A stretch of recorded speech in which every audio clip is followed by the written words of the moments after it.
Behind every crime lies a story waiting to be uncovered, from chilling mysteries to untold truth. This is where the darkness comes to light. Boom buzz lights up the air, faces tense as stories tear, truth and lies like a tango dance. Justice here takes no chance. Gavel strikes, hearts beat fast. Witness takes stand, shadows cast. Whispers loud like wildfire spread. In this game, none's ahead. Hello, good morning, everybody. It's Wednesday, it's hump day. Good morning. We've made it halfway through the week. Um, I finished work for the next 13 days. I'm happy as you can be that for 13 days I can sleep in, not having to worry that I have to go to my for the bakery. So I can just kind of slip in because who sleeps in anymore, waking up at 4 o'clock in the morning every single day. Yeah, not me, not anymore. But anyway, good morning, William. Good morning, Pickles. Stephanie, I think Stephanie's still restarting her computer. Zizzy, Lois, I think Lois is already probably over. Karen Reed at that craziness of that trial. Oh, that's where they were. Sorry, Garden Bar just handed me some fruit chewy caramels things that I had bought from the Portuguese shop, and I never found them again, and he just found it. So can you please stop handing me food? um so how is everyone doing? It is Tuesday. We are on day 6 of this trial. Yesterday I was going over the few bits of that I missed of the trial. And yeah, and Gardenbot was telling me all about the evidence that they showed and everything, and it did not sound very good for our friend. Well, he's not our friend, but it did not sound very good for Mr. Maxwell Anderson. Definitely not. I mean, I think he has a lot of explanation to do in terms of like what was happening and what was not happening. I still have to probably go through all of it again, maybe tomorrow morning, while I'm working on something, and watch it again and see if I can make any sense of those videos, because I know some videos it is so hard to see anything out of it, that it's almost unwatchable. But I am hoping that today we have some more videos so I can watch them with you guys. Um, now that I'm off from work, I don't have to go to bed early for the next 13 days. So, yay! A rainy day there again. Oh no, I'm so sorry. But hey, you can tag now. That is a good point, Stephanie. Good morning, my friend. I hope I did say good morning to you, but I think you were still restarting your computer, so that's why it did not go through. Um, so are you still looking for your phone? So sorry, I was just asking Garden about because he was looking with the face that he lost something. But Stephanie, you gotta tell me everything that happened yesterday. You probably were the one that I need to speak to, because Garden bot, I thought he had the note. It did not do any notes whatsoever. I know he was busy painting, but yeah. Oh no. That is not good. That is not a good thing. A good thing I don't have the camera on today. Because on a 65-inch TV, oh no, I know you can hear me. Anyone can hear me. But good morning. I am so happy that I have that vacation as well. I'm so grateful. Crystal, good morning, my friend. Happy hump day, everybody. It is Wednesday. We've made through half of the week. We only have the other half to do. I don't, because I have now a 13-day vacation.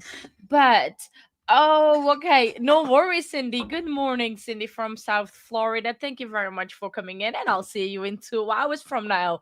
But it's very grateful to see you in this morning. It is so awesome. Right. I am gonna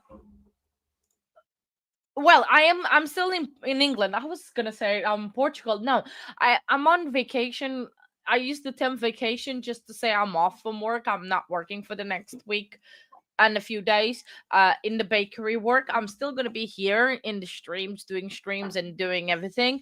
I'm just not gonna be in a bakery work that I do outside of here. So yeah, that's what I mean vacation.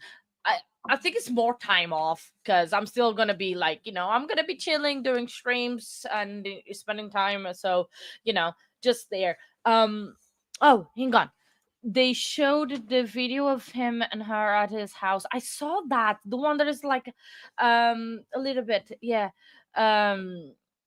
They showed up the video at his house and up in this apartment and him inside yard a lot of different times. He kept going from the yard to the opening gate. That is weird. Yes, sorry, I am on TV. Great, everyone is having me on TVs today. That is fantastic. um yeah, no, the camera's not on today. I'm not feeling too hot. I probably will turn on in a bit. um when I get myself together a little bit more. And but I still have a massive headache today, and I'm still not feeling great. So that's why the camera is off at the moment. But I might turn it on later. But we'll still hang out and have a crazy chat and be ourselves. Um Oh, the silhouettes. Yeah, Gardenbot was mentioning something about that. Good morning, Nancy. Hello. I'm waving behind the screen. But how are you this beautiful morning? Happy Wednesday. Happy hump day. Um, but yeah, happy Wednesday. I hope your Wednesday goes as smooth as possible. Um, it didn't show that much, but I think you could have a good view of it. I only like briefly saw it, but I guess Garden Bot could have join us to talk about it. I mean, you could always join. Oh, thank you, Crystal, for that. I really appreciate that. It's a rough time of the year for me, so my mood goes down a little bit more, and then I don't think it's a cold. I think it's just the tiredness of it all. I have this horrible headache. I haven't taken my medicines today, so that's probably another reason why I'm not feeling as great. So, but I am gonna take them. I have them in my hand. So when I have a minute, I will be taking them. Do not worry. I just forgot to take them when I ate them. Um, yeah. So it was a lot of suspicious movement, absolutely, of him going there. So we'll definitely have to keep a very very close eye on it, and they might show new evidence today, um and see where it takes us. um Oh, Zizzy, business is on there. And I was looking into, well, definitely going to be streaming her new trial coming up. And I think it's either tomorrow. If Zio can still do it, I'm going to be doing a video on business to kind of do a recap of on her craziness. I'm either going to do it with Zio or without. It depends on how she does. But yeah, definitely we need to do a recap on her craziness. Say, oh, thank you. Oh, I'm so sorry, Crystal, for that. I'm sending you a massive, massive hug, a massive hug. Sorry, not a head. What did I say that? But yeah, I'm saying a massive, massive hug, my friend. I'm so sorry. Um, and yeah, guys, the high school girl driving in. The young guy who killed the high school kids drunk driving in Waukesha. Oh, what was that? Oh, that did not that like you in Wisconsin. You have also Daryl Brooks. You have now Nikita Kasap. It's also from that area in Waukesha. Oh, I did not know about that one. Has he been on trial? Is he going on trial? If it is going on trial, Mike should cover that trial. She went to the house. She never left. Yeah, I think.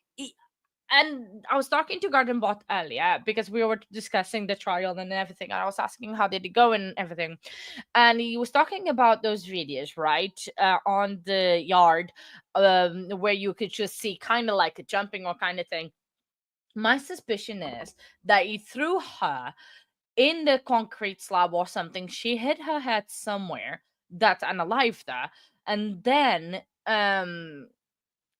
he had to, sorry to say, pardon my French, content warning, take the body off, the head off, so they would not find how she died, because he thought, that's why he did what he did.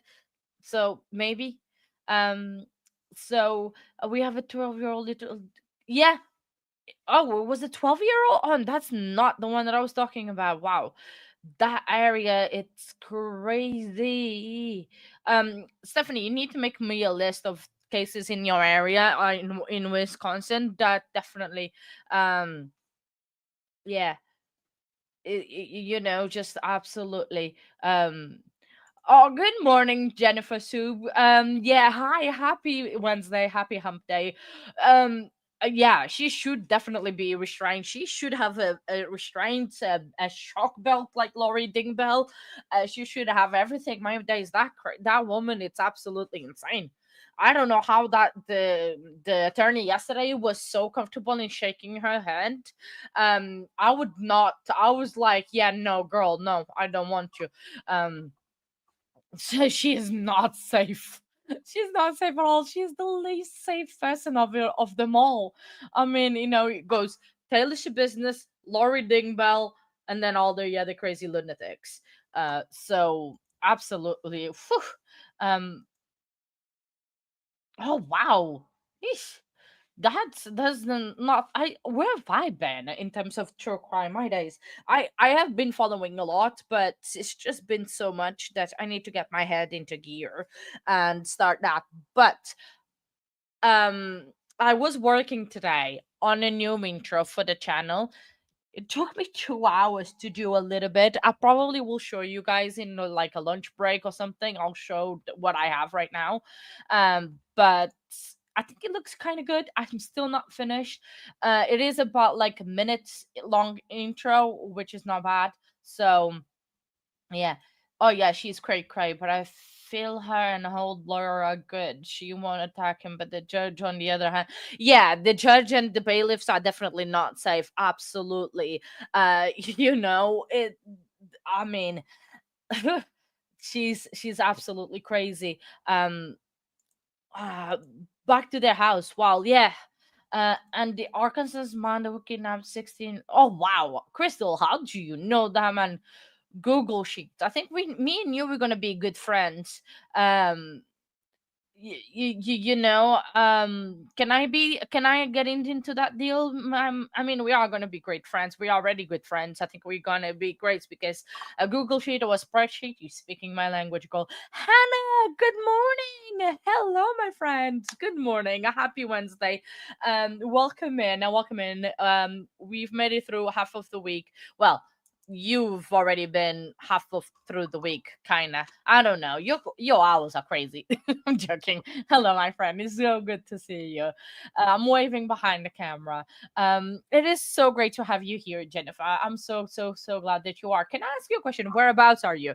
I'm in the UK. I'm in England. I'm in near Newcastle, Sunderland area of England in the northeast.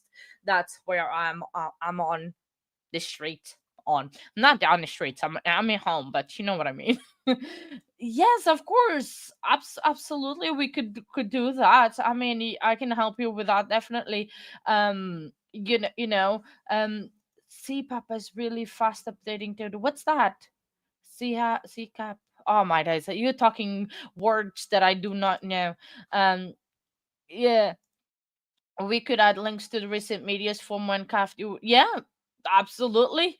We could do that. Absolutely. That will be ooh, Poconos. When you said that, Poconos, Jennifer, I remember of the episode of Friends when Rachel has met Pablo, and they're talking about he's gonna go on a trip, and he says Poconos, and then she says poke nose kind of thing. So sorry, that's how. Yeah, never mind. My memory is stupid. I remember things that have no absolutely business of being remembered like that. Part of an episode of Friends. I think I've watched that way too many times. Um, but oh, it's your okay, sorry about that. But yeah, absolutely, Crystal. um Friends is your favorite. I'm obsessed with Friends. I can quote Friends. I literally could probably quote Friends until the end of the stream. But yeah, which is probably not a good thing. I watch at least once a year the whole 10 seasons. I haven't watched it yet, but it's in the queue to be watched. So exactly. It's never boring, and it's good entertainment. I'm just so sad about Matthew Perry. Let's not talk about that because I'm gonna start crying. Um, but yeah. Oh, Jennifer, don't even. My husband, my garden bought the apple of my eye. I bought a board game, a friend's board game, right? I have played that once or twice.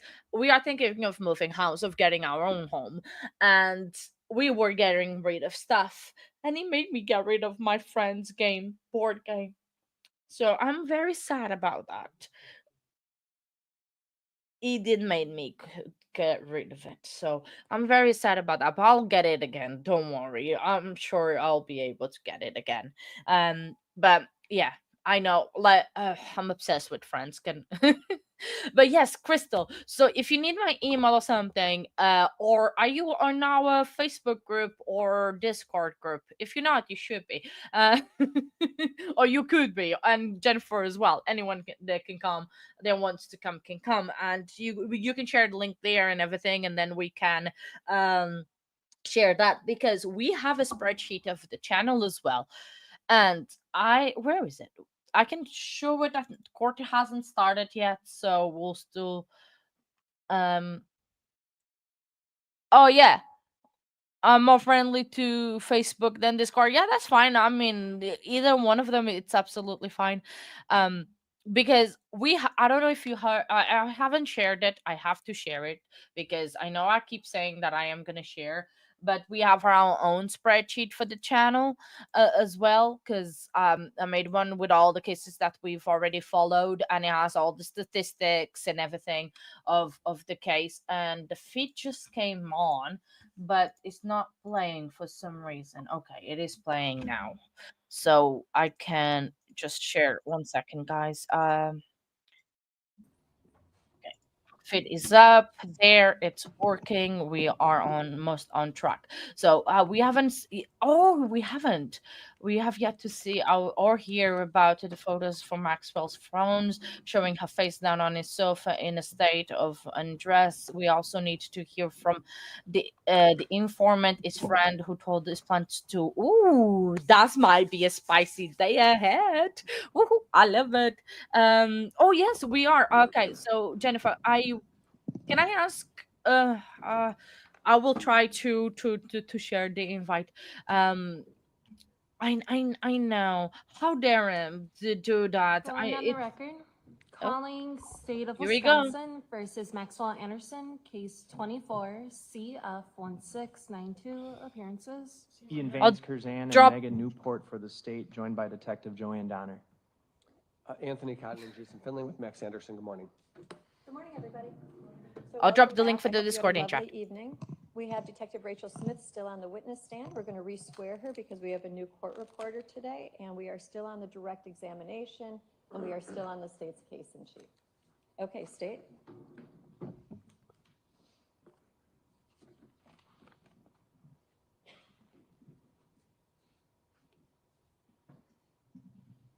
Do you solemnly swear that the testimony you give in this matter will be the truth, the whole truth, and nothing but the truth, so help you God? I do. If you could please be seated, state and spell your name for the record. Rachel, Rachel, Smith, Smith. All right, good morning, Detective. Where we had left off yesterday, we were wrapping up with the video from 3166 South 39th Street. You had watched clips overnight from when they arrive at the house through the next morning, correct? That is correct, yes. And that was through what time did you watch through? The very end, the last clip. The very end, it ends at approximately 10:55 a.m. All right, and then when we were watching the clips from the nighttime, there was this white car that was in front of the house. Do you recall seeing that car? I do, yes. Were you able to discern from the video whether that car was affiliated with Maxwell Anderson's house or some other house? We were able to watch the video from Channel 4, and we were able to observe that people come from a residence, I believe it's one residence north of Mr. Anderson's residence, and enter that vehicle. Do they ever go to Mr. Anderson's residence? They do not. All right, I'm going to play a clip from Channel 4. It picks up at what time, Detective? And let's go real time. Sure, it's 12:10 a.m. And as a refresher, how much is this clock off on the video screen? The clock is off about an hour. Okay.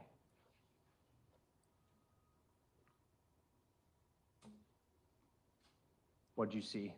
You see the headlights blink as if somebody is using a key fob to unlock the doors. And now what are we seeing? You're seeing movement coming from that residence that I believe is one north. You're seeing people coming out of that residence and approaching that vehicle. Excuse me.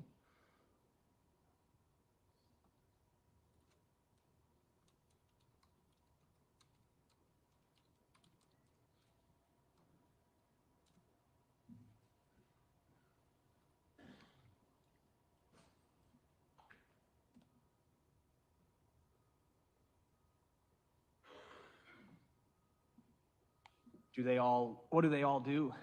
I believe they all enter that vehicle. All right. Does that vehicle remain there or does it leave? It leaves. Without ever interacting with Mr. Anderson's house? That is correct. Pausing it at 12 a.m. We had also discussed the movement you were seeing in the upper front window. Do you recall that conversation? Yes. When you were going through those video clips throughout the entire night, starting around the 9:20 p.m. hour when that light first goes on, were you distinguishing between what you could discern as human movement versus some other movement? Yes, I attempted to do my best to distinguish any sort of human silhouettes or movement that was a little bit higher that would not be consistent with, let's say, a dog or any sort of movement from that you're capturing from maybe blinds moving, curtains moving, plants in that area. And there was a tree in front of the house, correct? That is correct. Okay. Were you aware of whether Mr. Anderson had dogs? Yes.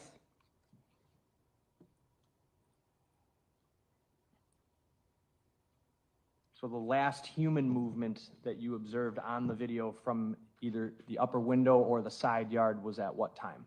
I was at 12:45 a.m. I want to focus on about the 5:30 a.m. hour. Do you remember when we watched that clip of the person smoking a cigarette? Yes.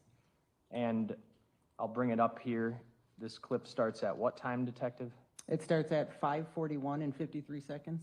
Around that time and up into the 6 a.m. hour, 6:15, 6:30, do you ever see any movement in the side yard near Mr. Anderson's residence consistent with someone coming out of that door? I do not.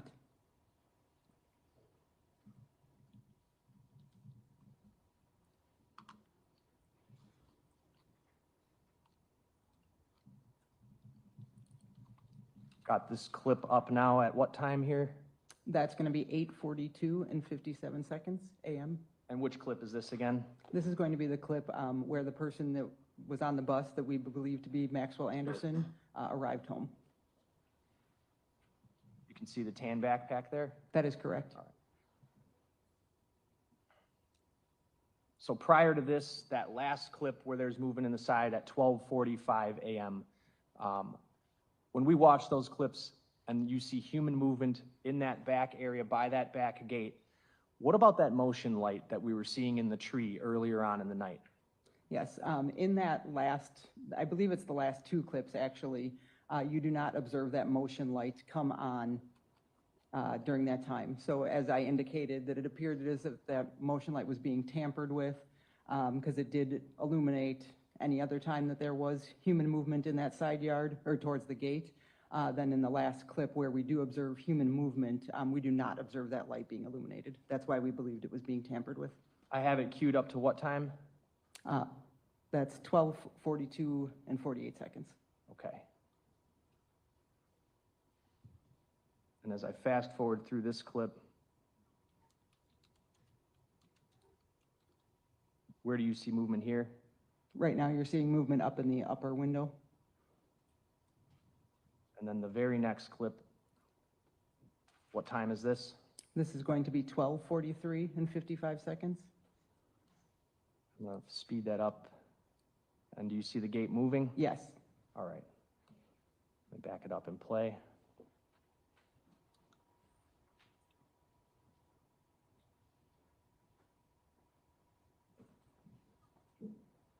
And that's the gate moving, and you do observe that human movement, and there is no motion light illuminated in this video clip. Does that motion light ever come back on throughout the night? Not that I observed. And then I'm gonna go to that last clip. What time is this? This is going to be 10:54 and 46 seconds a.m. On what date? on April 2nd. What are we seeing here? Hold on, let me zoom in. Yep. I'm just going to stand up if that's okay. Sure, let me get you a mic. I've got it.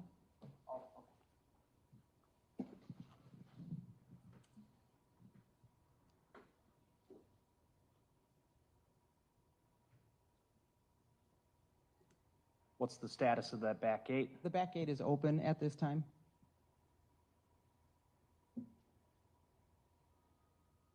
And then right now you're observing that side door opening and somebody exiting that side door. Does it appear that person manually closes the door? Yes. Okay, and where's that person going? And that person is going through the back gate and they appear to be wearing a green hooded sweatshirt. Not what the other person was wearing who came in the back gate, who you've said is Maxwell Anderson, right? That is correct.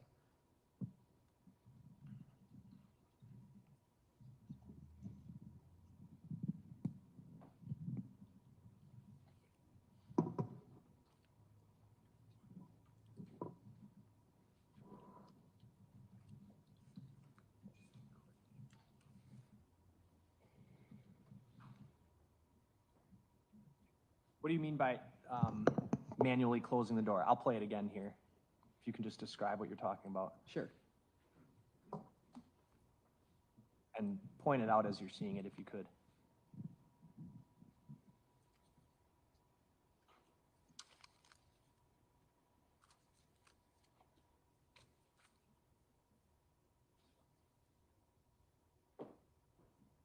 So you're seeing the door swing open there, and then it appears as if they push the door to close it.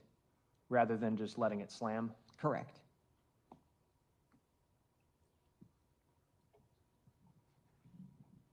Are you aware of whether Maxwell Anderson, what he did on the date of April 2nd? Yes. What do you do? He went to work Where? at dugout 54. And did you attempt at some point to go to dugout 54 to see if they had video from the date of April 2nd? I did, yes. Did you speak to the manager? I did. Was his name David Grycan? It was. And do you recall the date in which you went there? I believe it was April 8th, but I don't know for sure. It was several days after this, correct? That is correct. And were you able to obtain video from dugout 54? No, there was no longer video. What happened to it? It had gone beyond the retention period. Okay. Now, we had discussed the video from the alley. That was the first video you and I went through yesterday. It shows Sade's Honda Civic leaving the alley onto Euclid at what time? At 12:47. How long AM. after? How long after the last movement we see on the 3166 video would that have been? About 2 minutes. Okay. When we see those two blinking lights, That is correct, yes. and then 2 minutes later, the car is going out of the alley.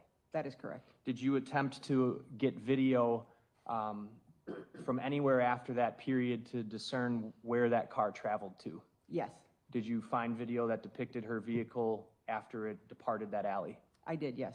Can you describe what you did and what you found? Sure.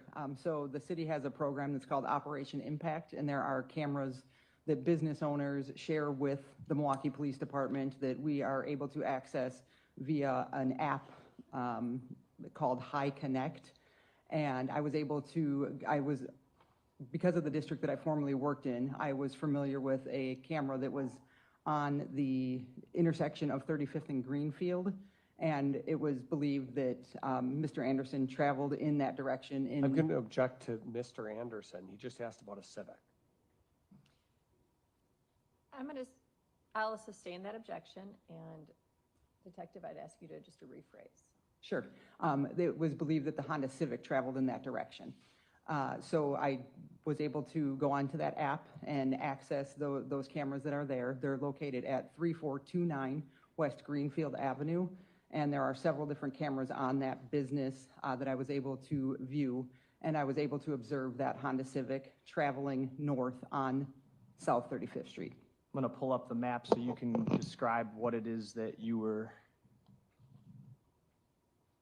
why you were looking in a certain area. Zooming in here, why don't you orient us if you could, stand up with the microphone, please. So again, this is the area where Mr. Anderson's residence is on South 39th Street, and this is the alley that we last observed the vehicle traveling. It was going south in the alley and then west on Euclid. The most natural, I guess, way or the most thoroughfare is going to be South 43rd Street here. And then I believe based on phone records, we believe that the vehicle actually traveled down Forest Home here, and then it went north on South 35th Street, and that is why we looked in those areas. So you had shared with you certain location information about Sade's phone, right? That is correct. And that led you to believe that her phone was traveling on 35th Street? That is correct. So your specific focus on 35th Street wasn't just a random guess. It was based on information developed in the investigation? Objection Correct. leading. Sustained. Okay. Well, I'll move on. And then why don't you tell us where this camera is located in relation to Mr. Anderson's home? So the home is, sorry, I lost track of where we were here. I zoomed out on you, I'm Yep. sorry. So the home is going to be in this area right here.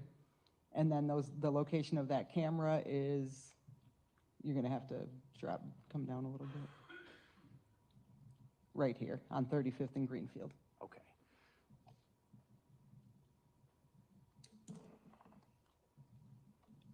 I'm going to show you what I have on a disc marked as Exhibit 207.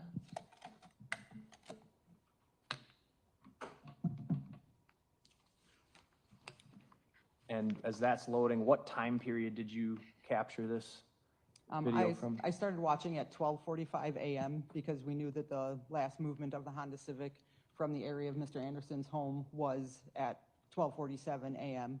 So I watched from 12:45, and I was able to find the vehicle on these cameras at approximately 12:53 a.m. on the 2nd.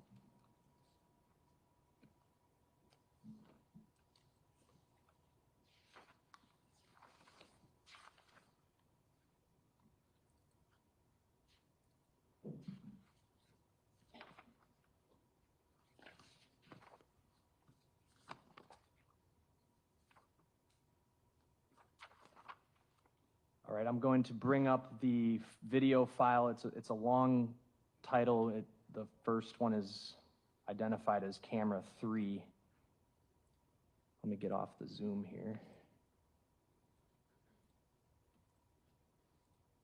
All right, is this the the footage that you captured? It is, yes. What intersection is this? So this is going to be 35th and Greenfield. This is South 35th Street. And the camera, you can see that the camera is pointing in a southwest direction. This is going to be West Greenfield Avenue. Can I get an exhibit number on this, please? I'm sorry. 207. I'm going to move 207 into evidence. Any objection? No. It's received. Going to play this clip. However, I'm going to advance it to 44 seconds.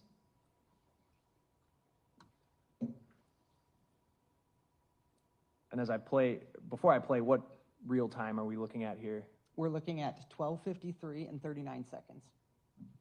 Are you familiar with whether or not this would cover the approximate time it would take for the vehicle to drive from the alley onto Euclid to this intersection? I am, yes. Again, we did a Google Maps I guess, simulation of how far it would be. It's approximately 2.6 miles from the residence to this intersection, and it estimated approximately 7 minutes. Playing at 12:53 and 39 seconds a.m.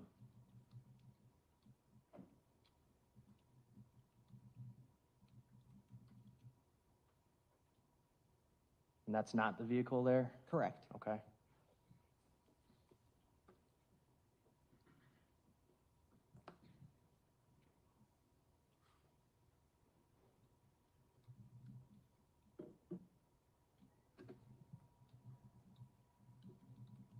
I'm sorry, I need to go back. I'm playing it from the beginning.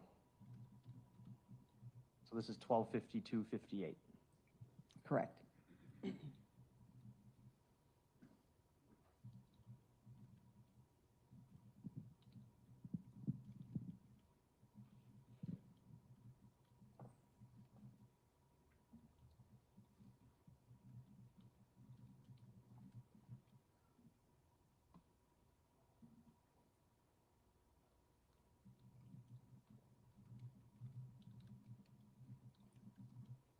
What do you see? This is the Honda Civic that we believe to be Miss Robinson's vehicle. And what do you notice about the windows, if anything? So they appear to be fogged up or a heavy condensation on the windows.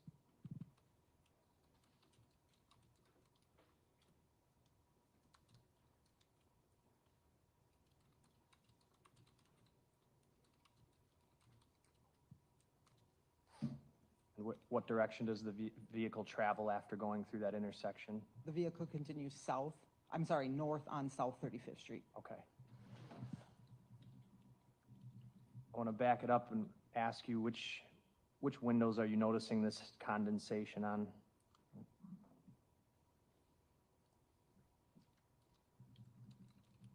The windows that are visible in this clip or this view, I see that the windshield and both passenger windows, as well as you can kind of observe it on the back window.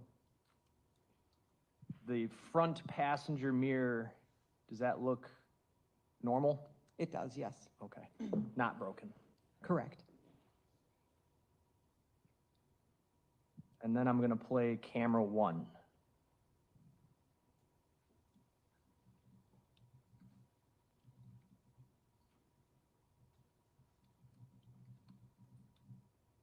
Advance it to 20 seconds. Before I play it, we're just looking where now? So this angle, this camera is actually going to be on the north side of the building. This camera is facing in a west direction. So this is going to be West Greenfield here, and this is South 35th Street here. Playing from 20 seconds at 12:53:20 a.m.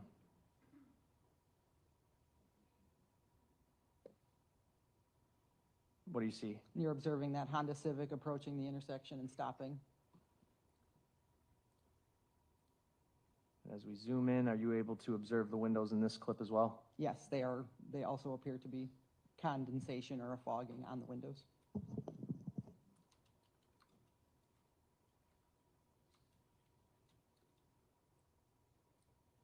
What's happening now? In this view, the vehicle is continuing north on South 35th Street, and that's where you're able to observe those distinct taillights, that reverse see distinct taillight that the vehicle had.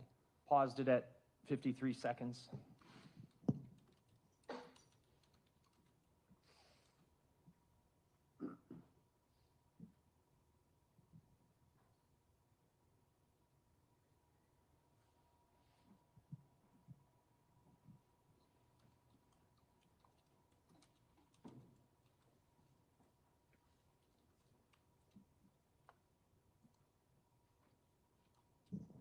All right, okay, thank you, Detective. You can have a seat. I have no further questions. Cross. Good morning. Good morning. So can I start by asking you on the videos that you got from across the street, the 3166, that's across the street from Max's house, right? That is correct. And the way you got those videos was to literally go knock on the door and speak to the homeowner, Correct. Lydia Flores. That is correct, yes. Okay. And Ms. Flores, you would agree with me, was not particularly familiar with the intricacies of her camera system. That is correct, yes. Because I think what I heard you say before was she wasn't sure how it was set up or anything of that nature. Correct. And what day did you go to her house? And that was Sunday, April 7th. Now, you know Max was arrested on April 4th, right? That is correct. So it was 3 days after he was arrested, you went to Miss Flores' house. Correct. So at least as of April 7th, she still had video going all the way back to April 1st. Correct. How much further back than that did the video go? I don't recall. But it was for sure at least April 1st, and you sort of zeroed in on that because you had a timeline already in your knowledge at that point, right? That is correct, yes. And you didn't know what you were going to find when you went to this house and asked about the system, obviously, right? We did not. And obviously, you also looked at video from the alley, whether there was video in the alley as well? That is correct, yes. Okay. So you go to the house, she gives you access to the system, and you download what you choose to download, That is correct. which was what set of data? In other words, the dates that you chose to download. Sure, we chose to download at that time, based on the knowledge that we had, we downloaded from 9 p.m. on April 1st, 2024 to 11 a.m.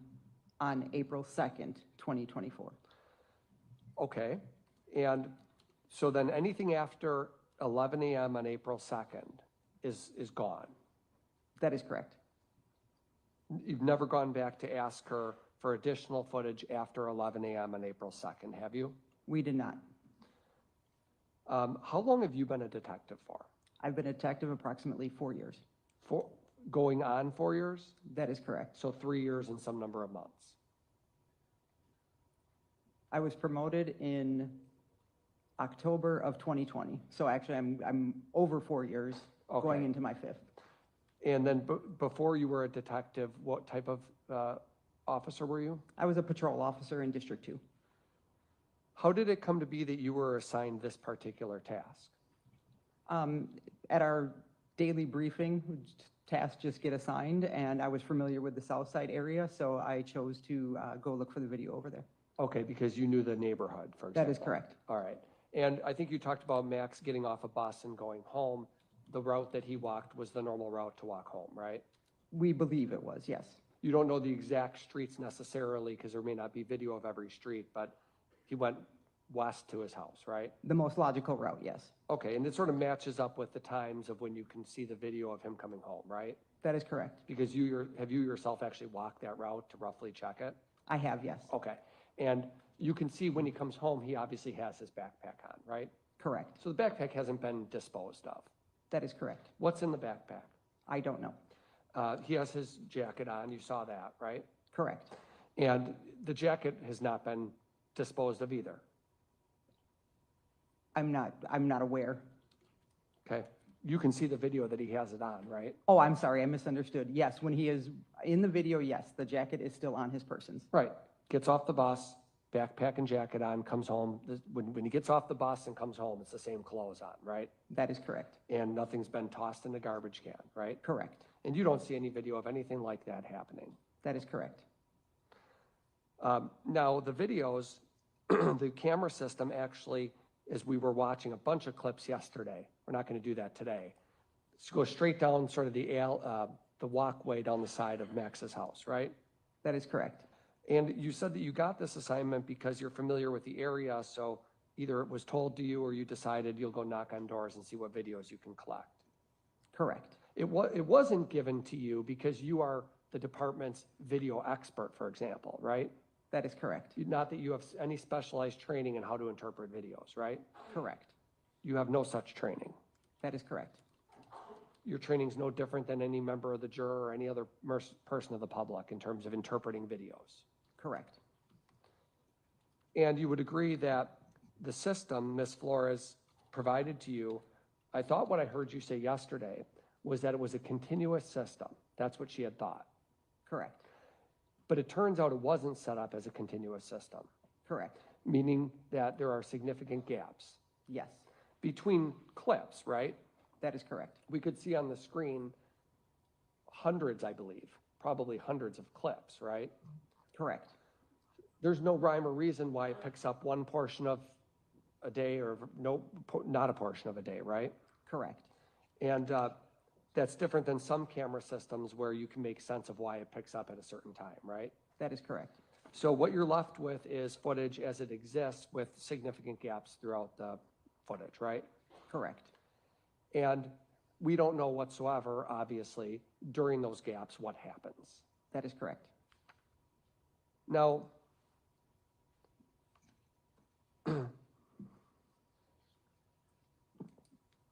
where's the microphone, Jay?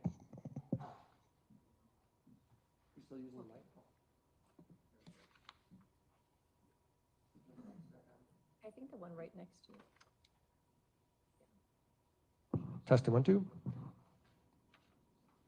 I'm going to show you exhibits 316 and 317, okay? Okay. And Ian, could you take down the video? Do you want it on the Elmo? Yeah, please. Do you see those exhibits? I do, yes. And those have been previously admitted into evidence. Do you recognize these?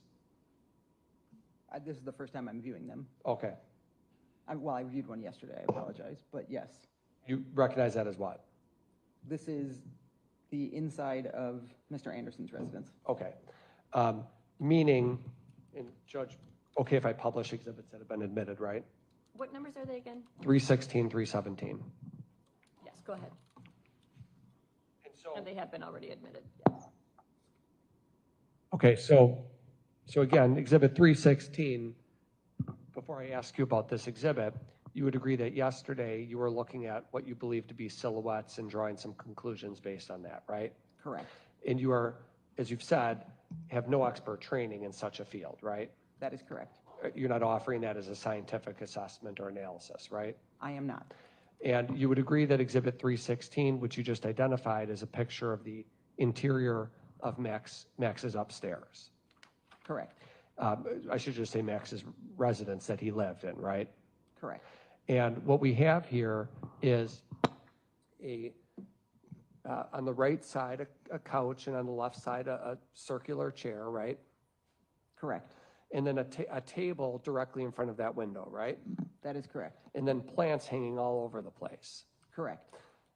At least 1, 2, 3, 4, I don't know. Can you estimate how many plants are hanging in front of the window? Give it a count if you want. I would say it appears as if 4 are hanging in the window, and then there are some on the table, at the table level. Yeah, it looks like at least on the right side, some sort of a tree, and then on the left side, maybe a shrub as well. That is correct. All of which are sort of in front of that front window, right? Correct. And then there's I don't know if I covered this, there's also a credenza, an end table of some sort right up against the window. That is correct. That would not be, other than the chair on the left side by that window, one would not sit one would not imagine that they sit on that credenza thing, right? That is correct. It doesn't look like it's designed for people to hang out on. No. And in terms of room to get around,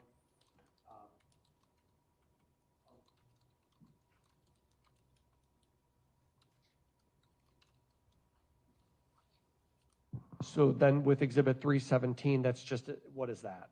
It's just a closer up view, it appears. Of the clutter? Yes. And it's really sort of, the blinds are off to the side. It appears that there's, at least on top of the credenza, maybe 8 or 9 additional plants on top of there as well. Correct.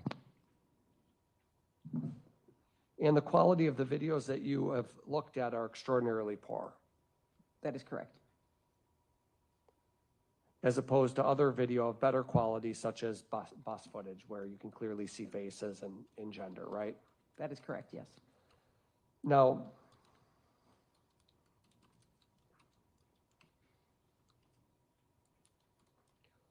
why wouldn't you, since you made a decision to get the footage through 11 a.m. on April 2nd, why wouldn't you get footage from April 3rd and April 4th, up to the day that Max was arrested? At that time, that was the only footage that we deemed that was the most valuable. Okay, so that's your thought at the time, but now looking back on it, it would obviously be helpful to have additional footage, right? Correct, But that's been lost to time. correct, It is important to be thorough, though, isn't it? correct. Especially on an intentional homicide case. That is correct. Now, another question I wanted to ask you is this.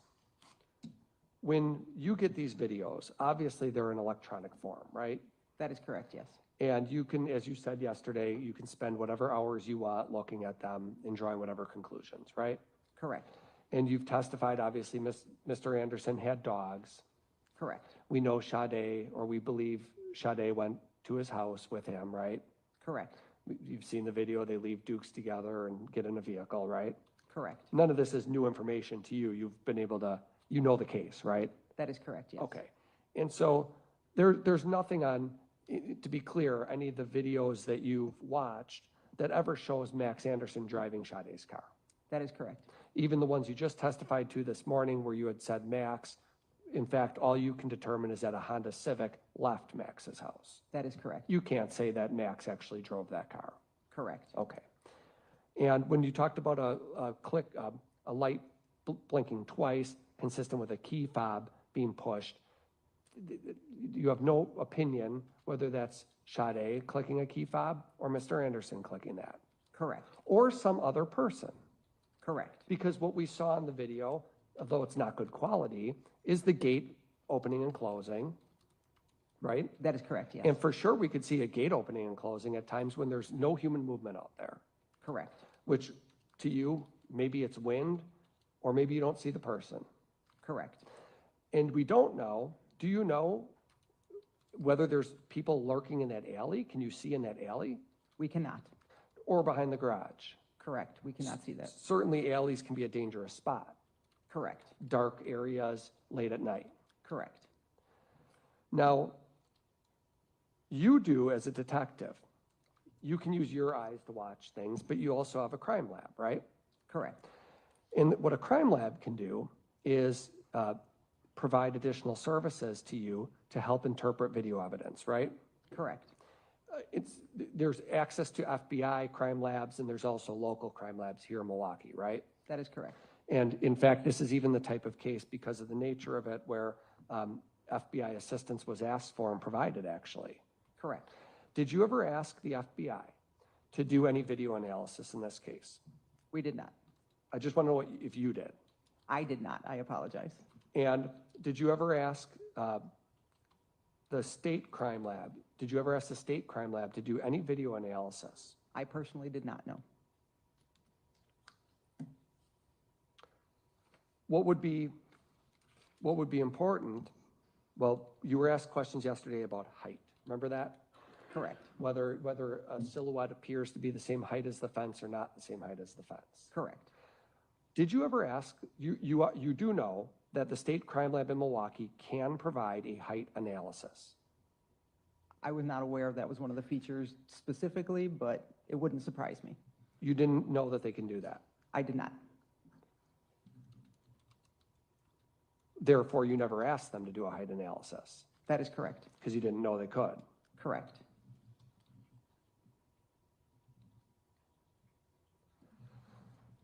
So, well, since you played such an important role in viewing video evidence, did you ever receive any report from the crime lab? Did you ever receive any report from the crime lab attempting to analyze the video footage? I did not. As you sit here today, did you ever review such a report? I did not. Are you aware that such a report exists? I am not. You've never been told that. Correct. Would it be helpful for you if you were to learn, okay, if you were to learn that the state crime lab looked at this footage, looked at clips, okay, and that they were specifically asked to do a comparative height analysis? I'm going to object. It's assuming facts, not in evidence, and asking her to speculate. I'm allowed to ask hypotheticals. She's spoken about the footage. She indicated that she's unaware of whether or not the crime lab has the ability to do this. You indicated in your questioning you believed it was possible, but she's indicated she doesn't even know if it's a possibility. So based on that, I think I'm going to sustain the state's objection. Okay. Next question. We can come back to that if it's appropriate, okay? Okay. Now,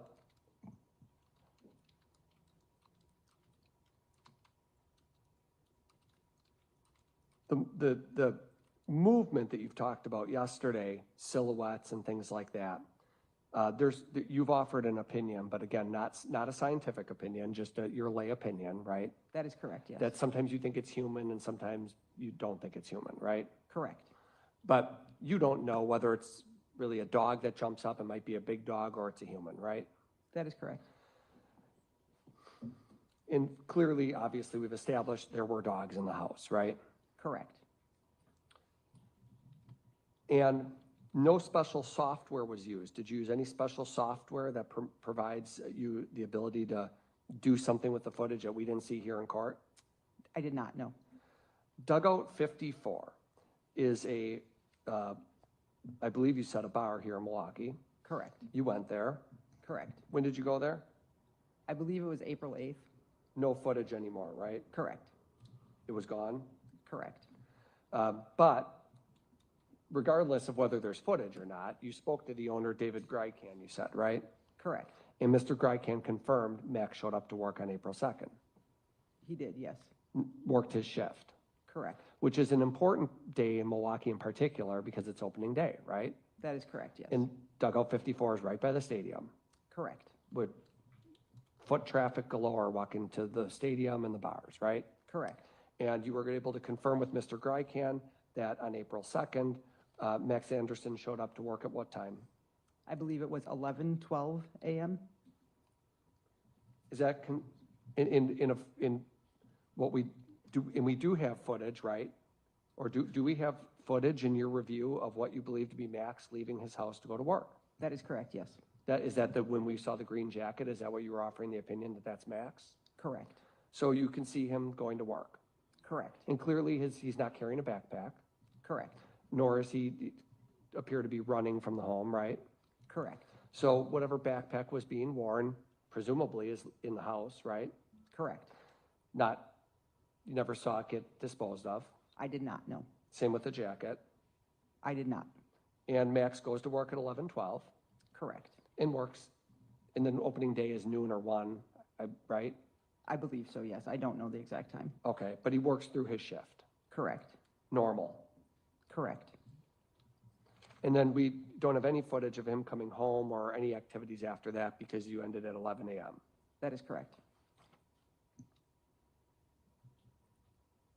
That's all. State? At the time he would have left to go to work, that would have been, that was shortly prior to 11 a.m. on the 2nd, right? That is correct. And so then he arrives at work at 11:12, right? Correct. At that time, was your unit even aware that Sade Robinson was missing? On April 2nd? On April 2nd, I don't know what time the missing was reported. Her leg hadn't even been found yet, right? Correct. Okay. And you know, or knew at the time that you got that video from 3166 that Sade was deceased by April 2nd. Correct. And does that play a role in why you were focused in on that time period? Yes. What were you looking for? We were looking for the movements, who was coming and going at that time. And how many hours have you spent combing through that video? Asked and answered. I think it's for clarification. You're able to answer it. As I indicated yesterday, close to 100 hours.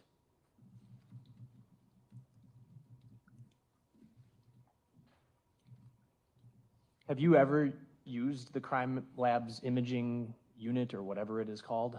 I personally have not, no. Okay. Nothing else? Thank you. And I'm sorry, did you say nothing further? I didn't hear you. I did. Okay, go ahead. thank you. In the close to the 100 hours of time you've spent watching that footage, you never once see somebody being strangled, right? Correct. Or stabbed. Correct. That's all. State? Nothing. Thank you, Detective Thank Smith. you. State your next witness. Detective Daniel O'Connell.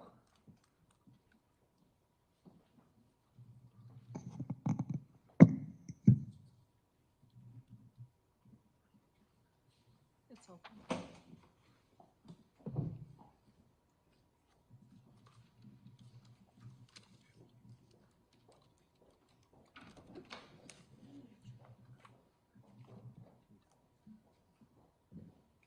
Do you solemnly swear that the testimony you give in this matter will be the truth, the whole truth, and nothing but the truth, so help you God? I do. You can please be seated, state and spell your name for the record. Daniel O'Connell, Daniel, O''Connell. Are you a detective with the Milwaukee Police Department? I am. How long have you been a detective, or how long have you been with the department, I should ask? 10 years, And how long a detective? approximately 3.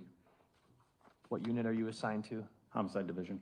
Did you assist in investigating the disappearance of Sade Robinson in early April 2024? I did. Was one of the roles that you played in investigating her disappearance to look for video that might be relevant around the area of Maxwell Anderson's residence? It was. Did that include looking for video in the T alley that borders his residence? Yes, Did you find any video that showed anything of note I did. in that T alley? I did. What did it show? It just summarized. We're gonna watch it, but I located at 3120 South 40th Street, which is faces, the rear of the house faces to the east. What we'll see is Ms. Robinson's car traveling north in the 3100 block of North 39th Street. It's going to pass the entrance alleyway, back up, and then proceed west through the T, or the east-west portion of the alleyway, and then turn south on the T alleyway and out of the view of the camera. what time did this occur at? 9 p.m., 9:16 p.m., roughly. All right. On what date? April 2nd. I apologize. The camera will show 9:16. It's actually slow by 4 minutes, so it's actually 9:20 p.m. Real time. All right. I have on the screen here, Exhibit 443 is gonna come up hopefully shortly. So are we talking about this T alley here? Correct. All right. And the camera footage shows what? The entrance? It will show the entrance from 39th Street. Okay. And the alleyway running east-west, and then just the north portion of the north-south portion of the alleyway. I'm gonna pull up a disc that I have marked as Exhibit 208.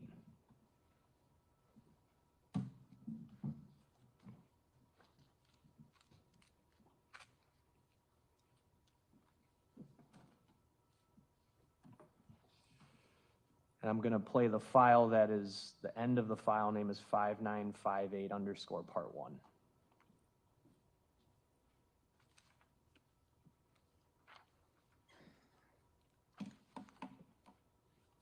All right.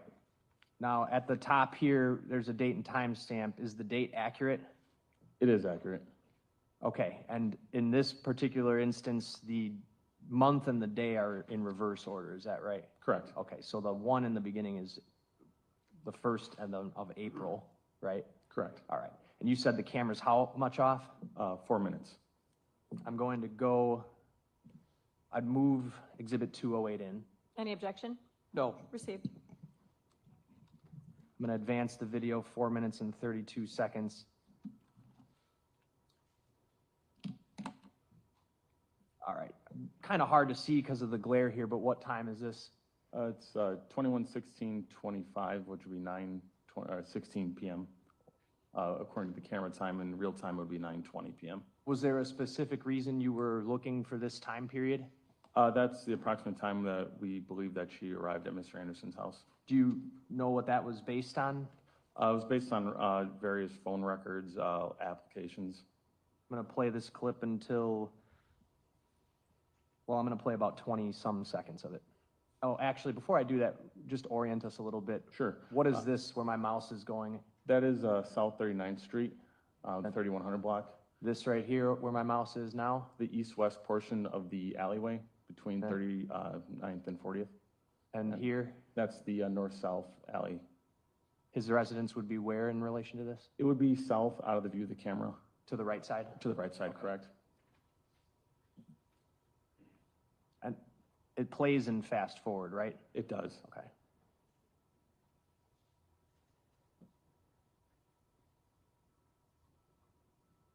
What are we seeing? You're seeing Miss Robinson's car drive past the entrance to the intersect, or the alleyway, and then stop, reverse, and then enter the alleyway before going south through the north-south portion. All right, it happens quick, so I'll play it again. I'm pausing it at 4:58 on the video player timestamp, and I'm backing up to 4:32. And tell us when you see it again.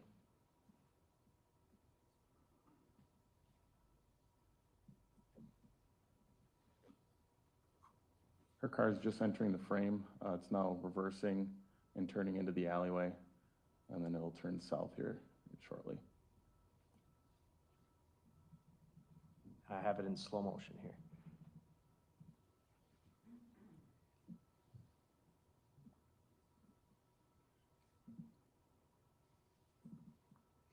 Next clip is the file ending 10000_part1.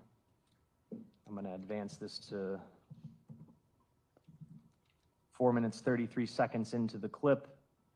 Where are we looking now? This is the garage. This is the north end of the north portion of the alleyway, basically the T.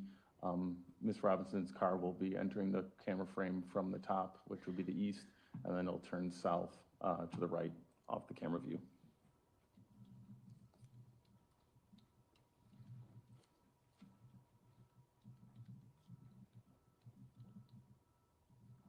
Right there? Correct. All right, one more time since it plays in fast forward.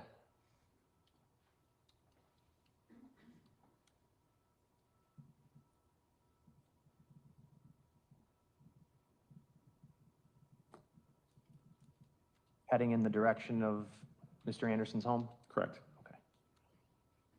Okay. I have nothing else. Just 1 minute, please. Sure, go ahead. Oh, actually, I do have more, sorry. It's good timing then. Perfect, go ahead. You got another camera, right? I did. And you were focusing on a different time frame at this point. I was. Tell us about that. This was a time frame after, this would be on the 2nd of April, where we believe Ms. Robinson's car and maybe traveling north on South 43rd Street. After departing Mr. Anderson's residence, Correct. did you find a video on South 43rd Street? I did at 3119 South 43rd Street. If I bring the map back up here, we're looking right where my mouse is here, correct? Correct. Okay. This is going to be a disc marked Exhibit 209. Where did you get this video from? I got this from 3119 South 43rd Street. And where would that be on this map here? It would be in the same 100 block as Mr. Anderson's house, just 3 blocks over in the main thoroughfare there, just south of Oklahoma Avenue. So right around where my mouse is? Approximately, yes. And what does it depict? It depicts Ms. Robinson's car traveling north on South 43rd Street towards Oklahoma Avenue. There's 2 camera frames, one sort of facing to the south and one to the east, which captures the northeast direction. All right, is this the clip here? Yes, this is the northeast direction. West Oklahoma Avenue will be just off the left side of the screen. I'm gonna advance this clip to 9 minutes. So we're looking at what time in real time here? This camera is accurate to real time and accurate to the date as well. So it's 12:49:10. And were you aware that the vehicle left the alley around like 12:47? Correct. Action leading. I'll withdraw the question. Okay.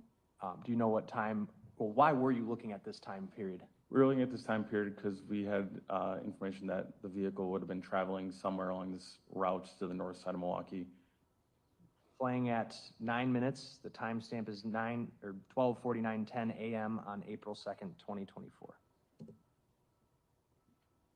And let us know when you see anything that was of note to you.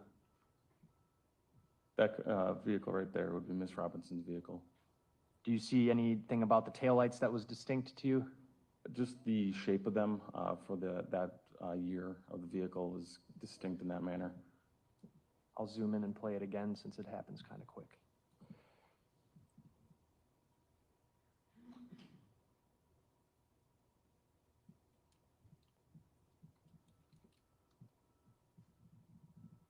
And that would be her vehicle traveling north on South 43rd Street.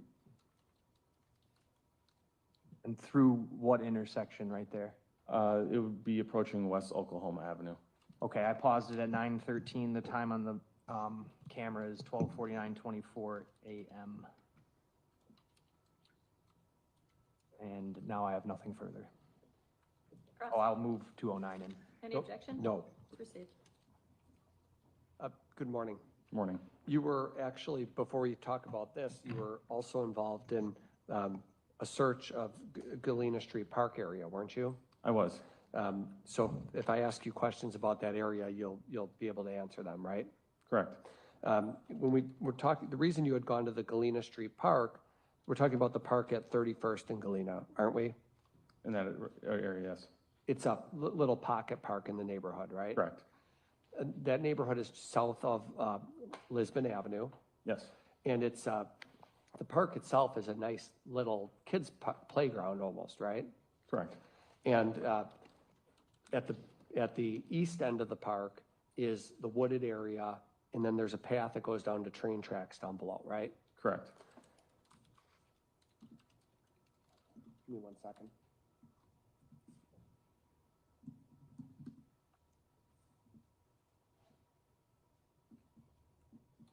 So if I can explain it, as you would walk through this little pocket park, if you were to go through the park, that's where you would get to the wooded area, right? Going east, yes. Going east. And then as you get into that wooded area, there's sort of makeshift trails, if you will. You can even call them trails or walking paths. Yes. Not even really trails, because they're just sort of like foot traffic over the years, right? Correct. And it's a muddy area. At that time it was. Well, when at I was that there. time, because it had been raining for days, right? As I recall, it had been raining, I don't know for how long, but yeah, it was muddy at that point. And your job was to canvass that area with other detectives to canvass the train track area, right? Yes. So to get to that train track area, you walk through that park, through the trails, down the hill. Yes. And the way you get down that hill is you just walk down one of those walking paths. There's a fence, there's an opening in the fence, and then you walk through that opening and you're down by the train tracks. Yes. And when you did that search, what day did you do that search? Don't recall a specific day. It was early April as well. Yeah, if I said April 6th, does that sound about right? Yes. And you know that you were with numerous other officers at that time, right? Correct. And you actually call it the 31st and Galena Playground, right? Yes. The purpose of that search was to look for any evidence that may have been missed on earlier searches. Correct. And in law enforcement, because things can be missed, obviously. Correct. And so sometimes sometimes law enforcement does multiple searches to make sure, to see if they missed something. Correct. And were you aware of the fact that citizens had been finding things that law enforcement missed? I had been, yes. You were aware of that? We were aware of, Okay. of things that they had located. Yeah. And so then that area to get down to the train tracks again, you to be clear, at that time, very muddy area. Yes, we eventually started moving to off the path to take a less steep angle to avoid the muddy path. Right. And actually down along the train tracks, you recovered a long bone, didn't you? I did not know. We identified a long bone, right? Not me personally. I was there when one was identified. Okay. My partner, Jose Flores, had recovered one. I'm sorry, you didn't recover it, but you were there when it was I was recovered. there, correct. And that was your partner? Correct. Okay. With respect to this footage from the alley that you've looked at, is it just that little snapshot of time that you collected, or did you collect footage from hours earlier? Not hours earlier. I believe the clip was, I think that one was maybe 15 minutes long or 12 approximately from the 3120 South 40th. I'm sorry, I didn't hear that I last. said the address is 3120 South 40th. I believe those were like 12-minute clips maybe. Okay, I was having a trouble, you collected one clip, is that what you're saying? From 2 clips from the 2 cameras, they were spread over the time. I'm not exactly sure how long they were. Okay, but the one we were watching of the Civic leaving the alley was at what time? I didn't capture any video of the Civic leaving the alley, just arriving, Or just arriving? just arriving, Just driving. driving through the alley towards Mr. Anderson's house. At what time? That would have been approximately 9:20 p.m. Okay, and that's just those clips from that time frame is all that you obtained? There's some on either end of it, but no amount of time longer than like 30 minutes, I believe. Okay, that's all. State? Nothing else. Thank you, Detective. State your next witness. Deputy Tim Schwan.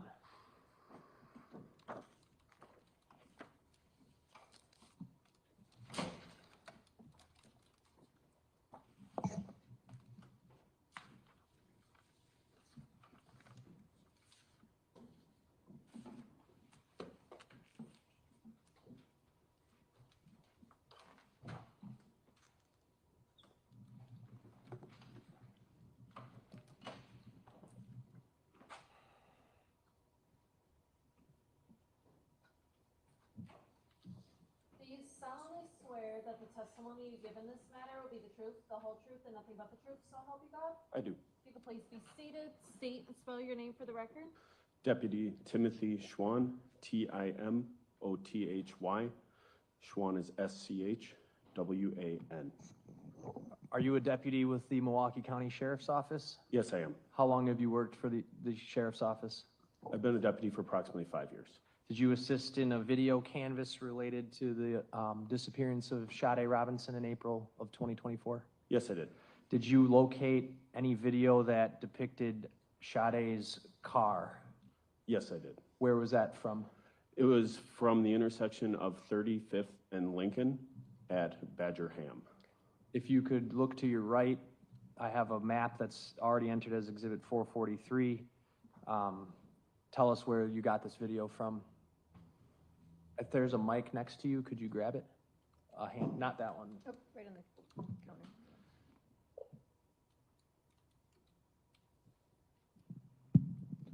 So Badger Ham is located right in this intersection here. And what is the video that you found show it? The video shows a dark-colored sedan with characteristics similar to a Honda Civic driving northbound on 35th through Lincoln Avenue. All right, in the direction of Mitchell Street, here, Burnham Street, and Greenfield? Yes. And what time does that vehicle pass through that intersection?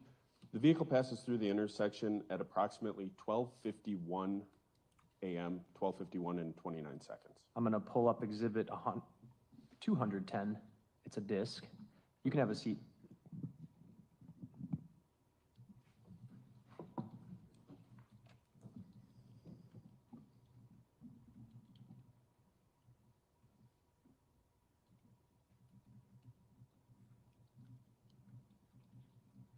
Is this the video clip you were just referencing that you collected?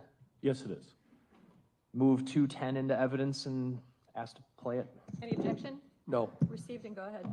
All right, I'm gonna advance this video.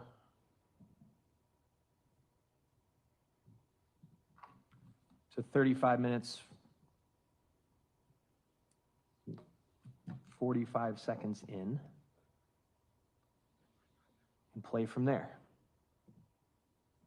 Tell us when you see anything of note, Deputy.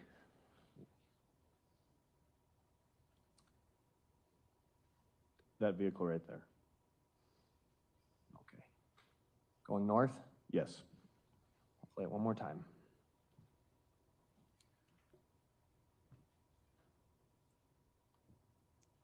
Paused at 35:56. Is it the vehicle over here on the right side? Yes. Are you able to notice anything distinct about the vehicle or unique? The rear taillights, the red rear taillights, kind of form two Cs facing each other, and that's consistent with a Honda Civic. Specifically the model of Honda Civic that Sade Robinson had. Correct.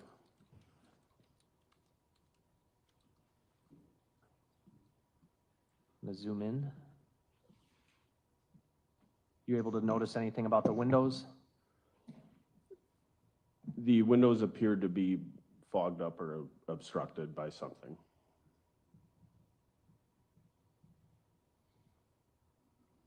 And remind me, Deputy, what time did the vehicle pass through that intersection? It passed through at 12:51 and approximately 29 seconds a.m.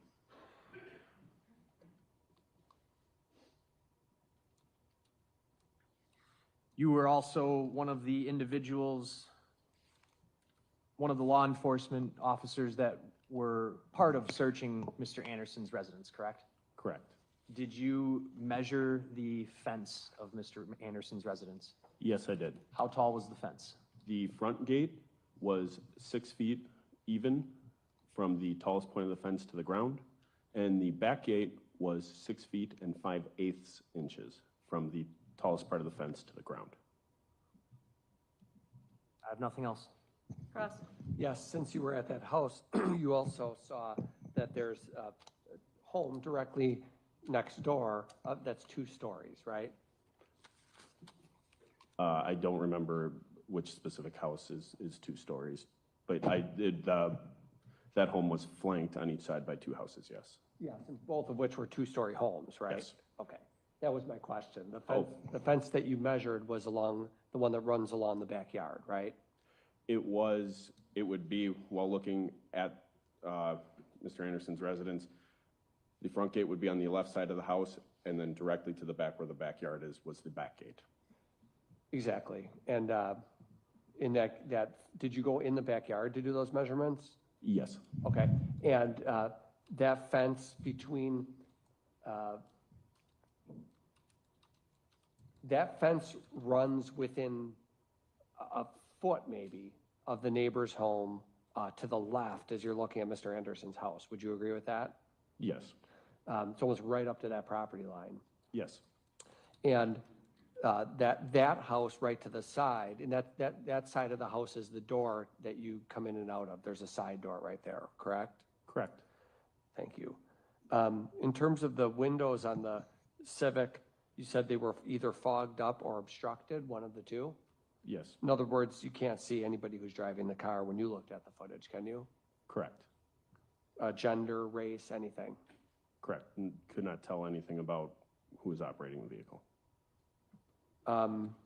Okay, that's all. State? Nothing else. Thank you, Detective. Or Deputy, excuse me. State your next witness. Going to recall Detective Vandertye.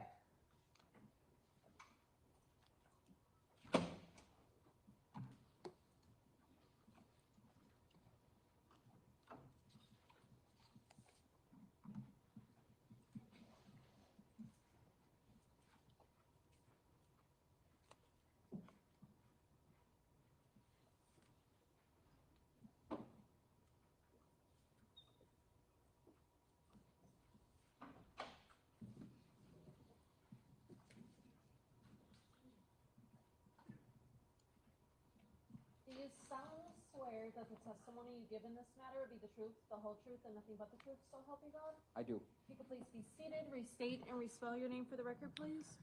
I am Detective Matthew, M-A-T-T-H-E-W, Vandertye, V-A-N-D-E-R-T-I-E.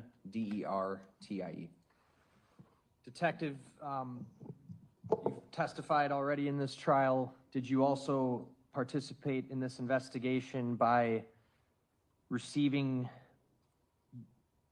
video footage from poll cameras, specifically plate reader cameras in Milwaukee? Yes. Did that consist of images as well as video? Yes. I believe there were 2 license plate reads from Milwaukee Police Department, and then there was also a poll camera video. I have on the screen Exhibit 211. Do you recognize this? Yes, Is this a poll camera? it is. And where is it from? This is the poll camera that is at the intersection of West McKinley and North 4th Street. Move 211 in. Any objection? No. 211's received. I'm also going to show you Exhibits 488 and 489.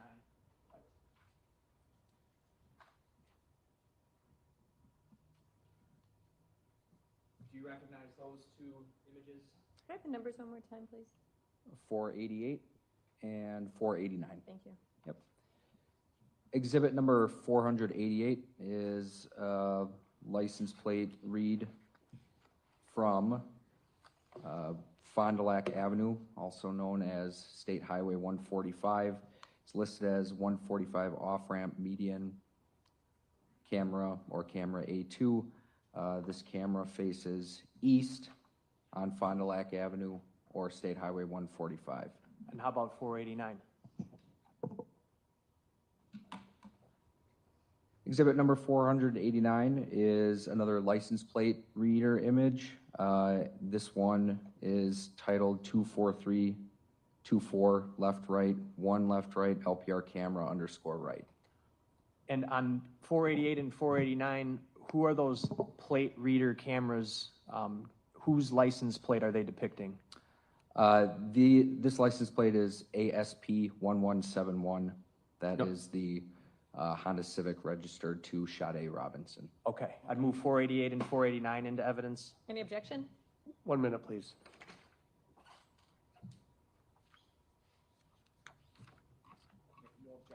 I received.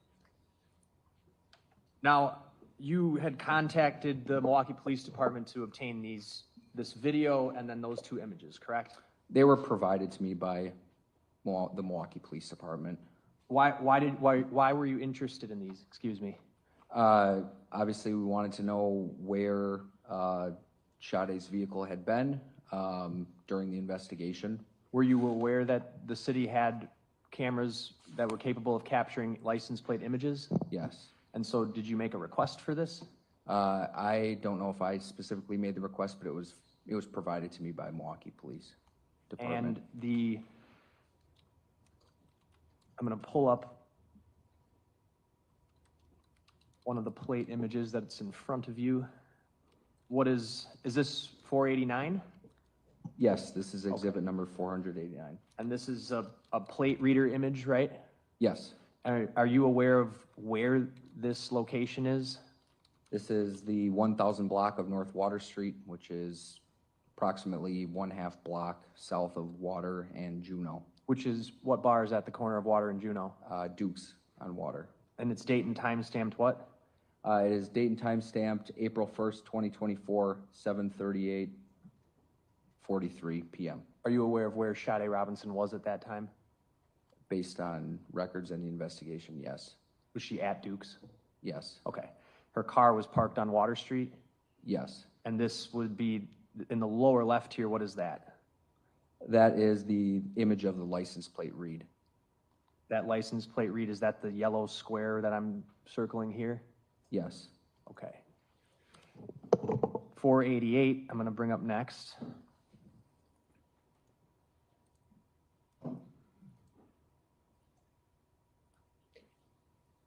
This is another license plate read capturing on the lower left whose license plate? Sade Robinson, or ASP 1171, the vehicle that is registered to her. So as we're looking at these, is it that the picture of the plate in the corner is from the image that's in the middle that I'm circling? That's my understanding, yes. Okay, that's how the plate cameras work, basically. Yes. How is it that you're able to tell where this was beyond just looking at the image itself? On the top, in the top left corner of the image here, it states the location. And are you familiar with where this location is? Yes. I'm going to bring up 443 here. Let me zoom out.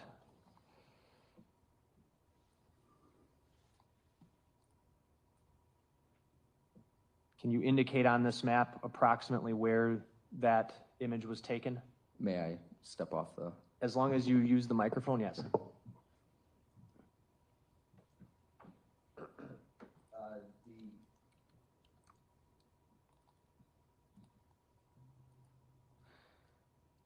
This license plate reader camera, I believe, is on State Highway 145 or Fond du Lac Avenue, approximately here. So between North 8th Street and North 9th Street. What is this thoroughfare that I'm going over with my cursor here? Interstate 43.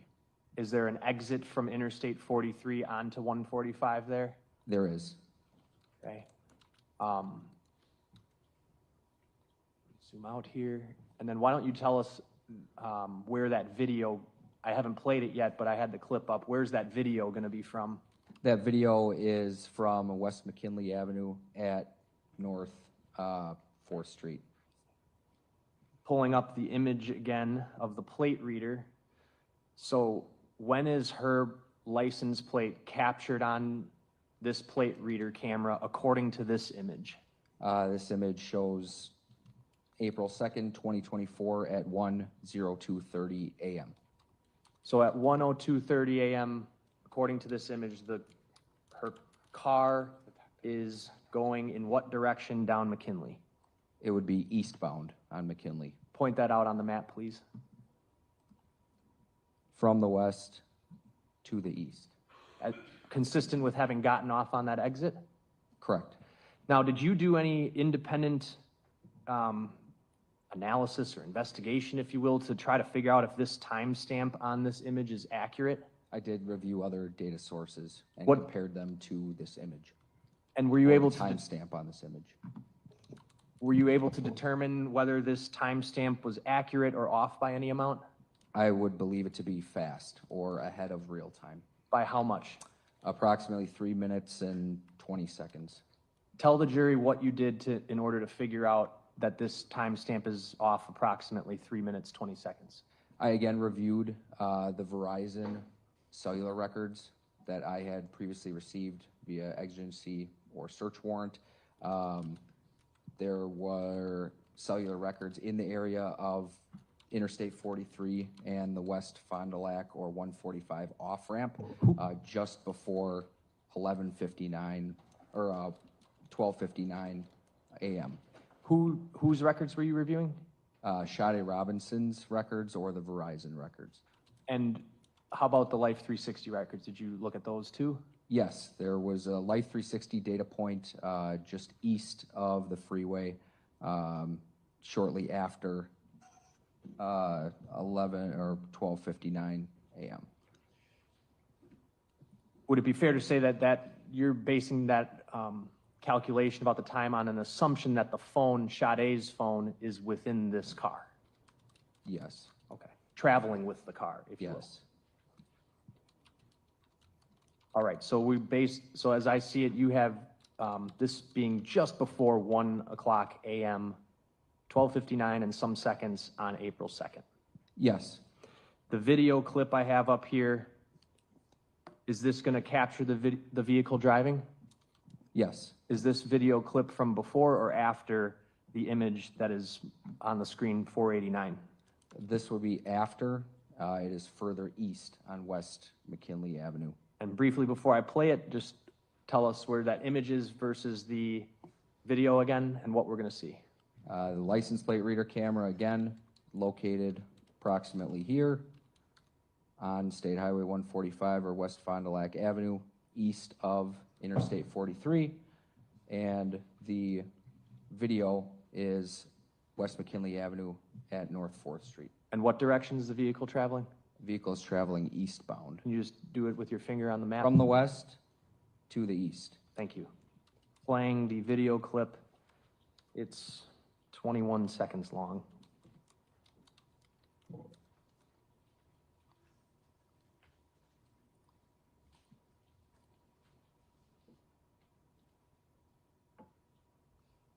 I'll back it up to the beginning. Paused at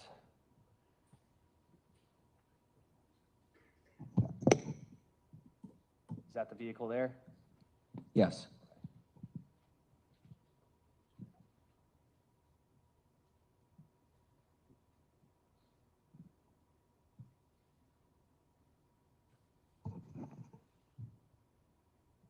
As the vehicle enters the frame, are you able to notice anything about the windows? It appears the windows have a lighter tone to them. Okay.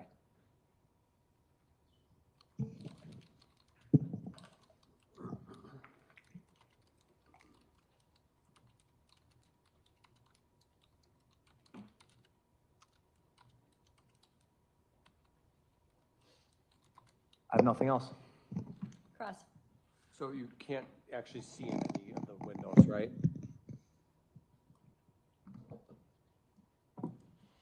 That is correct. To see in any of the videos you watched, right? Correct. And the poll cams, they're all over the city, not just these locations you've testified to, right? That is correct. A lot of the major roads actually have the poll cams up and down them, It's my understanding, yes. or the Elpers reader system that you've testified to, right? Yes. Okay, that's all. Anything else, State? No, thank you. Thank you, Detective. State, your next witness. Detective Spittelmeister. This is Vandertine. That's Vandertine.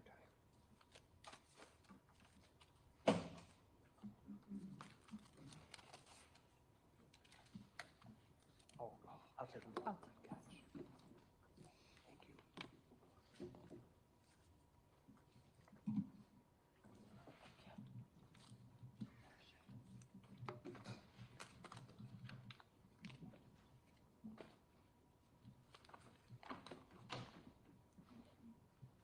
Do you solemnly swear that the testimony you give in this matter will be the truth, the whole truth, and nothing but the truth, so help you God? I do. If you could please be seated, state and spell your name for the record.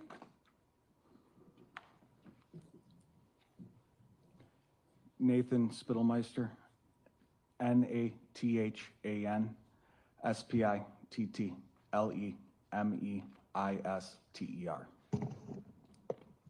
Good morning, Detective. We had previously discussed other topics, some related to video recovery near Warnemont Park, right?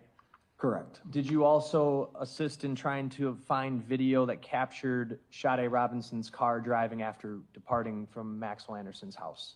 I did. And did that search lead you to the Lower East Side of Milwaukee? It did. Were you able to find video of her car? Yes. And where? Lakefront Brewery. I have 443 up on the screen right now. It's a map. What brought you to, well, first of all, can you identify on this map approximately the location of the Lakefront Brewery? Please use the microphone that's on the ground or on the desk there. Isn't there a handheld one? I see it now. Oh, gotta turn it on. Yes, it's on North Commerce Street and would be in about this area. What drew you to looking for video in that area? I was aware that the Sade Robinson's vehicle traveled past her apartment at approximately 1:05 a.m. And in doing, her apartment is where in relation to Lakefront Brewery? directly south. And based on what information did you have? Why did you know that? How did you know that? Based on the Life 360 data. That would be going up North Commerce Street here? Correct. Okay. I'm gonna pull up Exhibit 212 on the screen. What is this? This is a view from one of the cameras on Lakefront Brewery. This is the west side of Lakefront Brewery, and it faces southwest. This street right here is Commerce Street. Faces northwest, right? I believe southwest. Okay. This is Commerce Street where my mouse is? Correct. And Miss Robinson's apartment is where? Directly to the south. Okay.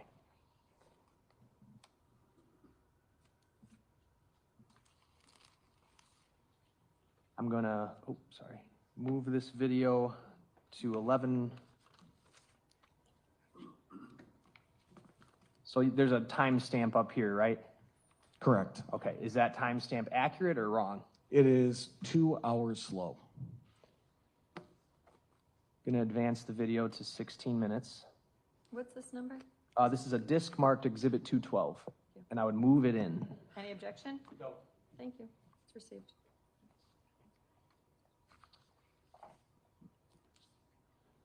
All right, I have it queued up to 16 minutes, 3 seconds on the video player. We're looking at what time on the screen?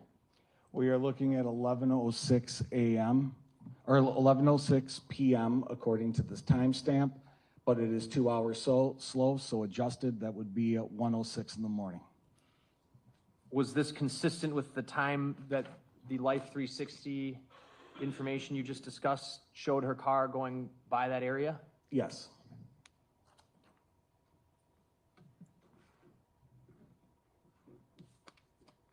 Playing at 16 minutes, 3 seconds.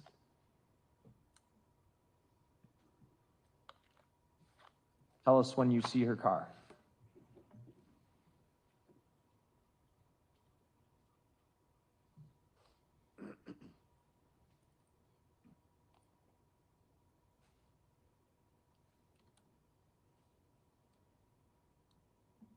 Her vehicle is entering now, and it is traveling north.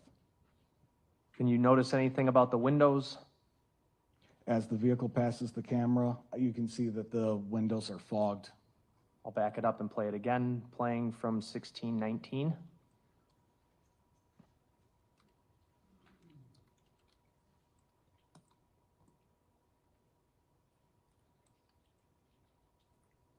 Pausing at 1630, and it's off camera. The timestamp on the video or on the screen is 11:06:42 p.m., but that would be what time?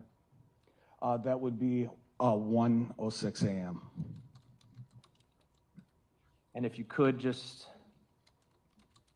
with your finger, trace the route that you just saw the vehicle driving. Coming from the south and then traveling north up Commerce Street. If you were to go to the River West neighborhood, traveling that direction, what would be the logical place to go? North. All right, and on to what street? Probably Humboldt, Where's Humboldt? right here. All right, so why don't you trace the route from Commerce into River West there? From starting in this area and up Commerce Street to about Humboldt. And then Humboldt north? Correct.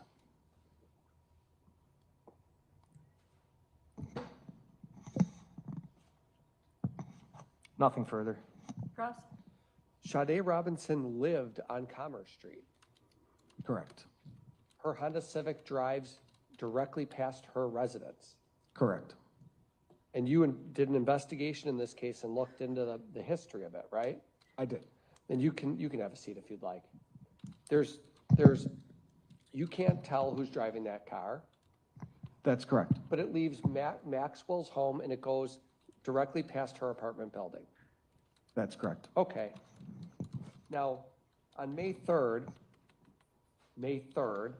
on that date, you reviewed video footage that was recovered by the Milwaukee Police Department from a residence located at 3166 South 39th Street. I reviewed multiple videos by MPD. I can't tell you exactly which ones.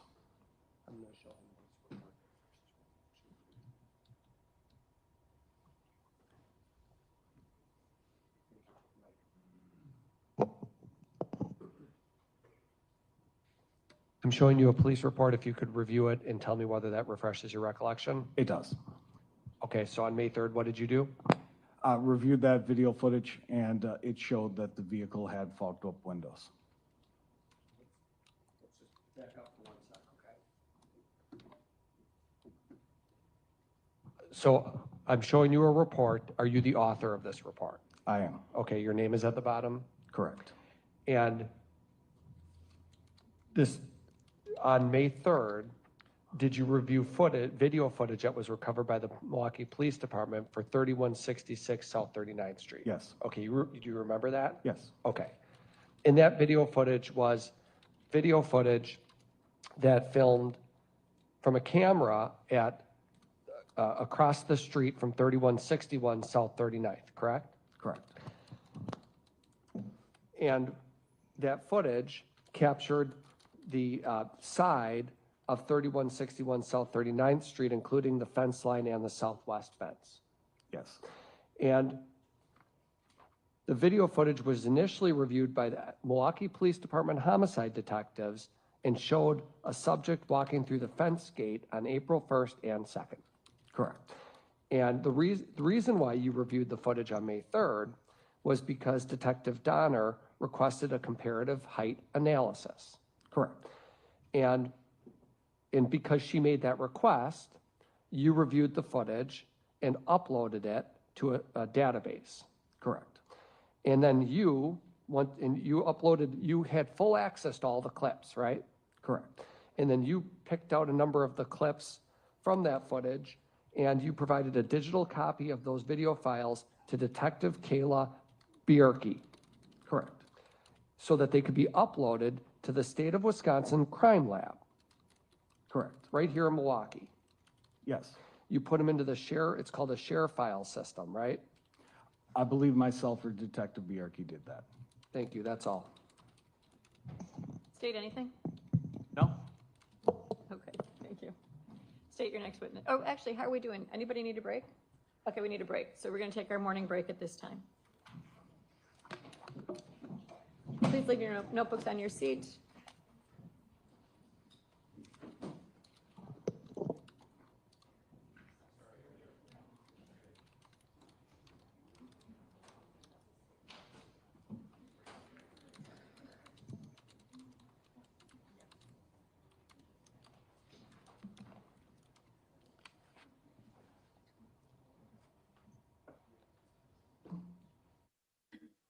Oh no, I'm so sorry, Paula. That is so just so bad. I'm sorry that, well, I'm sad that you had a family emergency, but also I'm sad that you can't get into Monday. And I get the fact that you don't want to go to another dentist. I wouldn't go to any dentist, period. Um um I think they are laying foundation for something else. Is they sometimes they do recall witnesses to lay foundation into other evidence, and that's what they normally do with at least with the main detective. They've been doing that to lay some evidence going forward to with another witness or with other footage or anything. They normally try to do that. So yeah. Um. Oh, Lenny. Oh yeah, maybe the laptop, not the TV. I don't want to go on a big TV. Not another one that has me on it. No, I'm joking. I'm just joking. So yeah, sometimes they do that just to lay foundation for the witnesses. Oh, the defense. Oh, I don't know. I don't know what the defense is doing. The guy looks like an ice cream sundae.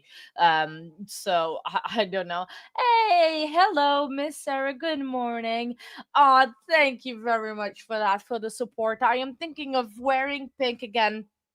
Um, on verdict watch and on verdict day, so we can be a little bit close and do that for the family. I only have one t-shirt, so it's in the wash, so I do need to do some laundry tomorrow so I can wash my pink t-shirt. So I only have one item of clothes that is pink, so yeah, can only wear it so much before it needs a wash. So but thank you very much for the support. I really, really appreciate, friend.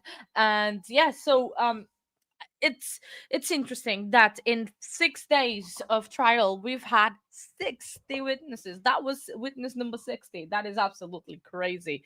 And but it's also at the same time crazy that the thing that 60 witnesses in 6 days, it's an amazing achievement because it's like 10 witnesses a day, and we've already had the ME and some pretty long witnesses. Obviously probably not as long as Karen Reed that literally come back come back the days, but this one so far they do, but if they overlap on the days, not because they are long witnesses. So do I wear a lot of black. Definitely. Clipping. Oh, am I clipping? Why am I clipping again? Hang on.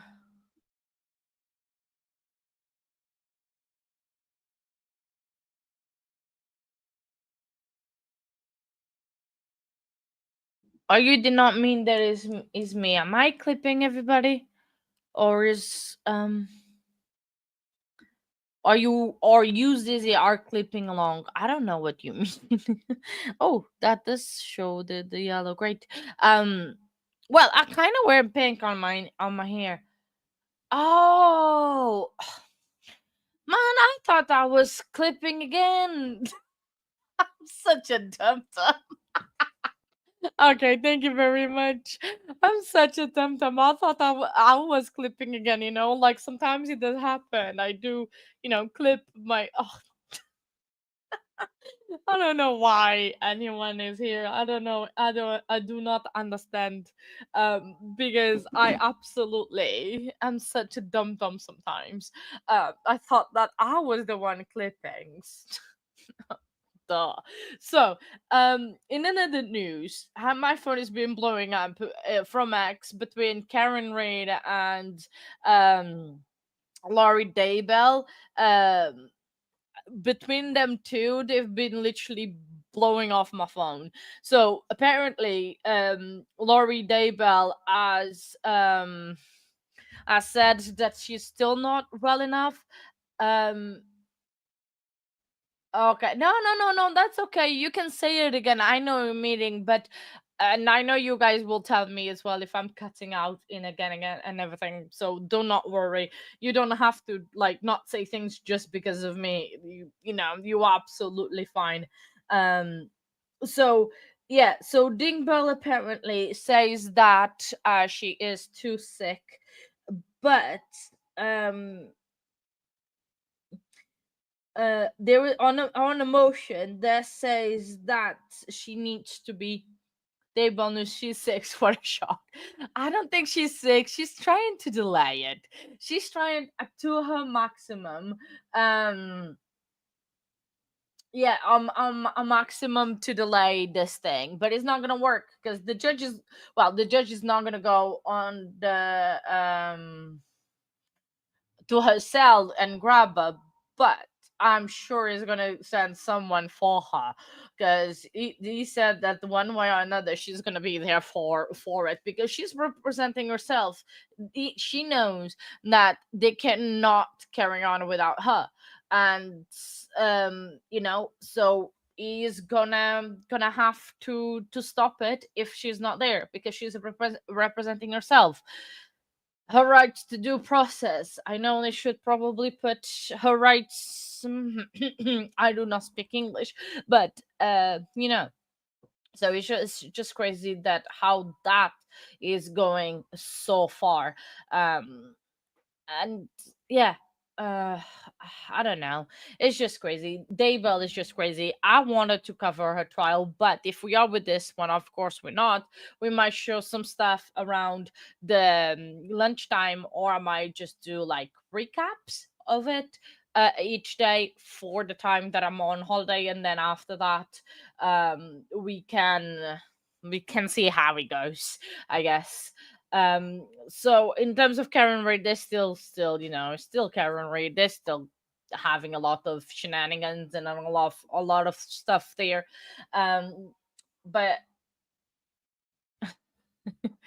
oh, oh, Paula, I like that. So I like that. Thank you very much. Hang on. I appreciate that. I don't know if I can move where comments are on the screen because I would like to change where they are because I have to be where I am. Um, I can't move because of the law and crime thing unless I do something else for breaks, unless I use another camera position for breaks. But that's way too much. Yeah. Oh, judge ordered. Oh wow, I did not see that one. I mean, I have a lot of notifications to read, but yeah. So judge ordered qualified medical personnel to evaluate Lori Daybell within the next 24 hours. It said she would need some form of objective info if she wants to reschedule trial beyond today. Oh wow, she's trying everything that she got, but she because she thinks that by delaying the trial she's gonna lose the judge because she doesn't want this judge again because she knows she cannot do any antics with him, and she's trying to get away to get out, but it's not gonna work. It's not gonna work because this is gonna be the judge, either she likes it or not. So yeah, that is gonna be rather interesting for to see exactly what happened. Um, otherwise, that that woman is crazy. I think she's gonna be drugged, and she's not gonna be happy, and she's gonna be spicy, and she's gonna go down because she has nothing to lose. Whatever that she has to lose, nothing. Because if it is not for what happened in Idaho, what she did in Arizona is gonna get her. But she has two convictions on her belt. I think having a third one, it's pretty heavy. But yeah. Oh, have I said hi to William? I hope I did. But if I didn't, hello, William. Hey. Um. So yeah. So that's happening in the world of Think Bell Day Bell trial. Our trial is currently on break, which is good.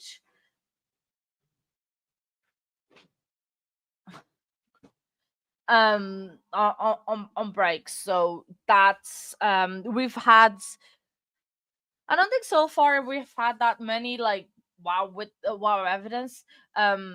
Yeah, well, exactly. I mean, I think it's still pretty early in Arizona to do anything, but ah, if I could find how to get the information, how they got in to see the jury selection. I need to try to do some research in the background. But nothing produced to show she's medical incapable. No, it hasn't.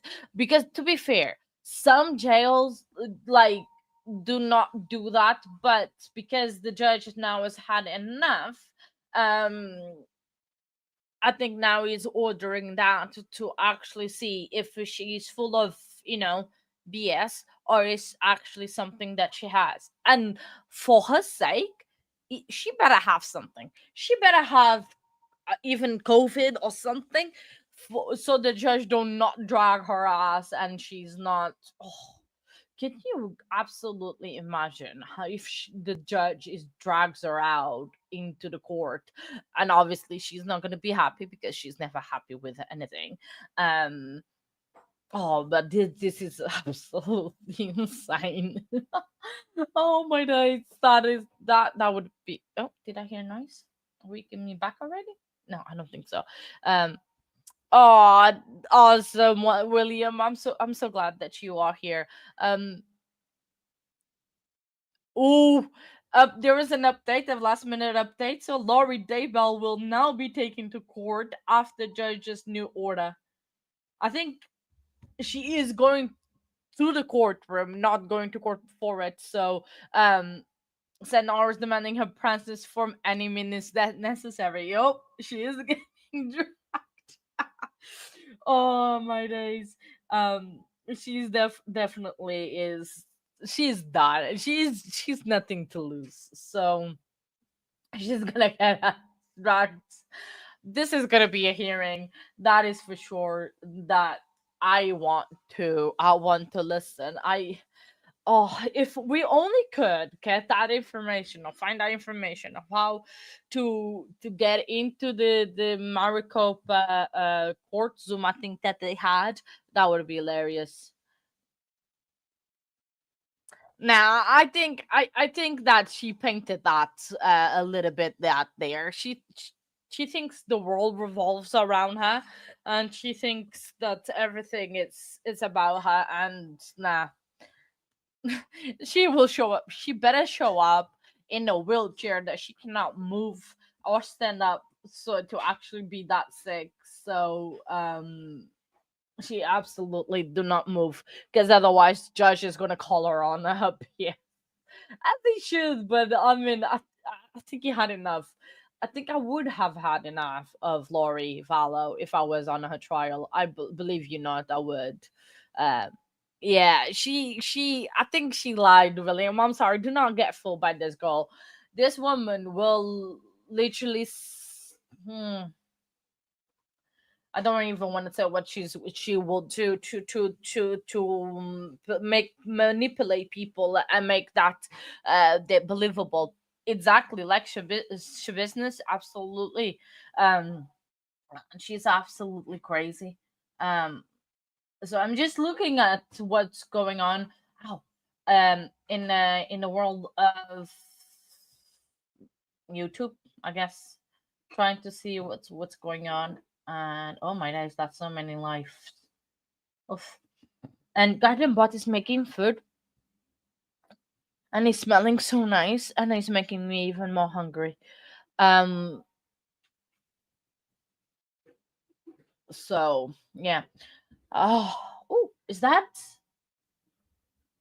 Oh no, I thought that was a police chase. It was not. It was not. False alarm. I thought it was a police chase that I was looking at. I was like, yeah, no. So, yeah, uh, it's just crazy to see that the defense attorney in this trial, they're trying. What's for lunch? I don't know. Well, it's really tea time, dinner time almost over here. I don't know what he's cooking, but I think he's doing his usual, the mincemeat with the rice and spices. I think that's what I smell. Let me ask him. Hang on, 1 second.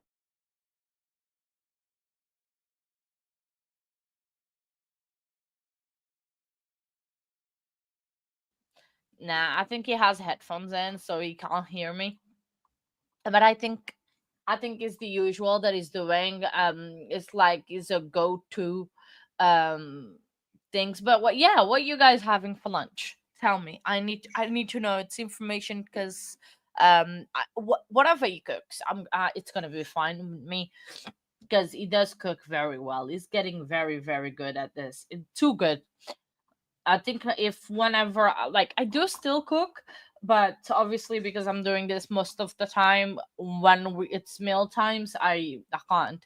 Um, ooh, tuna. Well, what kind? How is the tuna in the can? There is like little bit um little things of tuna, or do you have something else in it? Um, because that's. Huh? Hmm? I know I'm just talking YouTube. Yeah, just because I need to know. It's just that. Don't you have like a bread or something? Oh, I know carbs. Hang on. I was gonna say pasta, but probably not because carbs. Um. And cucumber. Ooh, there is a very good salad that you can put with olives, Zizzy. That is olives, tuna. You can put olives. It doesn't really have like, but it's tuna and a cucumber and a little bit of mayo. And you can put the olives, which is really good. Oh, it's in water. Oh wow. Oh, graham crackers with peanut butter and a milk chocolate Atkins protein shake. I read milk chocolate. I was like, oh, milk chocolate, but it's a protein shake. Yes, not everyone like you has uh, milk chocolate in a box. Like, yeah, the juice boxes, but milk chocolate. Um, so oh, sounds nice. Oh, chicken noodle soup. Oh, William, I miss a good chicken noodle soup. Um, well, you could try a little. Well, I that's my suggestion. But you don't have to follow. Please don't follow. No, I'm joking. You follow if you want, but it's just to make a bit different, and it's not a lot of work. But it's up to you. I'm just talking. Um, well, yes, Paula, it was supposed to be date night for me and Garden Bot, but it's not gonna happen sadly because Roba can't cover the stream today. She has something important that she needs to be present with, which is absolutely fine. So you get me the whole day today until the end of the stream. So sorry, you just stuck with me today, and this thing is really angering me. So I need to put it off. So yeah, so you stuck with me until the end of the day. Sorry, my bad. You don't get a break from me now. No more breaks. We're gonna have maybe date night on Saturday before the stream that I have with gossip, remain in the window, aka Kathy. So yeah, that's probably when it's gonna happen. Date night this week. Hopefully it's gonna happen there. If oh, hang on.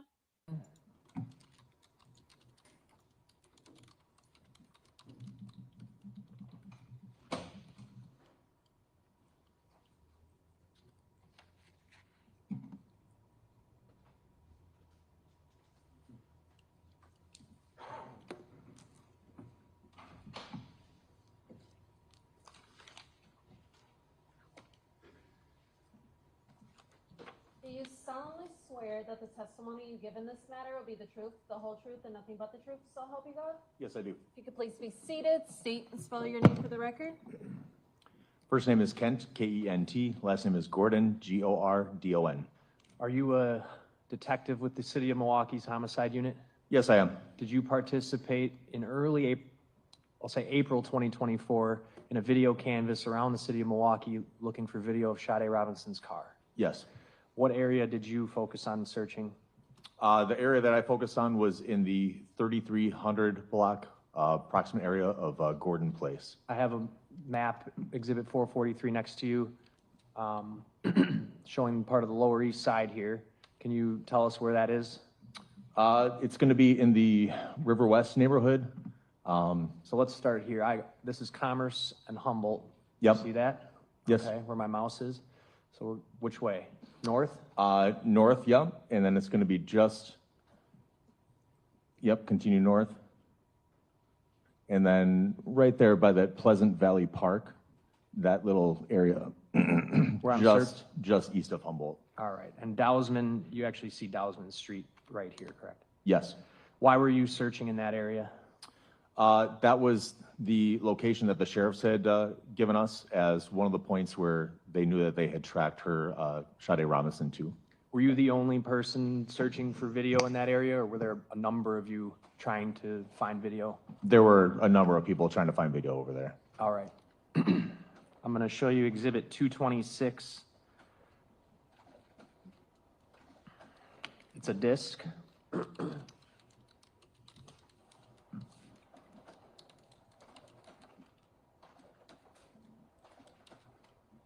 Do you recognize what you're looking at on the screen here?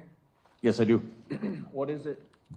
This is video that I had recovered from the location of 3361 North Dousman Street. Move 226 in?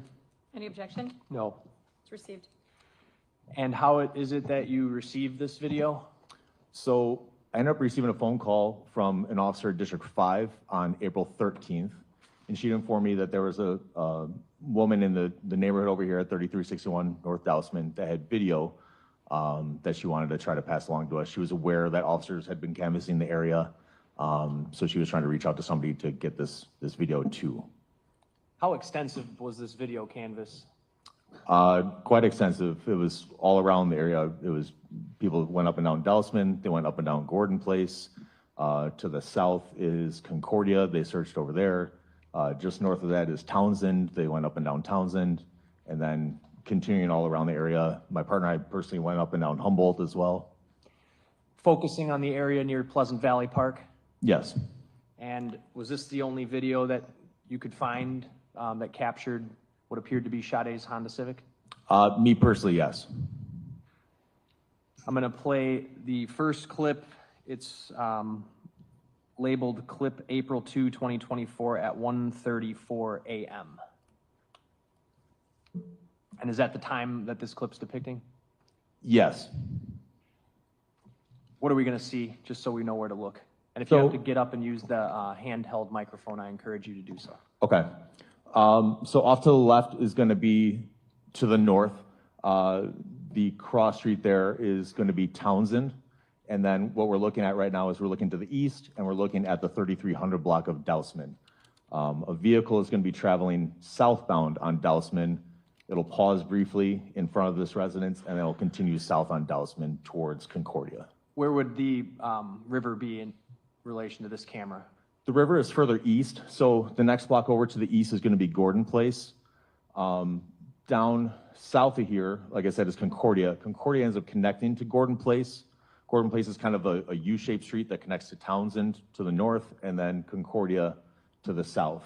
And then where Gordon Place connects with Concordia is an actual access point for Pleasant Valley Park. There's a trail that leads down towards where the Milwaukee River is, which is over to the east of there. Would that be this dotted line here?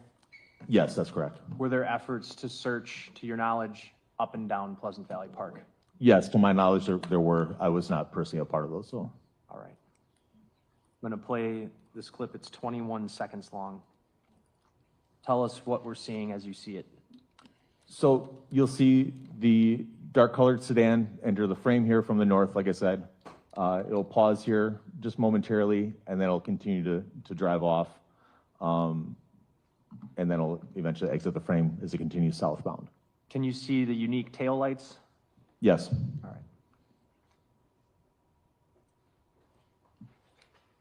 So as I play the clip again, the vehicle, does it actually come to a stop even? Not really a complete stop, it just kind of pauses and then continues driving. And this is at 1:34 in the morning. Correct.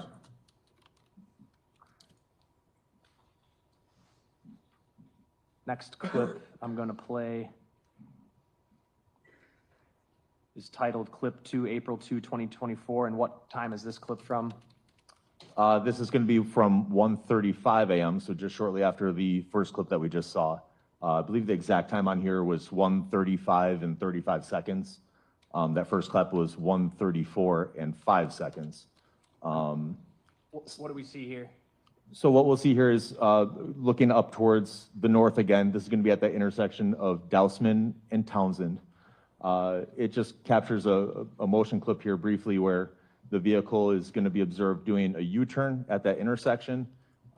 It's initially going west, and you'll see it turn to the south and then angle towards the southeast towards the home that's going to be on that southeast corner of Dousman and Townsend. So it looks like it's doing a U-turn to turn back around.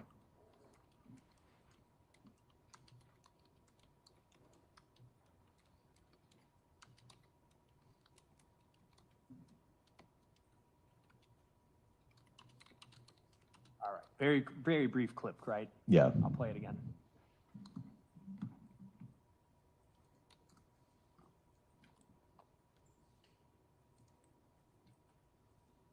You want to use the handheld mic and point out what you're talking about? Because I know it's a little hard to see. I can Sure. zoom in as well. Yep.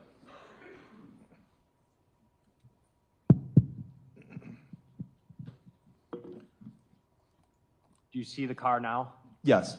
So it'll be right up here, like I said, at the intersection of Townsend and Dousman, facing west initially. I'll play it. And then as you observe the headlights, you'll see them point towards us briefly, and then they continue to move back and then point towards the southeast. And you can see the reflection as it's pointing towards the house over there as well. So it's consistent with a vehicle that's doing a U-turn at that intersection to turn back around and go the other direction which it came from. What intersection is this, if you could point at the map? They'll be right here, Townsend and Dousman. I have nothing else. Cross. No. Thank you. State your next witness. Detective, I'm going to recall Detective Pushnig.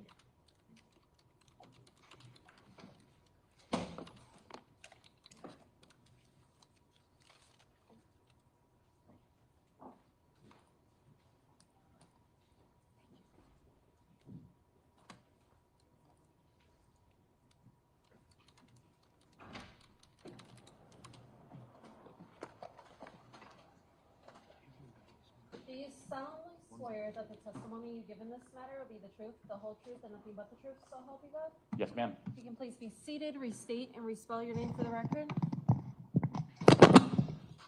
First name Jake, Jake. Last name is Pushnig, Puschnig. Detective Pushnig, did you assist in an additional manner in this investigation by trying to locate poll camera from the route that Sade Robinson's car was believed to be traveling? Yes.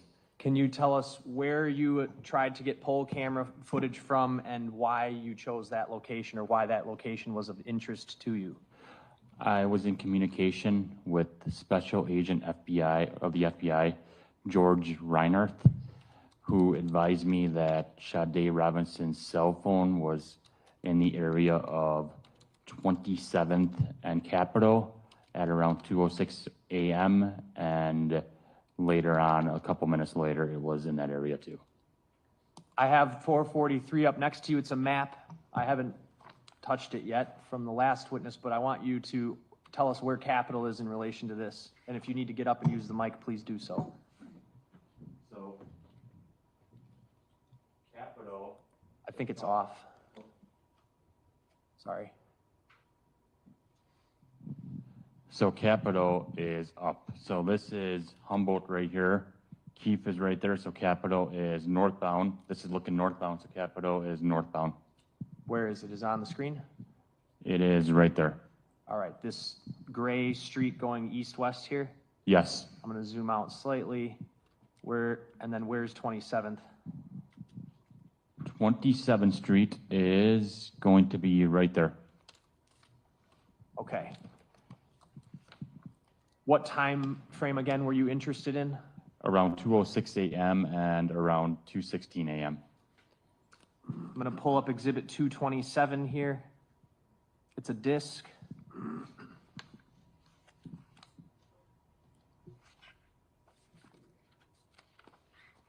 You had prior knowledge that there's a pole camera on 27th and Capitol? Yes, Is that why you sought this particular camera footage out? that is correct. Pulling up the only video that's on exhibit 227. Let me get out of the zoom. Okay, detective, orient us, please. So this is the pole cam on 27th and Capitol. If you look at the top right corner of the pole cam, that is the Clark gas station. If you're looking directly over here, that is going to be eastbound on Capitol. And if you look this direction is going to be southbound on Capitol. On 27th. Sorry, on 27th. What time frame is this video from? This time frame is from approximately 1:59 seconds to approximately 2:30 a.m. Okay, so right before 2 a.m. to 2:30 a.m. on what date? On the April 2nd. Move 227 in. Any objection? No. 227 is received. And what time were you of the belief that Sade's phone was putting her around this intersection? Around 2:06 a.m. and around 2:16 a.m. So that would be 6 minutes into this video? That is correct.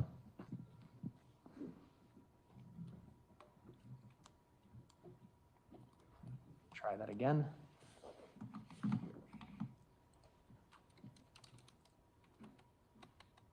I'll go 5 minutes, 30 seconds into the video.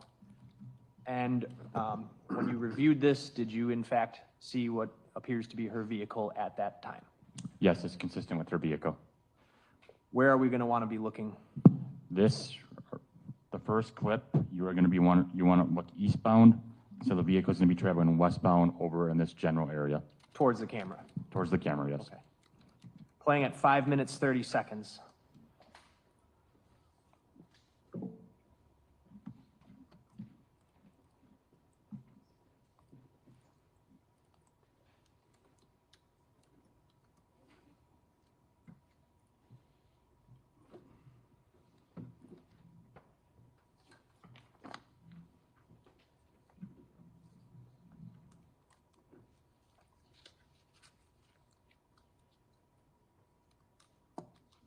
You see it? Yes. Point it out, please. It's this vehicle right there. That's all foggy. What's all foggy? The windshield. Okay. I'll back it up 10 seconds. It's at 6:04, so I'm going to 5:54.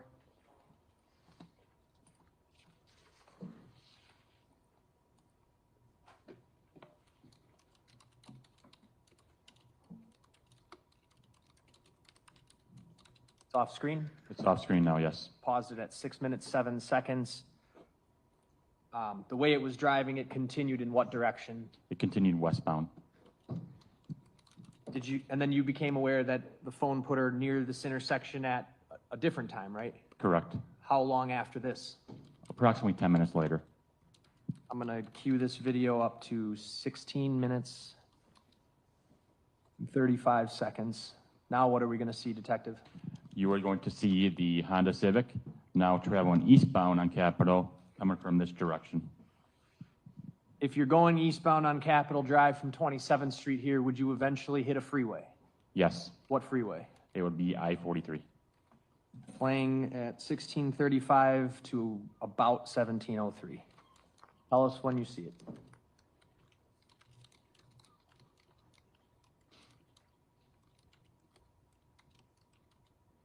Right there. All right, and I know that that's a Honda Civic because it has the unique tail lights that look like a C and a backward C. Paused at 1650. I'll take it up to 1703. It just continues east? Yes. Okay, let's back it up. At 16 minutes, 44 seconds, are you able to notice anything about the windows here? Let me zoom in first. Yes, they also look foggy.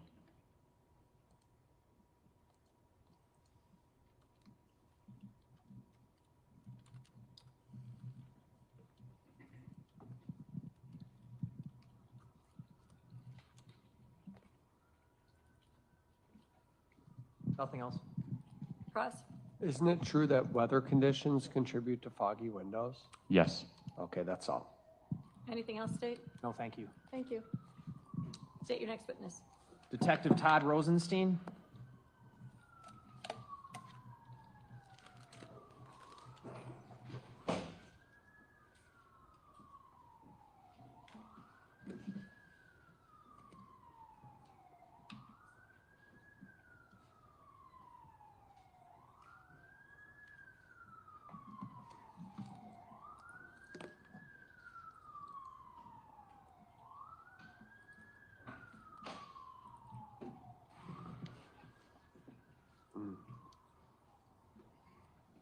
Do you solemnly swear that the testimony you give in this matter will be the truth, the whole truth, and nothing but the truth, so help you God? I do. Please be seated, state and spell your name for the record. My name is Todd Rosenstein. That's Toddrosenstein.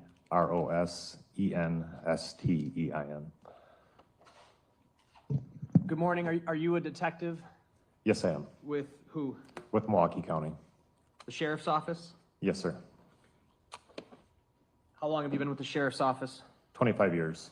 Did you assist last April 2024, that is, in an attempt to recover or review video related to the disappearance of Sade Robinson? Yes. Did you review videos in the area of Interstate 94, near College Avenue, as well as the airport? Yes, I did. And you were looking for what? We were looking for Sade's vehicle to pass certain cameras or certain points. And what time frame were you focused on in that part of town? I believe the time frame we were looking for was like 2:38 a.m. on the 2nd, and then like between 2:30, 2:50-ish in the morning. Why were those times of interest to you? Because of cellular phone downloads and Life 360. Phone records and Life 360? Correct. What about those records? They were in the area at the time, those times in the morning. So if I understand you correctly, it's that those records suggested her phone was in those areas, so you were trying to see if her car was there? Correct. I have 443 up on the map here. I'll zoom out. Do you recognize this, first of all? Yes. Okay. What are we looking at here?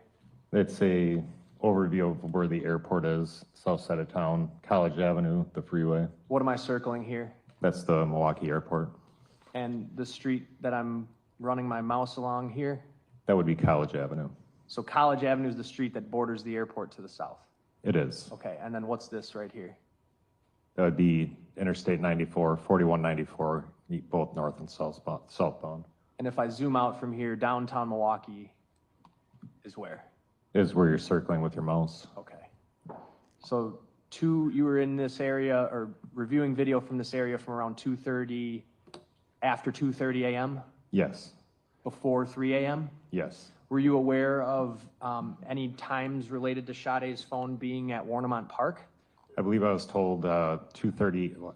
I don't know about the times at Warnemont Park, but looking at this was around 2:38. Would that have been, to your knowledge, before or after being at Warnemont? Before. On the way to Warnemont? Correct. Okay. I have up on the screen, give me 1 second.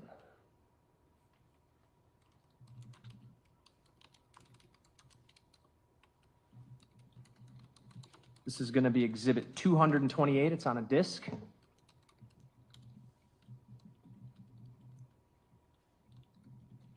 What are we looking at? Do you know what this camera is? It's the camera, the Wisconsin Traffic Operations Center camera at College Avenue. And you're familiar with this camera operating system? Yes, Is it because the sheriff's office is responsible for patrolling the freeways? that's exactly it. Okay. What direction are we facing? Right now, it's facing northwest, and it's indicated by the NW on the top of the screen. And what time, date and time? It is stopped at 2:10:04, and that's 4/2 of 2004, or 24. So if I advance this video, let's go up to just prior to let's go to right around 2:38 a.m. if I can. Oh, I think I got it.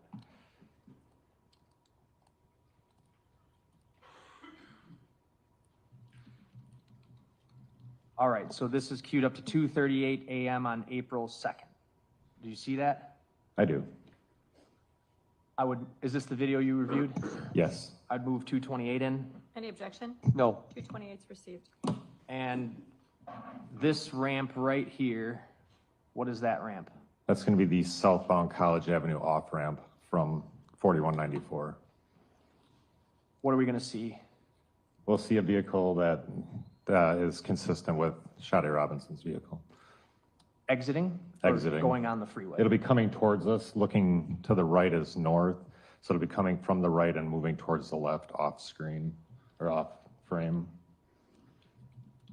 So it would be exiting the freeway at College Avenue? Correct. All right, and it's in the distance, you can't tell from the video alone what kind of car it is, fair? Fair. Okay. Playing at 2:38:02.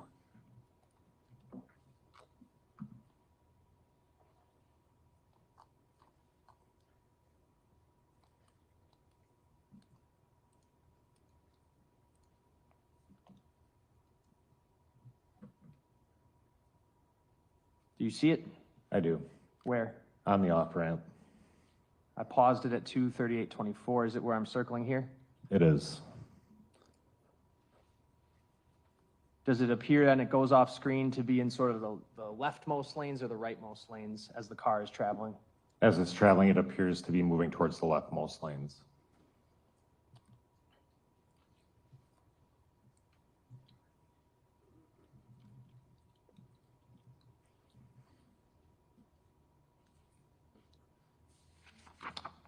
And did you review and yourself recover a video clip from College Avenue? I did. Where is that video? It's going to be the eastbound College Avenue underneath the airport freeway. They have cameras underneath in the tunnel there. Is that location depicted on the map I have up here? It will be where it looks almost like a shaded blue box on College Avenue. Right here where my mouse is? Correct. That's the shade? Okay. I have exhibit 229, that's a disc I'm gonna put in. And did you observe footage showing a vehicle consistent with Miss Robinson's vehicle? I did. Was that video footage from before or after that vehicle exits on College that we just watched? It was after. Do you know by approximately how much? 4 to 6 minutes-ish.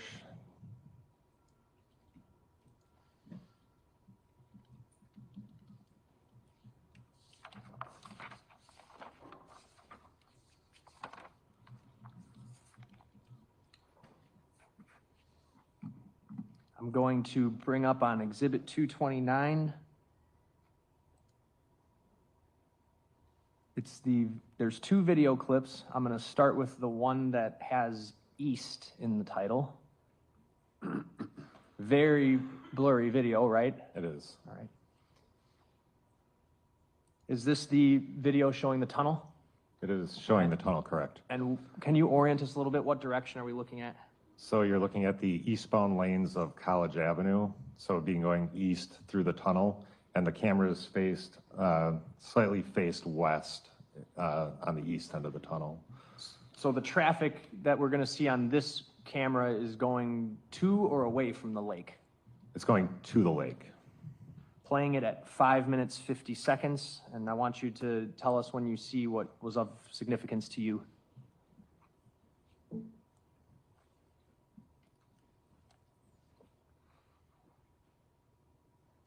What do we have there?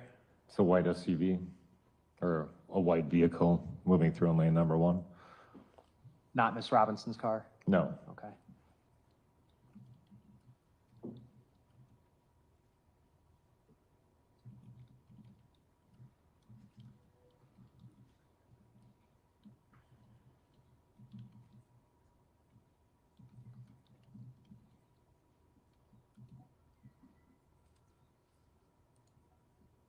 What do we see here?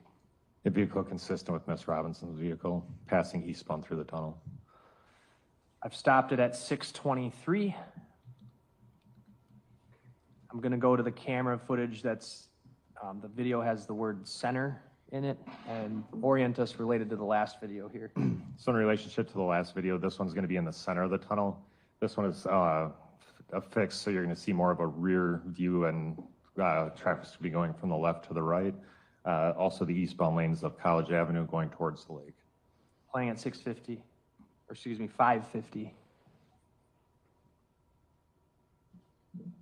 That's the white SUV that came through on the other camera.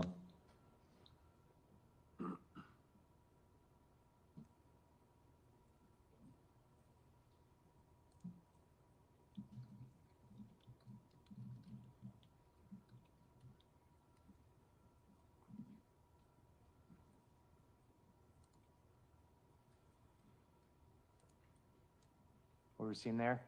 A vehicle consistent with Miss Robinson's vehicle. Going east? Correct. And you said this, how long would this have been in relation to that car getting off at College Avenue? I think it's approximately 4 to 6 minutes, depending on, like, once it leaves the screen at 2:38 on the other camera, be about 4 to 6 minutes to get here. The way that that vehicle exited the camera frame eastbound, would that, pull up 443 here, zoom out a little bit. How would you get to Warnemont Park once you're off that camera? You would continue to go eastbound on College. Can you actually use the mic and show us what the most logical route is? There's a handheld mic, I think, next to you. You can point it out on the screen. So getting off the interstate, you'd be coming through here. This would be the tunnel. And then you'd continue to go eastbound on College and then come around onto the street right here, and then you can turn into Warnemont Park. And that street, it says right here, 32nd Division Memorial Highway. Right. And then where's Warnemont Park? It's going to be right here.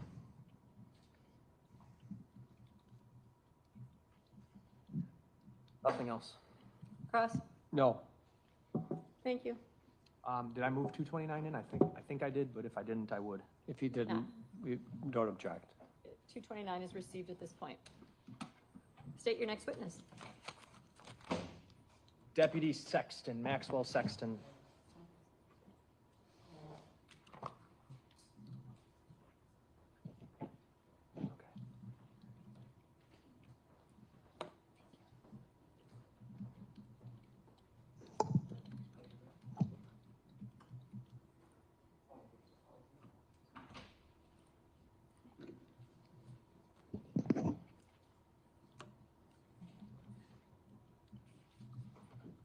Do you solemnly swear that the testimony you give in this matter will be the truth, the whole truth, and nothing but the truth, so help you God? I do. If you could please be seated, state and spell your name for the record. Deputy Maxwell Sexton, Maxwell Sexton. Are you a deputy with the Milwaukee County Sheriff's Office? I am. How long have you worked in that capacity? It'll be 9 years in August.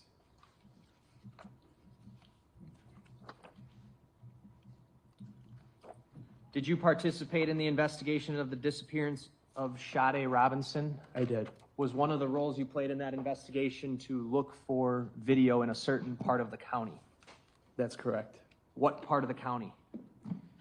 Between College Avenue and on Lake Drive all the way to about Botsford, all the way to Warnemont Park. I have Exhibit 443 on the screen next to you. Is the general area you're describing depicted on this? It is. Could you use that handheld mic and point out the areas that you were responsible for, well, not responsible for, but that you tried to get video from? So College Avenue is right here. So we have College Avenue right here. So Lake Drive, we're looking. So this would be Lake Drive. So from College Avenue all the way to Warnemont Park. All right, and So up Lake here. Drive is also called something else, right? Yep, 32, Highway 32. The 32nd Division Memorial Highway? Correct. What kind of buildings or structures are along that stretch? So there's houses there, there's Cudahy's Police Department's there, the office, the high school, there's churches, and yeah, a couple of residences as well. And a hospital. Okay, and a hospital, okay. Yes. So this area of College Avenue, let's say we're talking all the way over to the freeway, I-94, 43 there. Is it 43 or 41? 41. Over College Avenue, over to the lake, and the area you just described, is that all in Milwaukee County? It is. Is that all in the city of Cudahy? Yeah, it is. Okay. Correct. What hospital is over there? St. Luke's South Shore. As you went up, that would be South Lake Drive, what blocks did you cover? I believe it was from College to all the way to the park, but it was from South Shore, you see Henry all the way to Ramsey. Did you notice any houses that had appeared to have cameras on them? I don't recall any houses over there that had cameras on them. There was one house near Layton, but he wasn't there when I was. Let me ask you this, were you able to get any video footage from any residences around that area? Just one person, and the timestamp was off, so. All right, and then was there anywhere else that you got video from? St. Luke's, Okay. South Shore. Was that the only video you retrieved that was of note to you? Yes. And what did that video depict in summary? So the time frame that I was looking at was between 2:45 and 2:55. And what it depicts at 2:51, dark colored sedan matching Miss Robinson's vehicle passing South Shore, heading from the south to the north towards Warnemont Park. Can you point out on the map exactly what you're talking about? Yes. Okay, so can we zoom in a little bit? Sure. So if you see where it says Aurora, St. Luke's, South Shore Yep, here, there we go. and College Avenue here? So the cameras that South Shore has, it faces south and north. So it catches Henry Avenue here. You see a vehicle at 2:51 past Henry Avenue heading towards Watermont Park. And then you see that another camera that's facing going northbound passing Ramsey. So you know that vehicle went from Henry Avenue past Ramsey Avenue. Okay, on Lake Drive. Correct. Not coming off of Henry, but coming up Lake Drive? Correct. Okay, so it wasn't driving on Henry. It was not, didn't make a turn from Henry. It's coming from the south going north. I'm going to show you Exhibit 230. It is a disc. Let me pull it up here.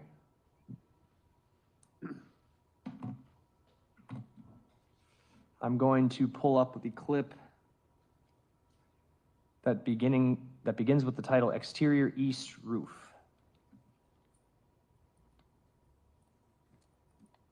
Do you recognize this? I do. Is this the video you recovered from St. Luke's South Shore? This is. What are we looking at? What's the street here? So this is, right here is Lake Drive. What you're looking at here is Lake Drive. This would be Henry Avenue. And where would College Avenue be? College Avenue would be more south, so it'd be that direction. What's the date and time stamp on this? April 2nd, 2024 at 2:51:24. Move 230 in. Any objection? No. 230 is received. I'm going to play this clip. It's 24 seconds long. And tell us what you noticed and if you could point it out as it's happening. So you notice headlights coming into frame.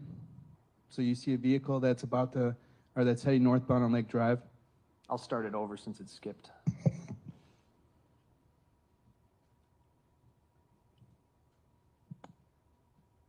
All right, and then you can see that it's a dark-colored four-door sedan. Next clip is going to be exterior east south side.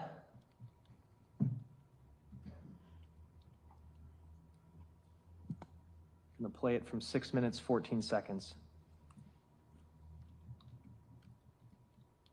So again, you see headlights starting to come into frame. That's why you know it's not coming from Henry Avenue, it's coming more south. Crosses Henry, and you can see it's another dark color. It's a dark colored sedan, as from the first video. A vehicle getting to Warnemont Park, what direction would it be traveling? It would have to go north on Lake Drive from this view. And what direction was that car going? That car was going north. In the direction of Warnemont. Correct. Nothing else. Cross? No. Thank you. State your next witness. Detective Andrew Sullivan.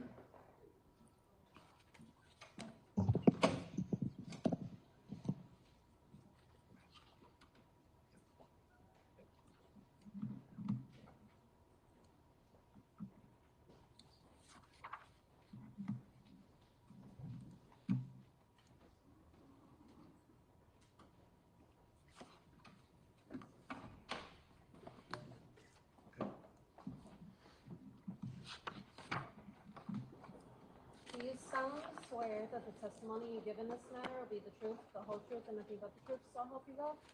If you can please be seated, restate and respell your name for the record. Andrew Sullivan, AndrewSullivan. All right, you had previously testified in this trial, correct? Yes, One of your roles in this investigation was to search for video near the area of Warnemont Park, is that right? correct. And can you tell us what areas you searched and what time frames you were searching for? I was able to retrieve video from 4531 South Lake Drive from 4:35 in the morning of April 2nd. I have 443, Exhibit 443 on the map, or on the screen next to you. Are you able to orient us as to where this video was recovered from that we're going to talk about? It should be South Lake Drive and East Armour Avenue. All right. So I have it up. You see where I'm circling Armour? Yes, All right. And is this Lake Drive where my mouse is now? correct. So this would be near what park? Sheridan, And then right to the south of Sheridan Park is what park? Warnemont. And why were you looking around the area, or excuse me, around the time frame from 4:35 a.m.? Through the course of the investigation, it was learned that Sade's cell phone data was in that area, Going in what direction? northbound on South Lake Drive, So towards or away from Warnemont Park? away, And to be clear, we're talking about what day? April 2nd. I have Exhibit 231, which is a flash drive in the computer right now. 235, you said? 231. Oh, 231, thank you. Do you know whether this date and time stamp on this was accurate? The home surveillance footage was 23 minutes ahead of real time. Okay.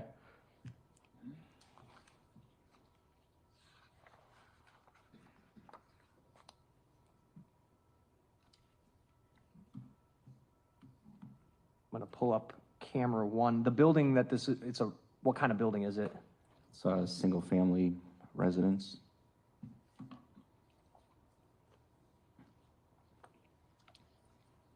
What are we looking at? That would be the front of 4531 South Lake Drive. And then it faces eastbound, so it captures north and southbound traffic on South Lake Drive. This street in front of the camera is Lake Drive? Correct. The person who lives at this address, he's got quite a bit of lawn art, right? Correct. Okay. Which direction would be towards Warnemont Park? You can get up and use the microphone if you have to. There should be a handheld one there. I think it's off. This way is going southbound, and then that should be going northbound. So what are we gonna see here? You can have a seat. You're gonna see a dark-colored sedan coming from the south, going north on Lake Drive. I have the video queued up to 1 minute in. Can you tell us what the date and time stamp on the upper right corner reads? It reads April 2nd, 2024, and then it says 4:58 and 33 seconds a.m. But that's inaccurate? Correct. So what would be the real time that we're looking at? It would be 4:35. I lost the connection on one TV. While that's fixing, how did you figure that out, that the time was off? I utilized my cell phone. I initially looked at the live stream video to see what the time was. I calculated it on my phone and observed it was 23 minutes ahead of real time. I also utilized my partner, Detective Matthew Vandertye's cell phone, and we were both able to figure out it was 23 minutes ahead of real time. I'm gonna move 231 in. Any objection? No. 231's received. And what are we gonna see, Detective? You're gonna see a dark-colored sedan coming northbound on Lake Drive. Did you think that that sedan belonged to someone in particular?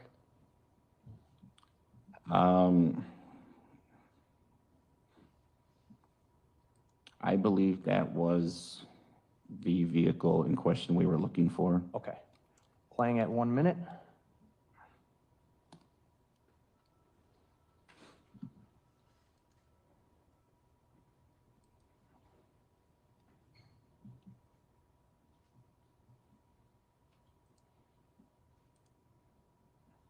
Is that the vehicle there? Correct.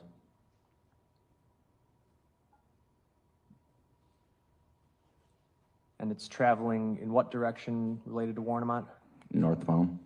Away from it? Away from, yes. At what time? 4:35 a.m. Nothing else. Cross? No. Thank you.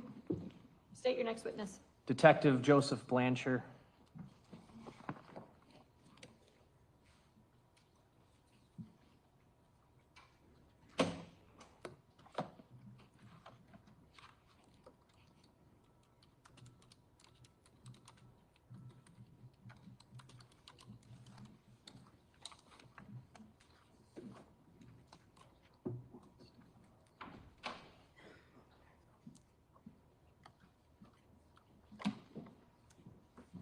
Do you solemnly swear that the testimony you give in this matter will be the truth, the whole truth, and nothing but the truth, so help you God? I do. If you could please be seated, restate, and respell your name for the record. Joseph Blanchard, J-O-S-E-P-H, Blanchard, B-L-A-N-C-H-A-R. Detective Blanchard, did you try to assist in tracking Sade Robinson's vehicle on video after it would have departed from Warnemont Park? I did. And in what area did you go look for video? On Howard Avenue, near the Cudahy Police Department. Why? Why that time, or why that location? For tracking the movements that the vehicle was taking, we tried to see where it went. I guess the furthest would have been west, trying to track its further movement. Was there a particular reason you chose that location? It was a government building. I know that they have cameras in that area, and the vehicle would have had to travel north. That would have been the closest area to the freeway, I believe. What made you think the vehicle had come to this area, the area of the police department? There's other videos that we were tracking that it was further, it kept getting further east and then going further west, so I decided to go to that location to see. Was there phone information? There also was phone information and GPS, things like that, as far as Okay. just tracking that course. And what time were you looking for video from the St. Francis Police Department? 4:30-ish in the morning, I believe. This timestamp on the video I found was about 4:38 in the morning of the 2nd. Would this have been after the vehicle left Warnemont Park? Yes, On what date again? the morning of the 2nd, April 2nd. April 2nd. Yes. Were you given access and did you review the St. Francis Police Department video? I did. Describe the video system if you can. The video system was antiquated. It hasn't been updated in the way that it recorded its snapshots. So the video, like normal video, would be real time. You could see the numbers going up with time relative where you're looking. The video would only save a second or second and a half at a time.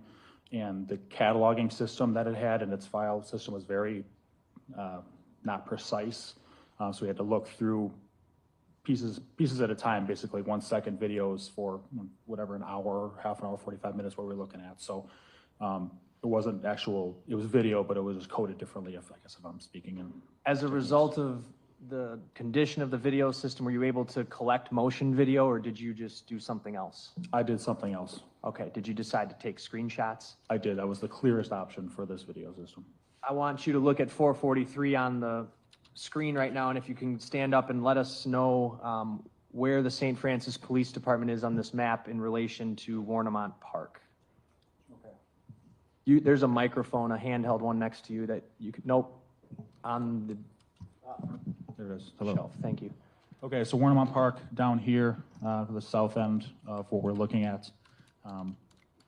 And to take the video that they were tracking is north from Warnemont Park on the first available roadway here that goes all the way through, which looks like it's 32 marked on this map. And then it would have taken a westward direction here. What street is that? This is Howard Avenue, running east and west. If you turn west on Howard from Lake Drive there, would you eventually hit a highway?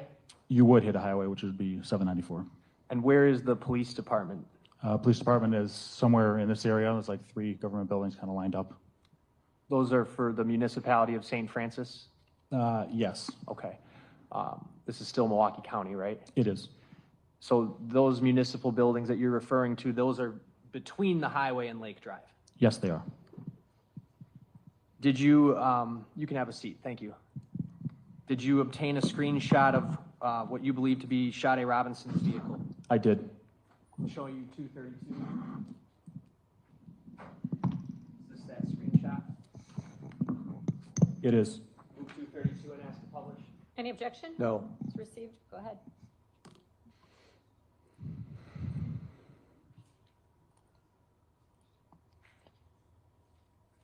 All right, this very grainy screenshot here, what are we looking at, Detective? It is Sade Robinson's vehicle traveling westbound on Howard, approaching 794 at the west sort of side of the structure on a furthest camera angle. Did you watch a number of cars pass by this camera on Howard Avenue? I did. And were you able to distinguish parts of those vehicles from other parts of this vehicle that made you think that this was Sade Robinson's? Yes.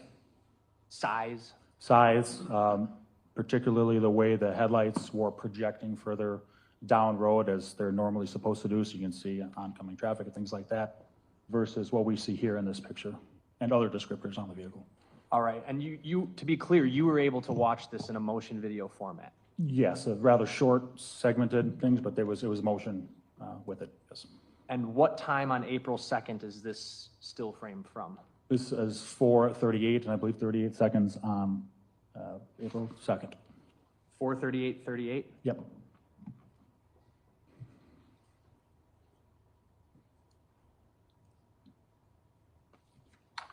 Nothing else? Cross? No. Thank you. State your next. Recall Detective Donner.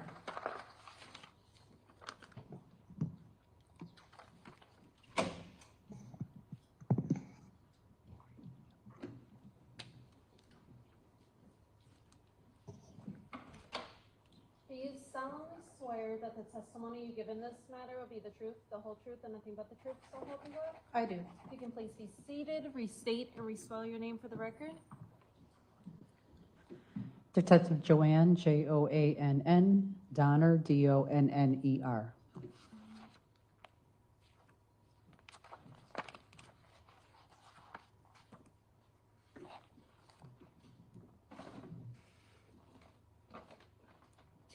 All right, Detective Donner, you, at some point, you reviewed the bus video footage depicting Mr. Anderson, right? I did, How did he get on and pay for the bus? with cash, And how did he get the cash? out of his wallet. Okay. I'm going to show you 493. I don't object to that exhibit. Have the number one more time. 493. It's admitted. Is this an image from that bus video? It is. Move 493 and ask to publish it. Already received and go right ahead. Thank you.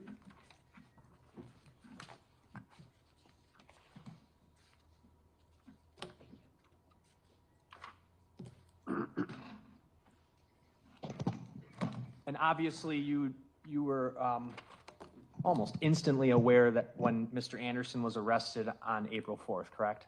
Yes, And you learned that his wallet had been recovered from him? it was. I'm showing you what's already in evidence is 453.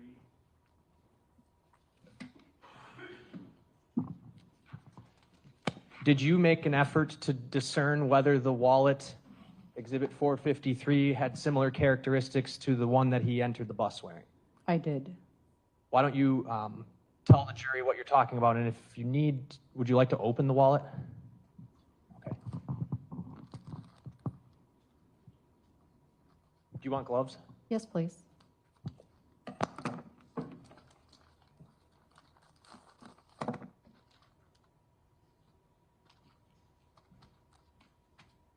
Thank you. Explore it further is my point. Okay.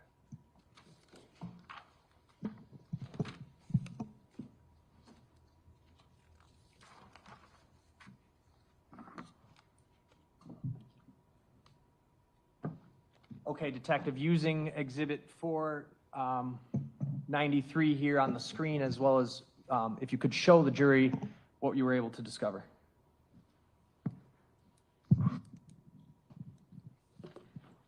I first noted this small dark area, and I determined that it was a label that matches this wallet that was retrieved from Maxwell Anderson. All right. What part in particular? It's right here in the lower corner. It has the same one right here. Okay, thank you. You can bag that back up.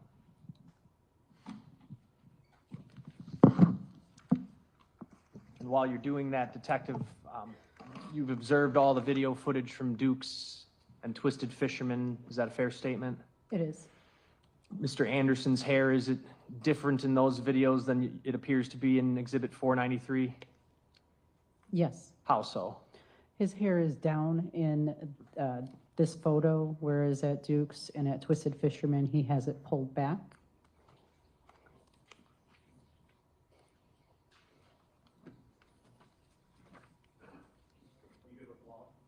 Yes.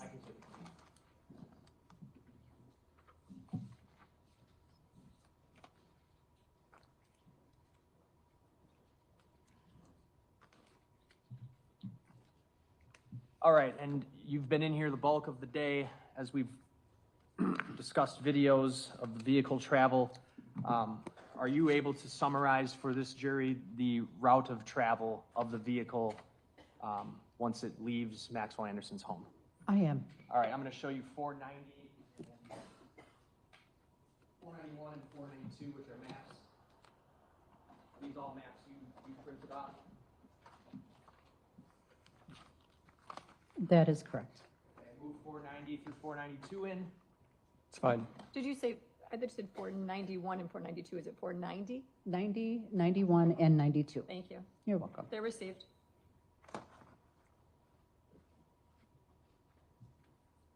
And if you can, Detective, I guess the easiest way to do this would be to have you draw on it, right? Yeah, I agree. Can the witness come and use the Elmo? Sure.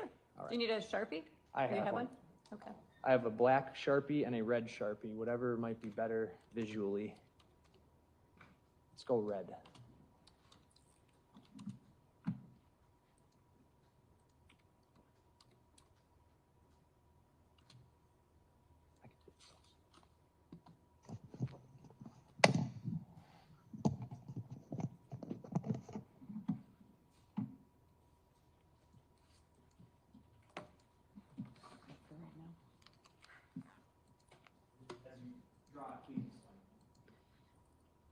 So this is Mr. Anderson's residence right here.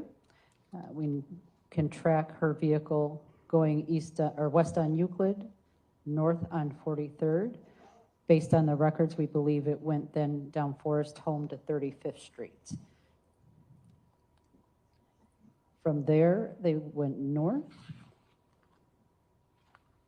and presumably got on the freeway, since the next time that we see the vehicle, it's then exiting at McKinley.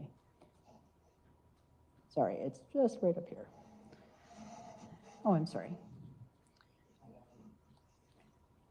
So eastbound on 94, then north on 43, where it exits at 145 onto McKinley.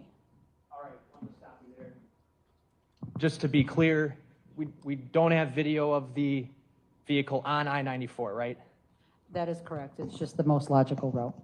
Was that video beyond retention period when you figured this out? That is correct. Okay. There's an entrance from 35th Street onto Interstate 94. Is there one? There is. And you indicated the next time after 35th Street that it's on vehicle video is where? After it exits at 145, Point to that, please. that would be right here. And is that where the license plate reader camera captures her plate? That's correct. All right, why don't you continue from there?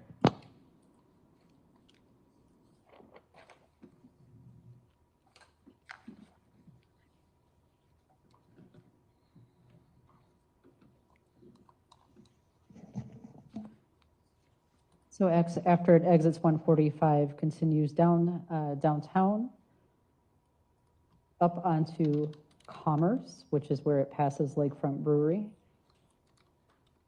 presumably to Humboldt, because again, where it's seen next is up in this area, and that's that North Dousman. Do you recall what time that Dousman video was? Sorry, not off the top of my head. Okay. The timestamp of the plate reader camera, do you remember which that one was? Yes, approximately 1 a.m. All right. From this area, we believe that it then went up to Capitol, went west, where it was captured here. What street is that? That is Capitol and 27th Street. It then proceeds further to approximately just past, I believe it was the 145 Fond du Lac Avenue. But we don't have, you didn't find video of that? Correct. What are you basing that on? That's based off his cell phone records in Life 360. Then where is it on video next? It comes back going eastbound and captured again on 27th and Capitol. After that? From there, again, this is speculation, just using cell phone records in Life 360. According to those records, it travels along 43, going southbound through downtown Milwaukee.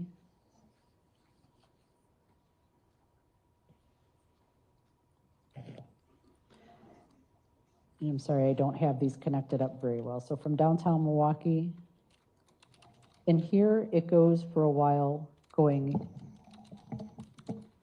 west, where it then stops and turns back around. We weren't able to determine exactly where the phone turned back around. Were you able to get freeway video from those locations? No, the freeway video was past the retention date. Okay, then when's the next time we get it?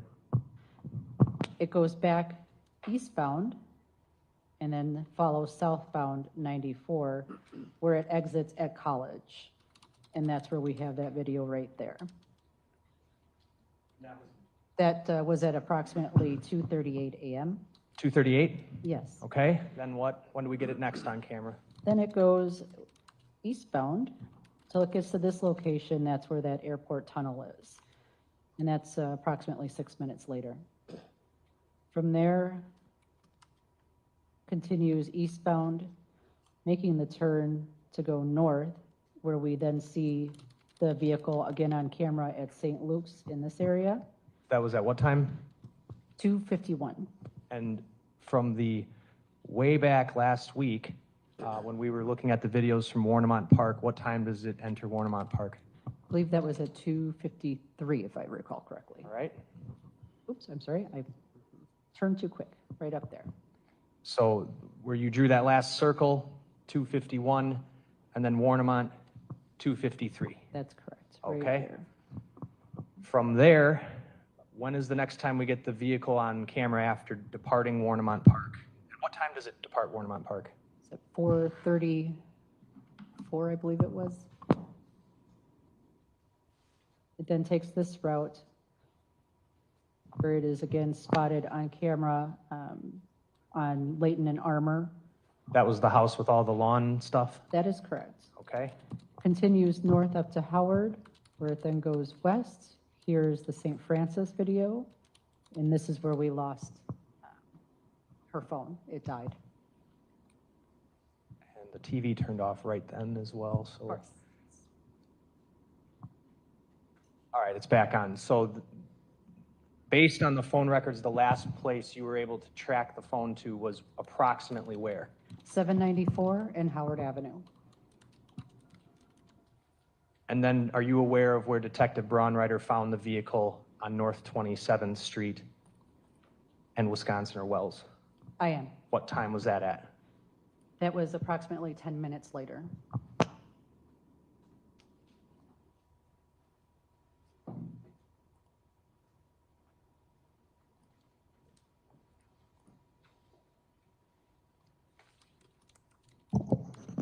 I want to go back to one other map here. I've got 491 on the screen here. When the vehicle is on camera, it passing the plate reader here, and then it goes up Commerce Street, and you're aware that Miss Robinson's residence, her apartment building was on Commerce, right? Yes. Through your review of the videos, both from Lakefront Brewery as well as from her apartment, does her car ever stop back at her residence? It does not. And from your review of those Life 360 records, does it appear that she makes a stop on, that her phone makes a stop on Commerce Street? No, it does not. Nothing else? Cross.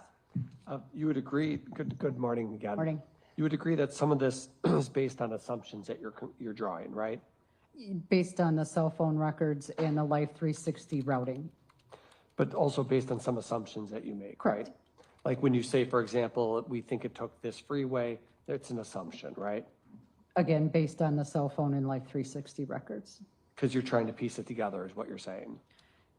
The Life 360 uses GPS and it's pretty accurate at dotting the route and it follows along those freeways. Okay, well then, why didn't we just rely on that data? Why even bother and go pull camera footage? Just to verify that her vehicle and her cell phone were together.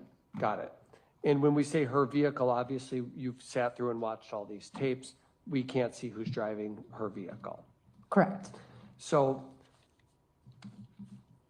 the car, when the Civic leaves Max's home, the Civic goes in a direct route to Sade's Commerce Street that she lives on. Fair to say? Yes. From point A to point B. Yes. Is there any, was Sade's ID card found in Max's residence? It was not. Is there any, this was a first date, wasn't it? Yes. No evidence from anything you looked at that Max had ever been to her apartment?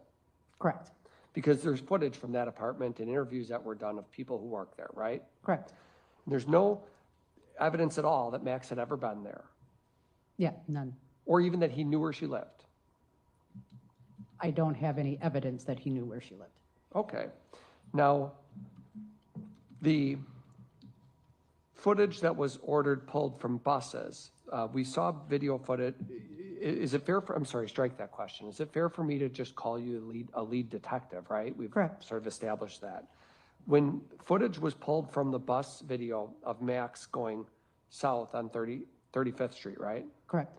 Was any order put out by you to pull bus footage from earlier that morning heading up towards Lisbon Avenue?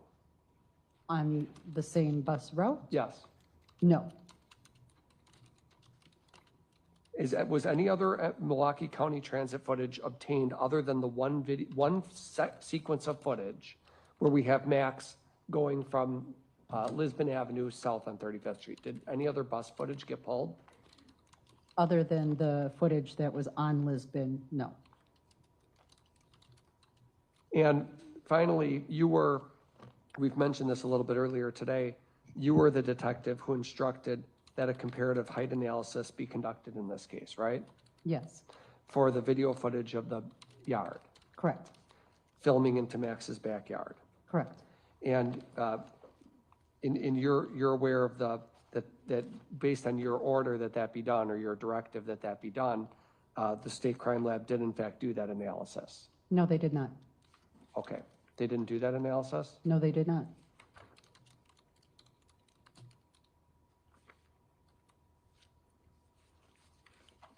Should I mark this? Where are we at for exhibit? Celeste, can you tell me where we are at for an exhibit?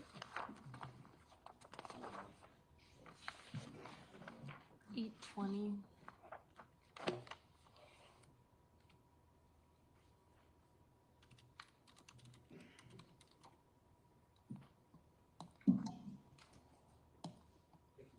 No problem.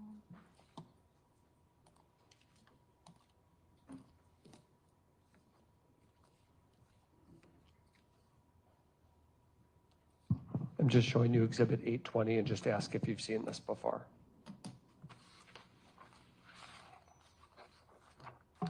Yes, I have. Okay, and that is, what is that? It is a report from the crime lab regarding the video that was submitted. And that's directed, sent to you? Or Yes. Danita Ball? Right, in care of me. It comes to me. Danita Ball being the head sheriff and you being a detective, obviously. And then, would you agree with me that on exhibit 820, this is a report from the state crime lab, correct? Correct. And that there's 4 video files and 1 JPEG file. The videos were copied and the analysis was completed. Yes. And that these, the footage is even from a channel 5 with the descriptions of video that we had watched yesterday from 3166 39th Street, right? Correct. And the summary of conclusions is that there is a figure going through an open area, but one can't determine what or who this figure is. Would you agree with that? Yes, that's correct. That is the conclusion. Yes, that's what it states. So when you said that the analysis wasn't done, what you meant was they were not able to make any determinations, right? No, the height analysis was not done. Okay. Well, what type of analysis was that? They attempted to clear up the video image a bit more, and they were not able to. So in other words, the crime lab wasn't able to make the footage any clearer. Correct. They concluded that this is the crime lab concluded one can't determine what or who the figure is. Correct. Enhancements were made to the video, but it's still, despite those enhancements, no conclusion. That's correct. And because of that, they couldn't do a comparative height analysis. No, they do not do height analysis. Oh, so you asked them to do something they don't do? Correct. Does the FBI, why did you ask them to do something they don't do? I didn't know that they didn't. Did you seek FBI assistance for that? No, I did not. Okay. I did not, obviously, you have the report. I did not get that information until late October, and that would not be enough turnaround time. October 16th.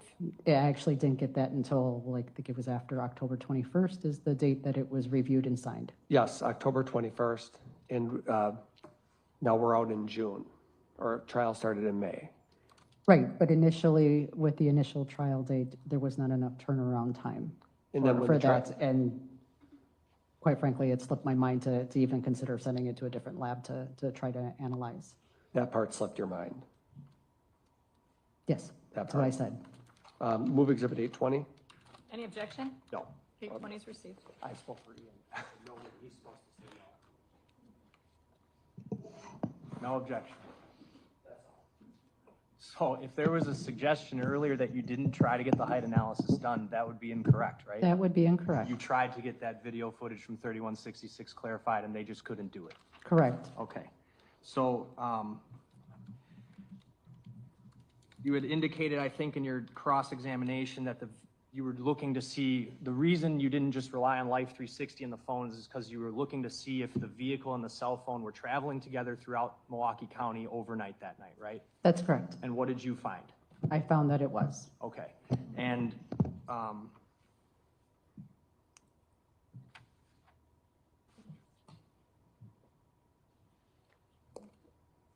you had been asked of whether you had recovered evidence that Mr. Anderson was aware of Ms. Robinson's apartment, right? Yes, But you are aware that they were hanging out, talking at Twisted Fisherman and Duke's on Water all night, right? yes, they could have easily talked about it. Nothing else. Defense? Sure, could have, would have, should have, but we don't know that they did. Correct. Okay, that's all. Because one of the people in those conversations is no longer with us, right? Correct. Nothing else. Well, that's one reason. Another reason is there's no evidence that they talked about it. Because she's dead, and I can't ask her. Okay. State? Nothing. Thank you, Detective Donner. State, you have a quick witness? I do, actually. Awesome. Brian Morgan. If you wanna call back.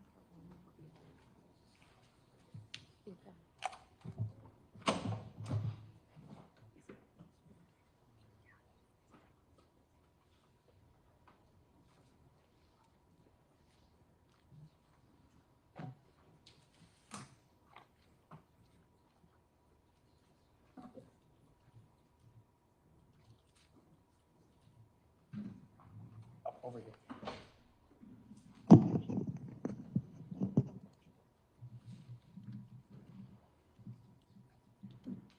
Do you solemnly swear that the testimony you give in this matter will be the truth, the whole truth, and nothing but the truth, so help you God? I swear. You can please be seated, state and spell your name for the record.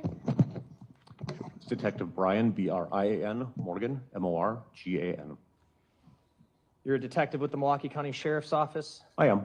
and how long have you worked in that capacity? With the Sheriff's Office for 23 years and as an investigator for the better part of 14. Last year, 2024, were you involved in attempting to obtain a DNA sample of a family member of Sade Robinson's? I was. And what was the purpose of trying to get that DNA sample? There was a missing person that was entered into the system about the same time as human remains were found. And there was enough of a match where we thought it's potentially the same person. So we wanted to get familial DNA so we can compare for identification purposes. Who did you get that DNA swab from? From the victim's mother, Sheena Scarborough. Can you spell it for the record? I cannot. Okay, I will. It's S-H-E-E-N-A S-C-A-R-B-R-O-U-G-H. I'm going to show you Exhibit 494.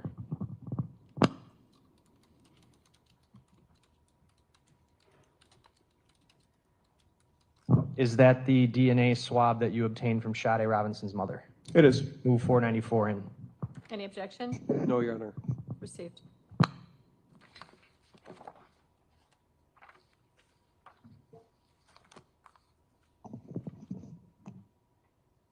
Were you also involved in transporting swabs, DNA swabs obtained during autopsy from the various body parts recovered and examined by Dr. Decker to the Wisconsin State Crime Lab for DNA analysis? I was. Nothing else. Ross? Thank you. Thank you. Another short one by chance? No, I do not have another short one. Okay, it's 11:50. It's probably a good time to break for lunch then. Okay, remember your admonitions. Keep that all in mind. Put this case out of your mind till you come back this afternoon. This afternoon, we can kick up at 1:30. Right, Celeste? Or 1:45? 1:30. So we'll do 1:30 this afternoon, okay? So have a lovely lunch. Leave your notebooks on your chair, and we'll see you back at 1:30. Thanks, everybody.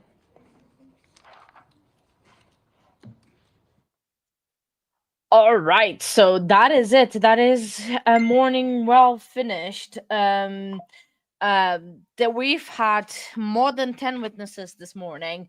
I know, yeah, there were short witness, very nice, easy short witnesses. I liked what they did with the lead detective to do the map, because that showed, and that was what Zizi was telling earlier, that they would like something like that with a map. I might actually do the same. Now that she did the same, I might do my own with the satellite and kind, you know, to do that. So what we could do first, I want to show you guys. I'm working. It's still not finished.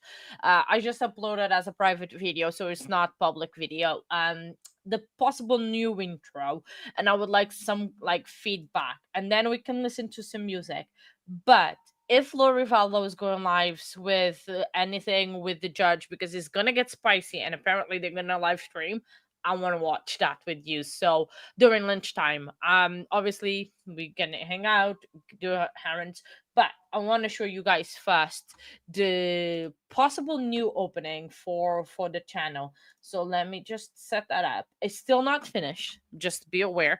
I still have to work on it and get some stuff done, but it's kind of almost there. So here we go. So oh, hang on, I need to add to this to the screen. Here you go. Courtroom buzz lights up the air, faces tense as stories tear, truth and lies like a tango dance. Justice here takes no chance.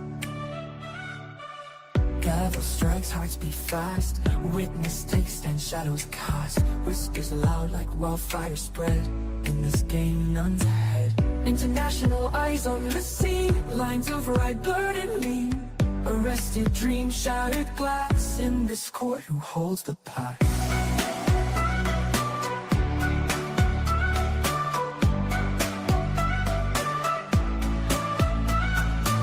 Lawyers dance in verbal fight, day turns into darkest night, every turn heart skips a beat, justice tango on repeat. Families watch soul torn apart, courts drama quick to start, chains rattle, futures bleak, yet in silence justice seeks. Around the world eyes new gaze, every trial a twisted maze, judgment passed through smoky gates, in this court no room for hate.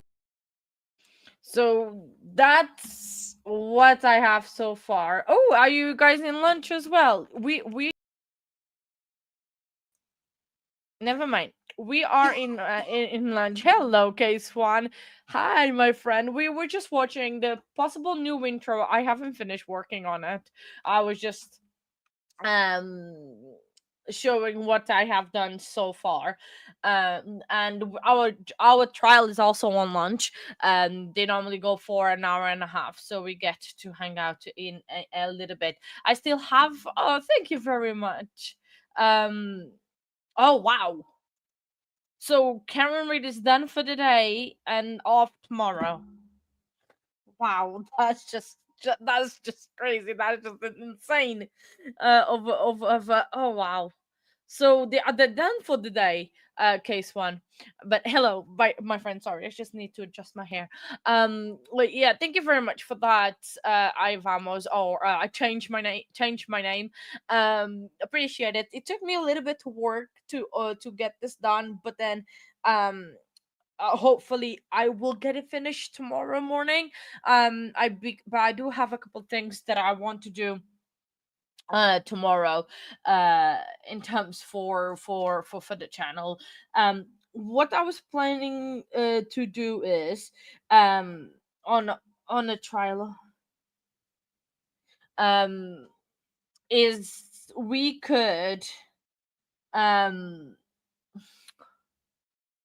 Wait, sorry. I was just thinking. I was trying to make sense in my mind of what I was about to say because I was like all flabbergasted. But what we're gonna say was I want to wait for the hour because apparently East Idaho News has a stream to go live in about 5 minutes from the Lori Dingbell trial, Daybell trial, because we're gonna try not fully follow it because we are in the middle of a massive trial and they literally don't have we don't have the time. I'm either gonna do recaps of it, or we're gonna like see snippets of it while on the lunch break, because lunch break gives us an hour and a half to do, so gives us an hour and a half of possibilities to watch a little bit of the spiciness of the trial. The only really thing that I want to watch from the Lori Vallow case, and I'm gonna be upfront and honest, is her confronting the witnesses. That's the only thing I'm interested in. I am not interested in I'm sorry, the prosecution side of things. Not interested in on that because it's the normal, trial thing. I'm interested on her dumbness. That's all I want to watch. I don't want to watch anything else. So that's why I'm interested in the trial. I mean, I'm also thinking of. Yeah. I'm also interested. I'm probably gonna do like daily recaps or even weekly recaps on that trial. So it's not gonna have time because of the time difference to be watching this trial in the completeness, and because we are in the middle of a trial, which I actually thought we was already gonna kind of be finished by now, but I was very well mistaken. We are on witness 68, witness 11 for the day, and all detectives. We haven't had a civilian today, and but it's been pretty good. So and I think the state case might take another day or maybe even, I don't know, because then we're gonna have to wrap up, I think, with the lead investigator to tell all about this case, which is rather interesting, but it's just gonna be something else. So I don't think we are gonna be having time for anything else, but we'll see what happens. We go with the flow, and what happens, and what doesn't happen, it doesn't happen. What I might do is for the hearing of the Lori Vallow, or the hearing or whatever is happening, because I don't think it's the trial in itself yet. I think it is just the jury selection, or the first part might be the spiciness between the judge has to had to order Miss Daybell in court this morning, and then have that exchange, and then be the rest of the case. So that shall be interesting, and we're gonna try follow. Why is my why do I have things all over myself? So yeah, so that's what the plan is. Otherwise, I'm just gonna play a little bit music so we can have a bit of a break. But we'll see what Lori brings, and if anything happens, really, because nothing can even happen, and they not even go live, and we are just here waiting for nothing. Um. So yeah. Oh, sorry. I have all my.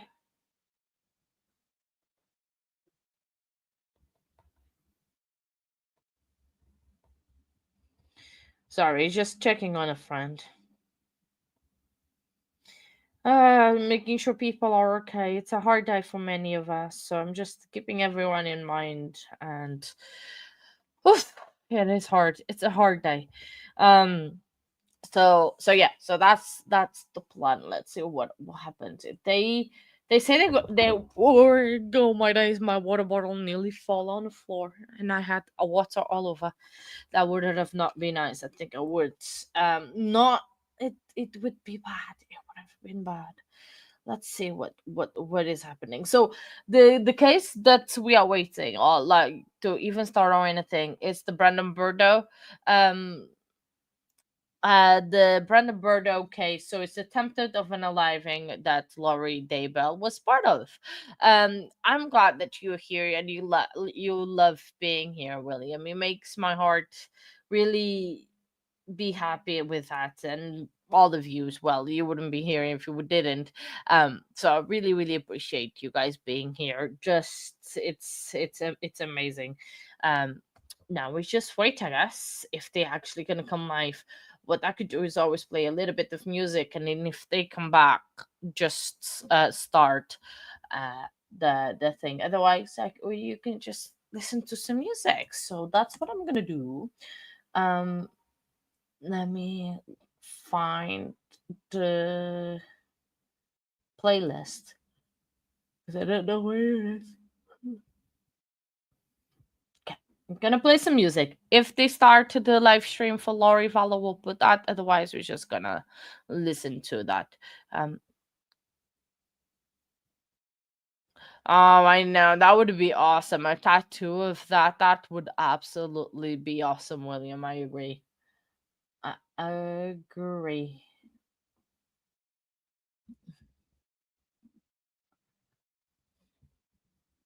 Flames dance on the couch like they've got no shame. Smoke wraps the walls calling out my name.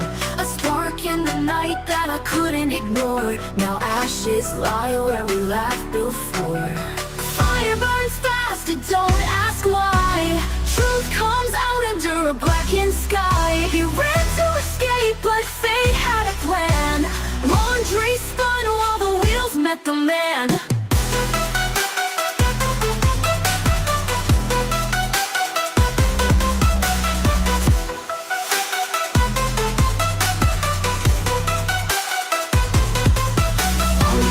Screamed louder than a broken cry.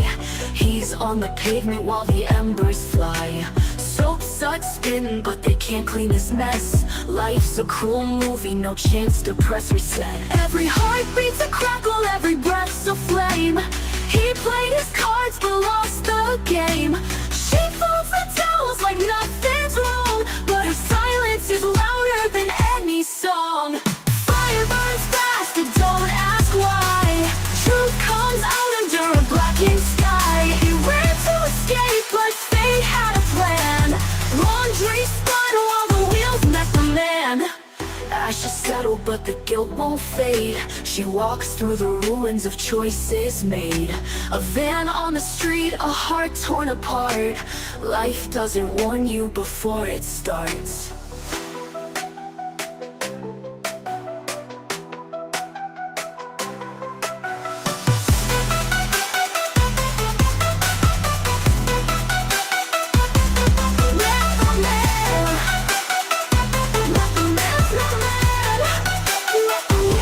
The man. Truth hangs out under a blackened sky. He ran to escape, but fate had a plan. Laundry spun while the wheels met the man. It's a cruel movie, no chance to press reset. We're set.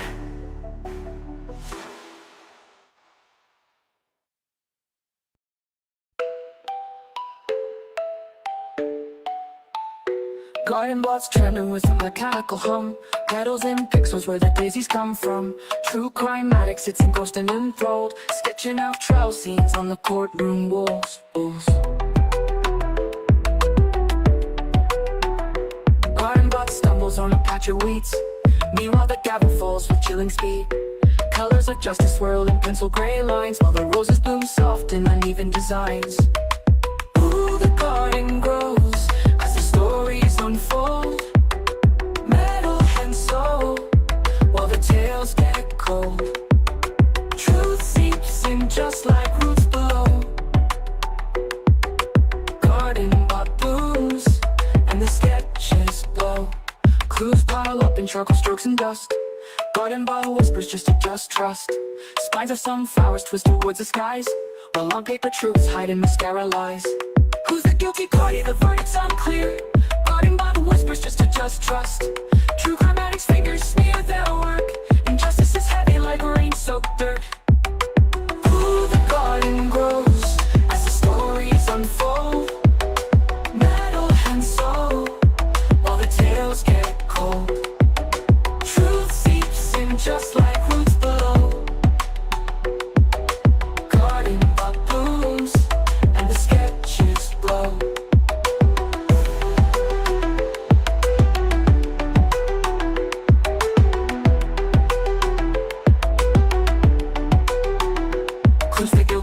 the verdict's unclear.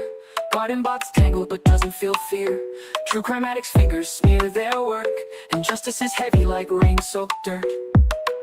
Ooh, the garden grows as the stories unfold.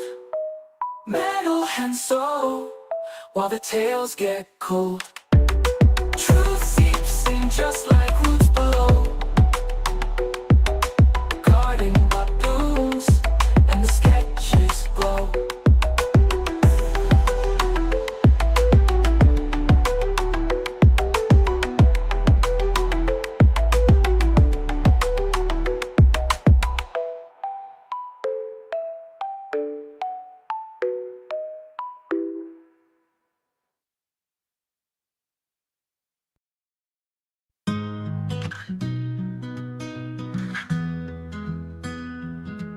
The gavel echoes noise in the hall. I'm sneaking glances at the clock on the wall. A courtroom circus spinning its wheel. My stomach's growling, it's the real appeal. Oh, lunch break, come save me now. Tie the judge's rope to a plow. Drive me to the sandwich stand. Freedom tastes like food in hand.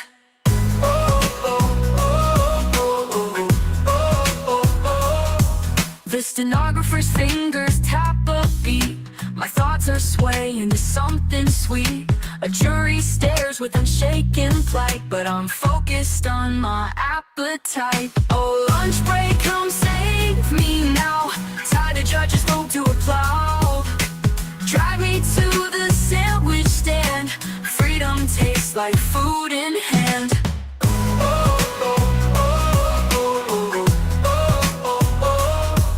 Outside the case, the sun shines wide. The world is waiting just there outside. But here I sit in lost cold shade, tossing dreams of lemonade.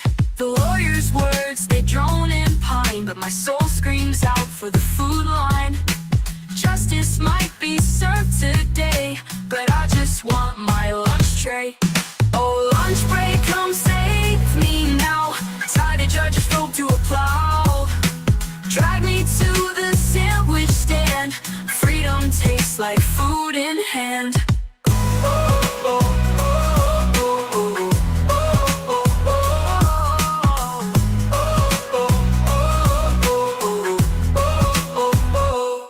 The stenographer's fingers tap a beat. My thoughts are swaying to something sweet. A jury stares with unshaken plight, but I'm focused on my appetite. Oh, lunch break, come save me now. Tie the judge's rope to a plow. Drive me to the sandwich stand. Freedom tastes like food in hand.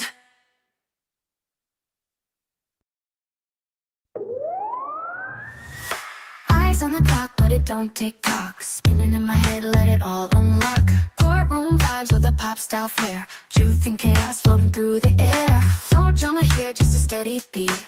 Chains on my thoughts, but I won't retreat. Judges sipping soda, tapping their shoes. Motion denied, but I'm singing my blues. Oh, watching pop makes my mind unwind. Twisting words like vines till the truth aligns. No dramatic scenes, just electric sparks. Lightning in my veins, lighting up the dark.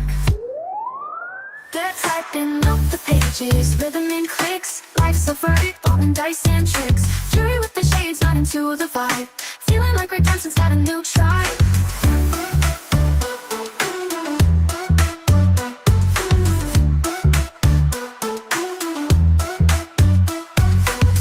In the hall, hit a sweet falsetto. Writing my own journey in the stiletto. Witness speaks, but the mics turn low. Reality's a movie, but it's my show. Oh, watching pop makes my mind unwind. Twisting words like vines till the truth aligns. No dramatic scenes, just electric sparks. Lightning in my veins, lighting up the dark. They're typing up the pages, rhythm and clicks. Life's a verdict, rolling dice and tricks. Jury with the shades, not into the vibe. Feeling like redemption's got a new tribe.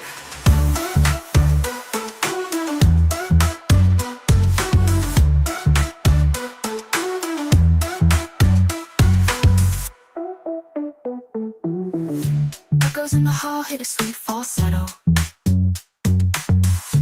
Writing my own journey in stiletto. Witness speaks, but the mics turn low.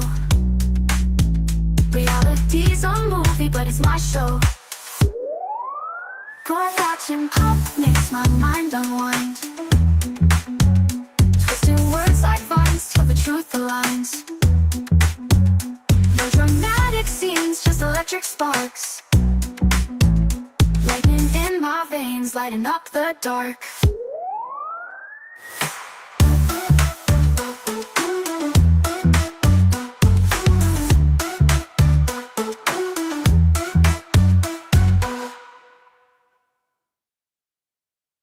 Watching pop makes my mind unwind.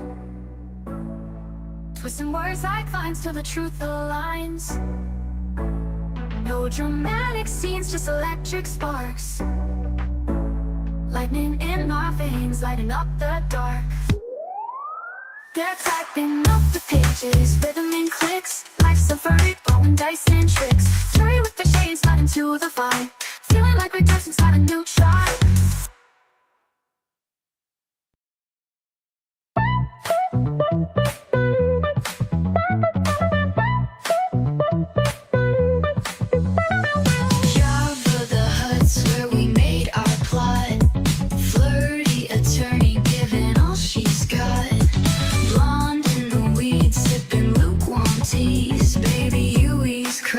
Someone hand them the keys. Toilet paper murder trial, making them sweat. Evidence stacked up, but we're not done yet. The jury's confused by the caffeinated vibe. Chaos in this courtroom keeps the dream alive.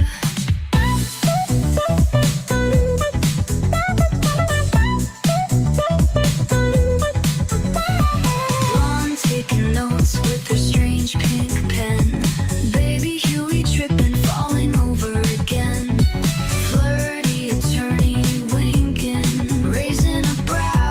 Slams the gavel, order in here now. Toilet paper murder trial, making them sweat. Evidence stacked up, but we're not done yet. The jury's confused by the caffeinated vibe. Chaos in this courtroom keeps the dream alive.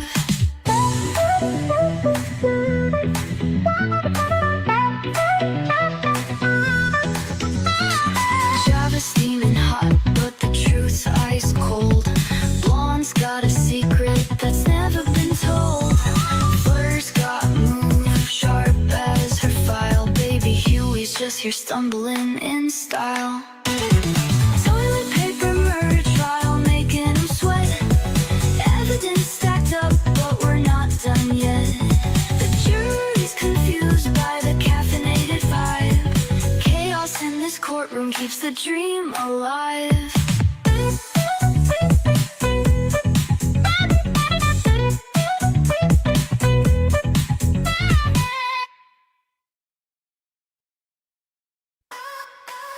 In the courtroom where the gavel drops, sidebars whisper where the talking stops. Karen's eyes burn like a fiery flame. Justice and truth in a twisted game. Objections fly like a bird on wing. Corruption's tune is the song they sing. Police in shadows, they play their part. Truth on trial in the judge's heart.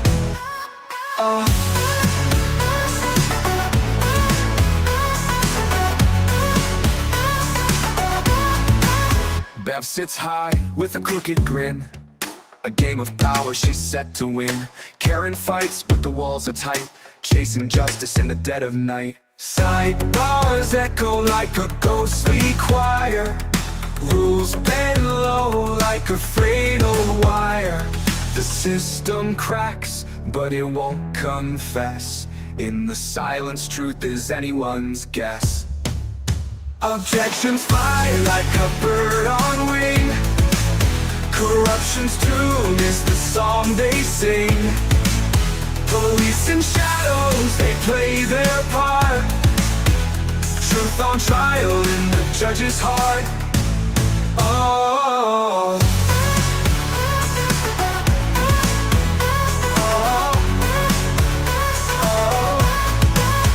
Bev sits high with a crooked grin. A game of power she's set to win. Karen fights, but the walls are tight, chasing justice in the dead of night. Sidebars echo like a ghostly choir, rules bend low like a frayed old wire. The system cracks, but it won't confess. In the silence, truth is anyone's guess.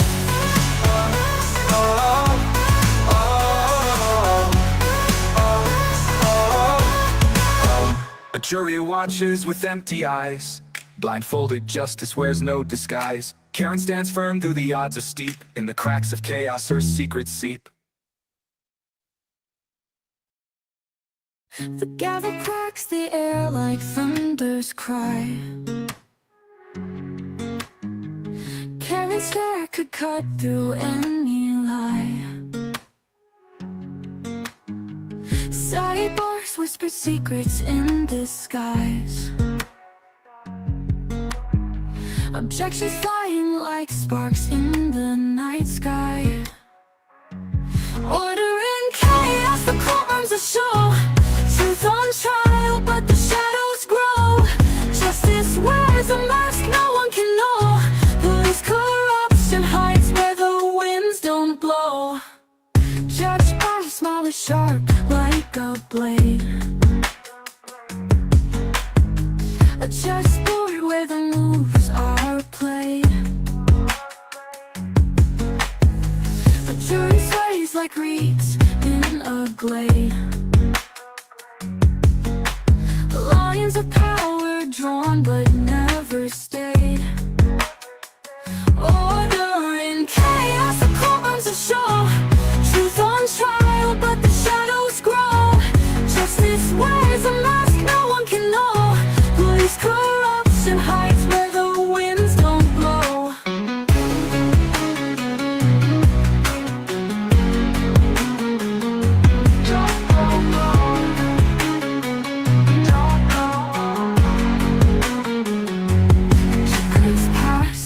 Sideways glance. This isn't justice, it's a deadly dance. The system creaks, but it still holds tight, spinning webs in the dead of night.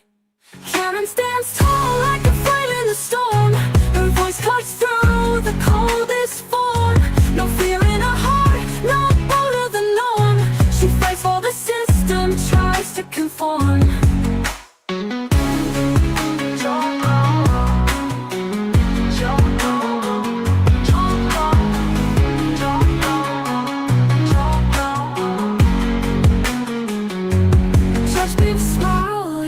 Like a blade, a chessboard where the moves are played. The jury sways like reeds in a glade. Lines of power drawn but never stayed. Glow. Winds don't blow. Winds don't blow.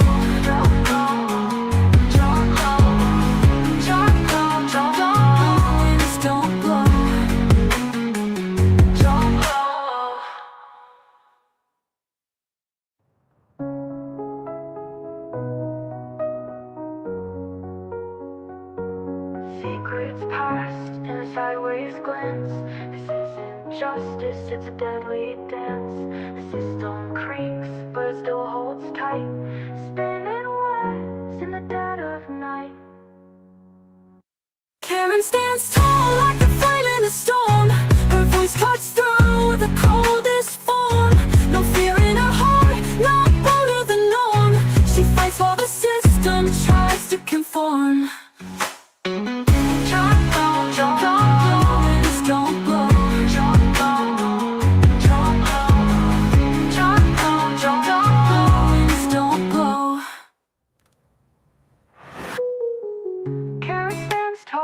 Like a flame in a storm.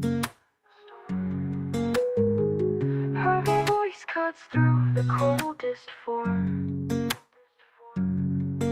No fear in her heart, no bow to the norm. She fights while the system tries. Hello, hello, the world's in sync.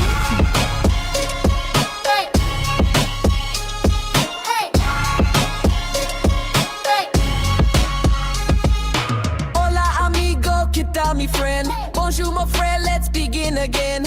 Konnichiwa, how's your sin? Ciao bella, where do we say? Hello, hello, the world's in sync. Different tongues, but the same instinct. We speak the beat, we let it flow. Hello to the world wherever we go. There we go. Let's go. Ni hao, homie, let's vibe all day. Guten Tag, we here to slay. Salam, my brother, peace I pray. Jumbo, my sister, come and stay. Hello, hello, the world's in sync. Different tongues, but the same instinct. We speak the beat, we let it flow. Hello to the world wherever we go. Wherever we go.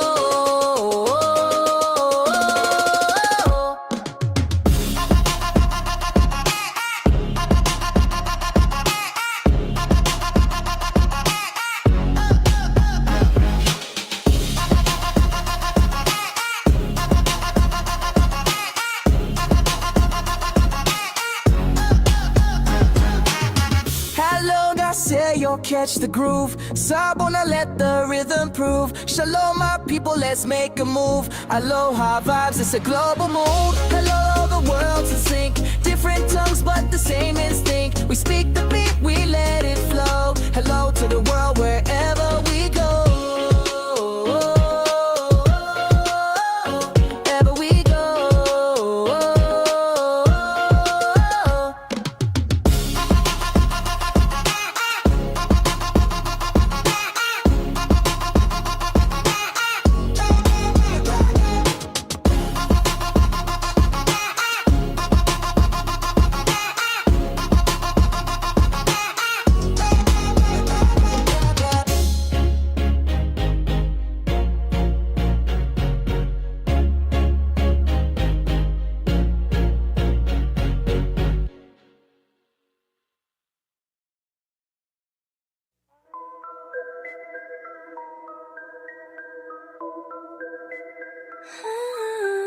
She's a Portuguese soul in the UK, rolling dough at the bakery day by day.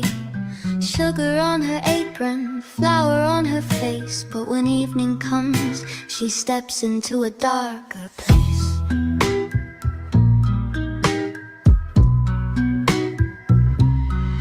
Grab the keys to the car for that Costco run, loading up on snacks before the work's all done. 'Cause once she's home, it's time for the show. True crime on YouTube, spotlight aglow. Late night trials and conspiracies.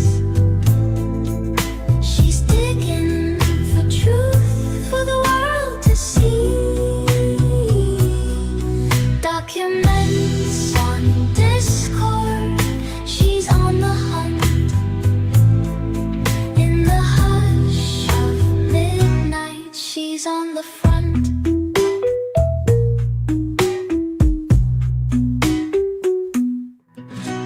She's got her boyfriend by her side. Together they host this chilling ride. Nightbots watching, chats alive. Everyone's hooked, ready to die. Her days are sweet and filled with bread. Her nights are dark, deep in her head. From morning dough to midnight files, she dances between the day and trials. Late night trials and conspiracies. She's digging for truth for the world to see. Documents on Discord, she's on the hunt. In the hush of midnight, she's on the front.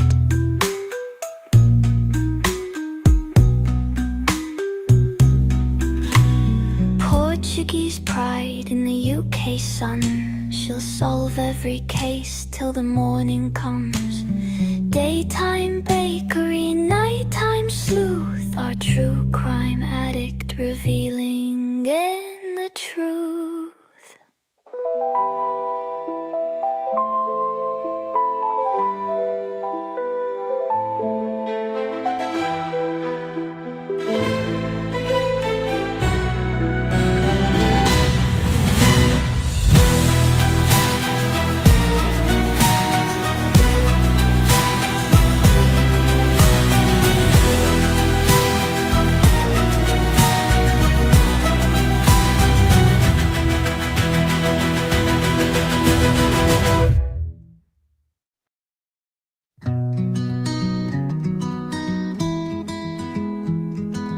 You're always online, chasing the thrill. In the dark corners where nightmares are real. Whispers and shadows, stories unfold. Innocence lost and the secrets they hold. Reach out and touch grass, leave the screen, step outside. Reach out and touch grass, feel the earth, feel alive.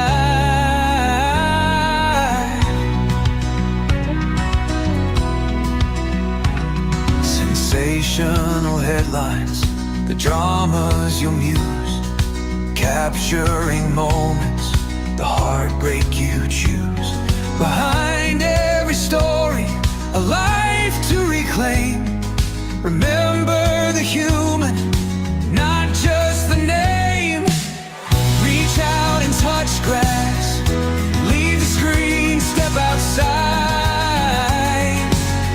Reach out and touch grass, feel the earth, feel alive.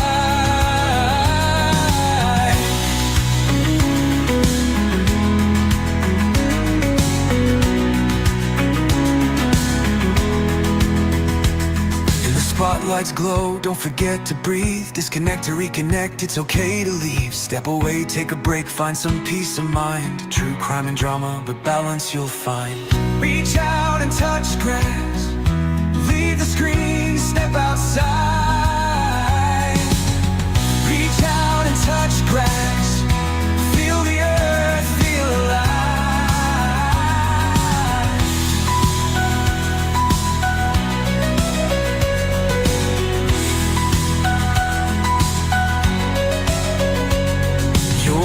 More than stories that keep you up at night. Ground yourself, find the light, everything's alright. Reach out and touch grass, you'll be just fine. Breathe deep, step away, it's your time to shine. Reach out and touch grass, leave the screen, step outside. Reach out and touch grass, feel the earth, feel alive.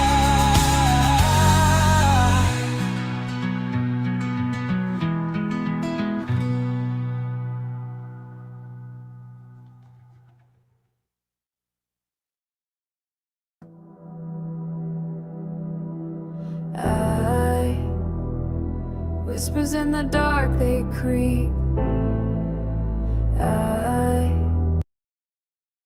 The gavel strikes a heavy sound in this room where truth is bound. Maxwell sits with hollow eyes, a shadow caught in pale disguise. Whispers run like rivers wide, Sade's name they cannot hide. A story twisted, sharp and cold, a life too precious to withhold.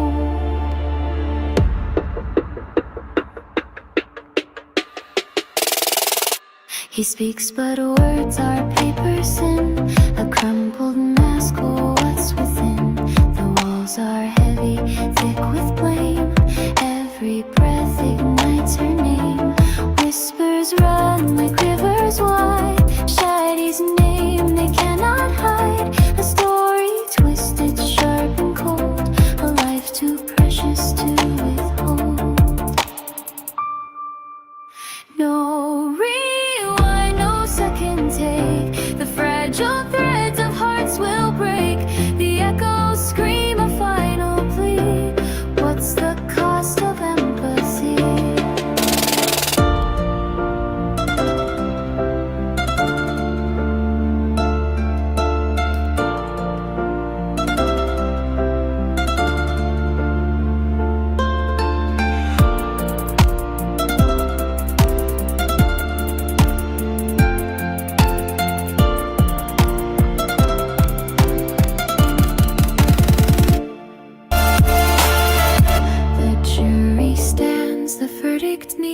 Each heartbeat pounds a louder fear.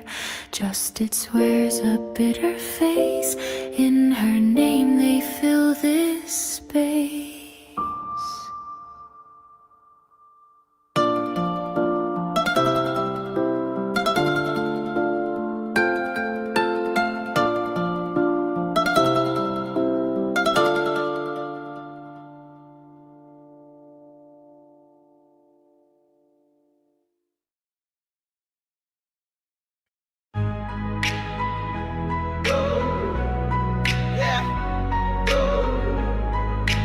Quan. Station. Eyes on the gavel, sharp and cold. A room of whisper stories told. The clock ticks slow, the truth unfolds in this dance of lies and hearts so bold. The witness shakes, their words collide. With every tale a world divides. The jury's eyes, they pierce the night in shadows cast by neon light. Trial coverage, the stage is set. Secrets rise and truths collect. In the echoes, justice bets. On the silence, no one forgets. The lawyer's voice, a razor's edge. Questions hang like smoke, they pledge to carve the dark and break the hedge. But truth's a ghost, it won't allege. Papers fly like wings of crows, a tidal wave of highs and lows. The verdict whispers, it almost shows, but justice walks where no one knows. Trial coverage, the stage is set. Secrets rise and truths collect. In the echoes, justice bets. On the silence, no one forgets.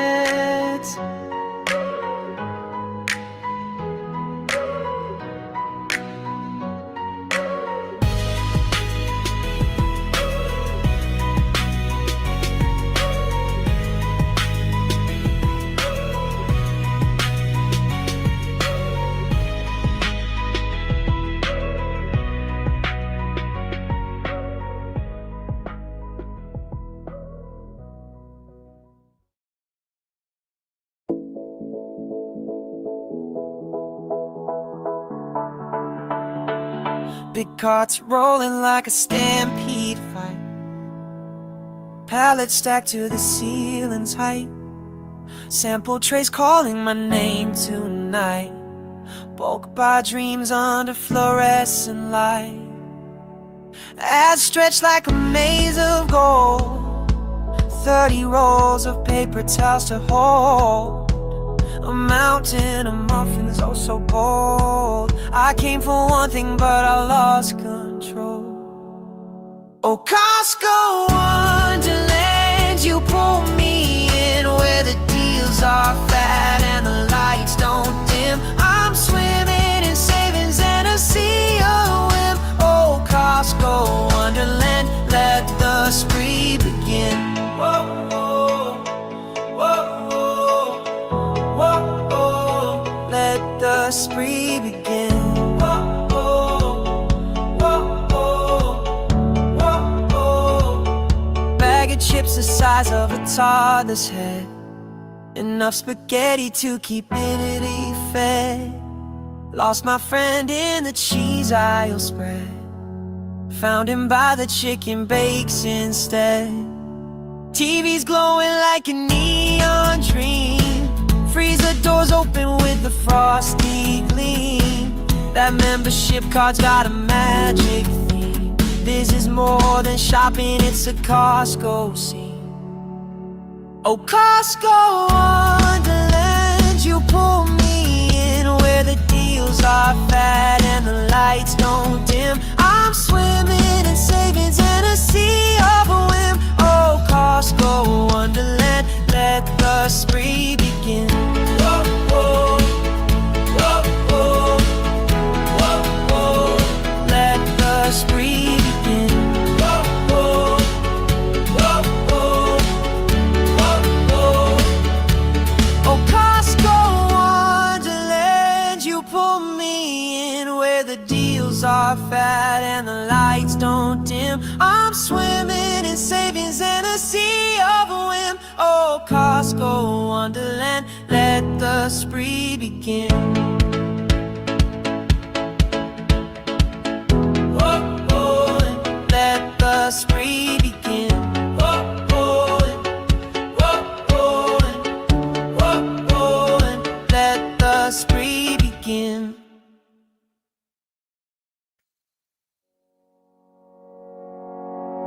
Tiny hand hands and sleepy eyes. You light the world with your sweet cries. A brand new soul, so fresh, so pure. In your small heart, love will endure. Oh, little star, shining bright, you bring the day, you chase the night. A gift of hope, a dream begun. You're the moon, you're the sun. Your giggles echo through the air, a melody beyond compare. The way you yawn, the way you sigh, a miracle beneath the sky. Oh, little star, shining bright, you bring the day, you chase the night. A gift of hope, a dream begun. You're the moon, you're the sun. The world's a maze, but you will see. You hold the map, you hold the key. Each tiny step, each little fall, you'll conquer mountains standing tall. A little star, shining bright, you bring the day, you chase the night. A gift of hope, a dream begun. You're the moon, you're the sun.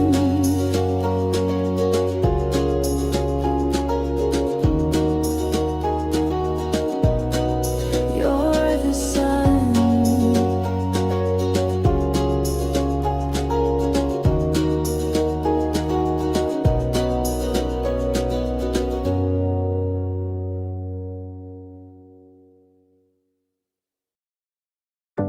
In my mind, there's a storm tonight. Whispers loud but out of sight. I chase the shadows, but they won't stay. They come back stronger every day. Oh, my heart.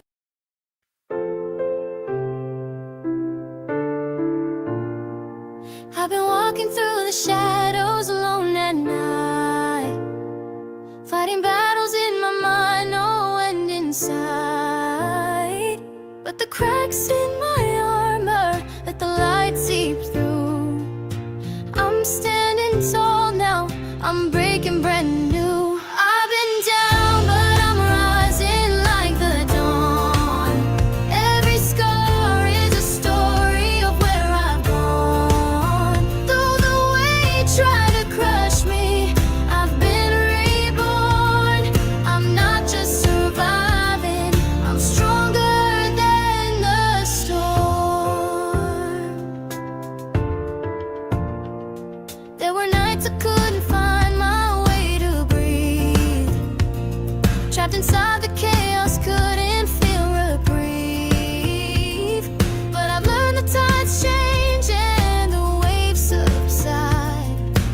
Now I ride the current with my head held high. I've been down, but I'm rising like the dawn. Every scar is a story of where I've gone. Though the weight tried to crush me, I've been reborn. I'm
Little hearts beat in sync, they say. Garden bot circuits light the way. TCA's gears turn in a gentle sway. A date on Wednesday, what do you say?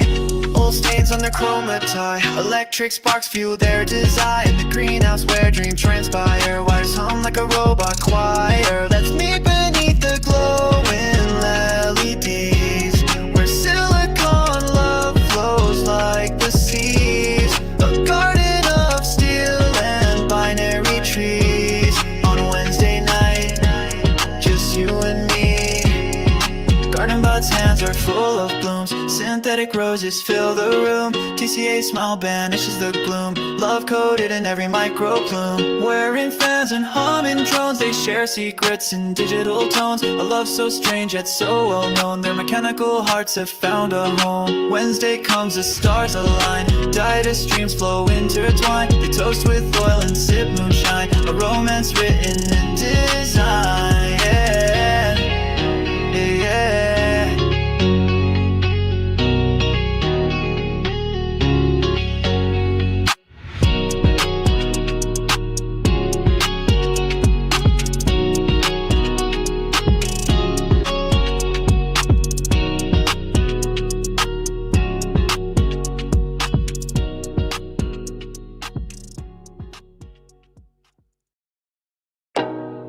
Scrolling down, down, down, down, down, down, down. Scrolling through the screen at night. Judges banging gavels tight. Strangers lives in pixel frame. Watching justice play its games. Courtroom drama through the glass. Click and play to watch it pass. Lives unfold in legal fight.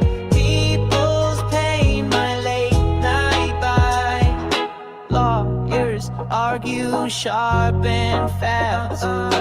Tales of heartbreak, shadows cast. Witness stumbles, truth or lie.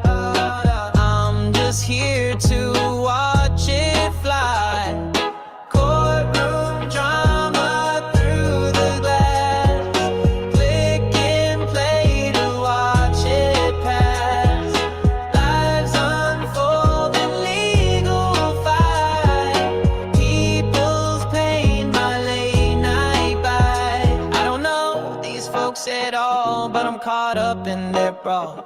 Judge declares emotions swell. It's like a show, but real as hell. Cases closed and now move on, yet their faces linger strong. Never met, but here I sit, watching strangers' lives get split.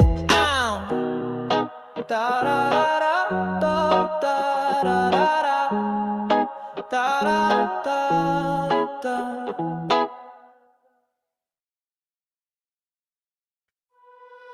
I got nothing in my pockets tonight. Just a dream and a spark to ignite. The city whispers under neon skies. I'm alive with the fire in my eyes. No map, no plan, no safety net. Every step's a gamble, no regret. I'll build a kingdom out of broken bricks. Turn the chaos into magic tricks. I've got nothing but nothing to lose. Dancing in the rain, wearing worn out shoes. The world is wild, but I'll play my part. With nothing but everything in my heart. The echoes of the streets sing my name. Every shadow's a friend in this game. The wind carries secrets I can't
with nothing but everything.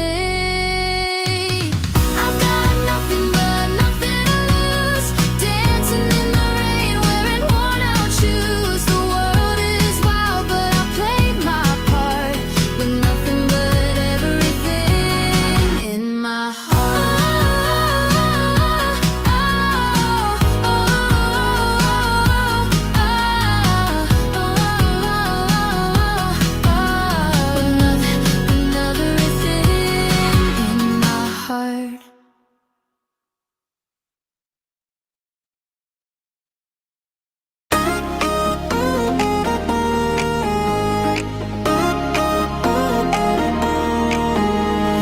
Garden bud wakes in the morning haze, paintbrush in hand in a metal craze. Warhammer scenes with dogs that play in a field of flowers where dreams don't fray. Metal meets petals of fusion so grand, dogs bark and frolic in a painted land. Garden buds vision, food for the soul. Art in the garden makes the broken whole.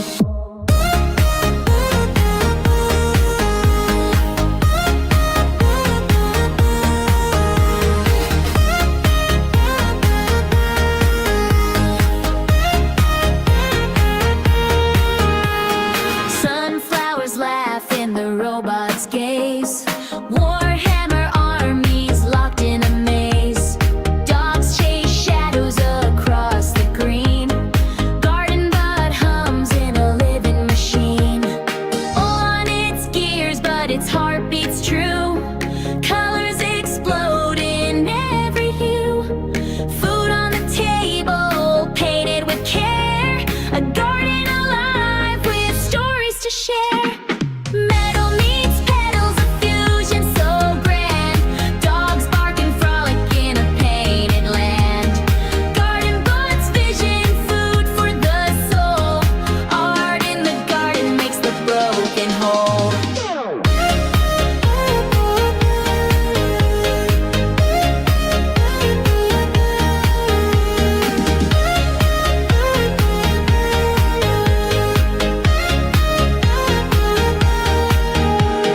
Food for the dogs.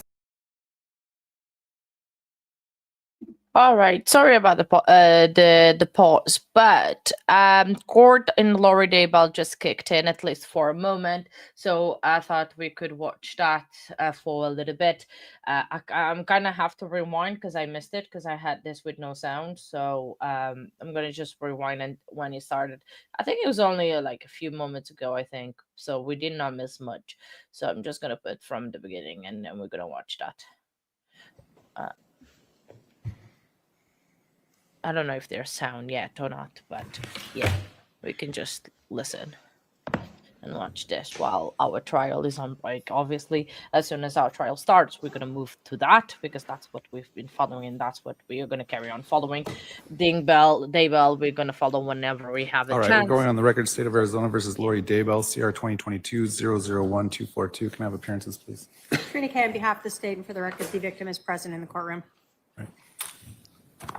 Daybell for the defense. All right, I'm going to need you to scoot up to that microphone. We also have present in the courtroom a representative from the Maricopa County Sheriff's Office. Do you want to announce? Yes, Your Honor. Joseph V. Hill on behalf of the Sheriff's Office and Correctional Health Services. All right, after court on Monday, immediately after court, I ordered the Sheriff's Office to provide some sort of medical assessment of the defendant. I received a pleading late yesterday afternoon indicating that Correctional Health Services examined the defendant around 12:30 p.m. yesterday.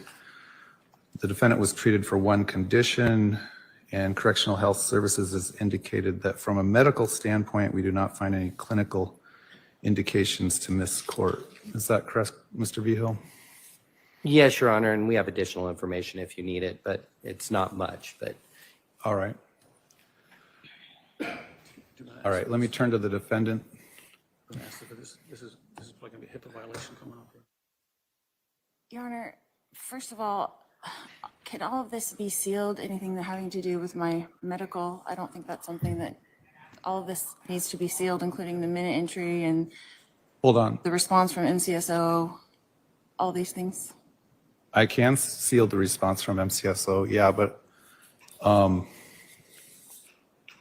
to the extent,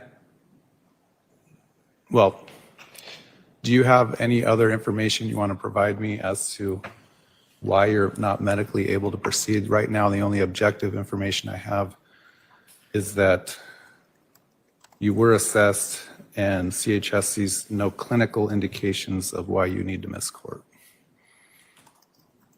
They told me If it's that something you want to discuss on sidebar, we can do that. that would be great. All right, I'll ask.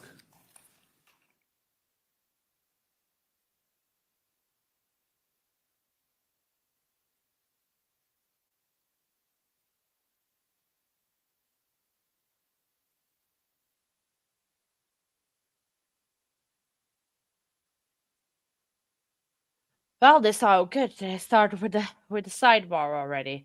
Um, so yeah, she wants the thing sealed. Obviously she doesn't want everything to be public, which kind of right there. I'm not gonna lie. She's yeah. Yeah, yeah. This is already happened. We are on half an hour delay, so it's always a 30-minute delay.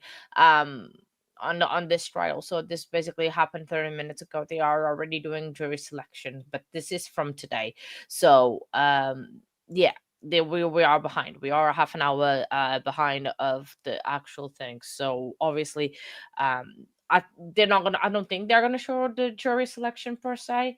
I don't know. I'm not sure, but obviously we're not going to follow that because in about half an hour we are going to go back to our trial, the one we've been following, and we're going to go to that one.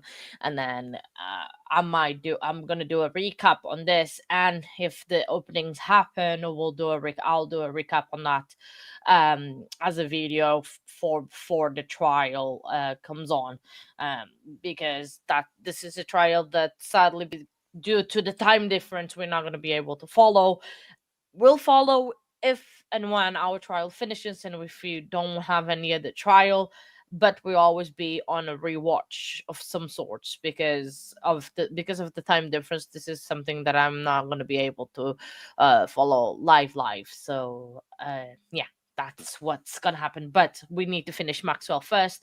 We need to find justice for Sade Robinson first before anything else. Welcome back, Paula. Hope your errands you went right, all right.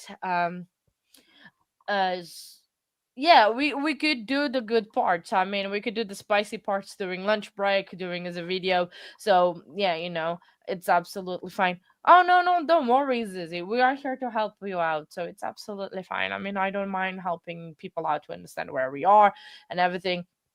So, and it's just we are here for that.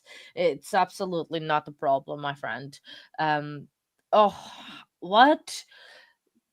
When I go to the store on laundry closet, what? $70 for laundry detergent? Just the laundry detergent, or did you get any of the snuggles? What? Oh my days! I'm sure you probably have something else there, Paula. No, just wow.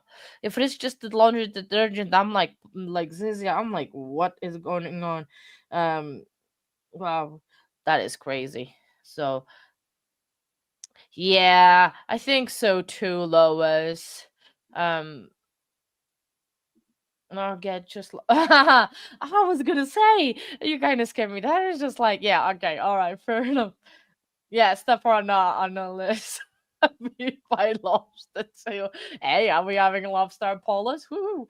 So should wash and fold itself.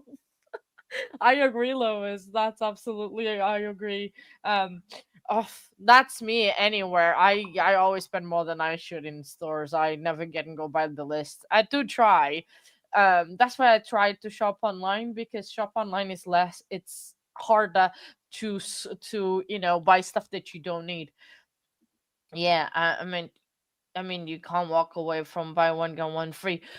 Well, no, you can't. That's definitely you cannot definitely do. Is it's that So yeah, definitely you cannot walk from one buy one get free, or if you have coupons, that's definitely something you cannot walk away from. Absolutely, I absolutely gotta well, yeah, everything is expensive and everything adds up. You think you're getting a bargain, but you sometimes, in fact, you are not. So that is true.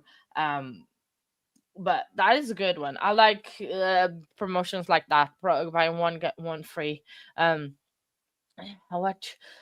Reef making. Oh, 60, that is a very wow, making your own how do you say reef ref, I don't know, the thingy that goes on the door. The thingy that goes on the door material, $68, and you still have to make them. The one that's already made, the expensive quotes, 55. Wow, and you save the time and um oh, that's half price. Yes, you have. Yeah, yeah, we do have it as well. Oof, we had flower pots to replant some plants, construction, trash bags, iced coffee, and lots of bogo. Oh, lots of bogo with left of bogo. But okay.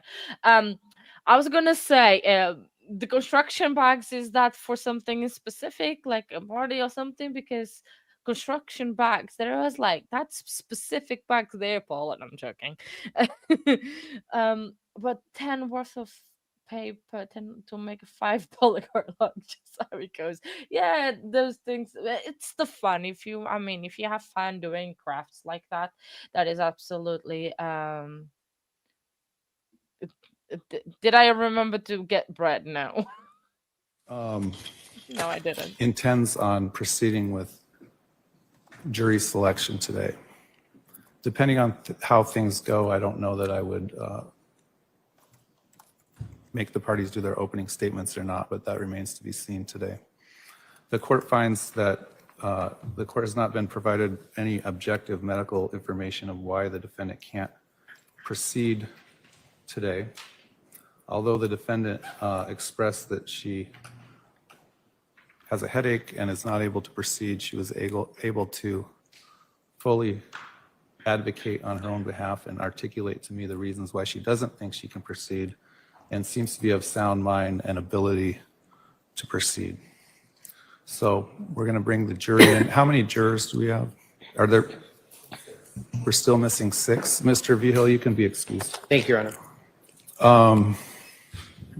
We'll give those jurors a few more minutes.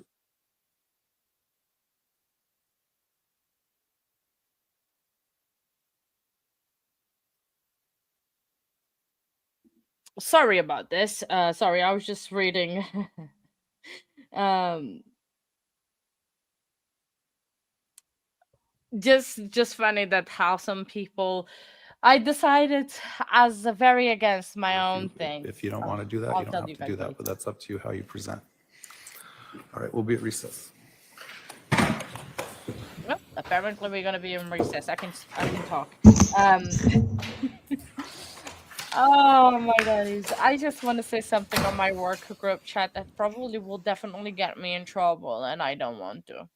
I know that place is not probably the best, and I don't really like where I work at the moment, but I'm just scared. Um,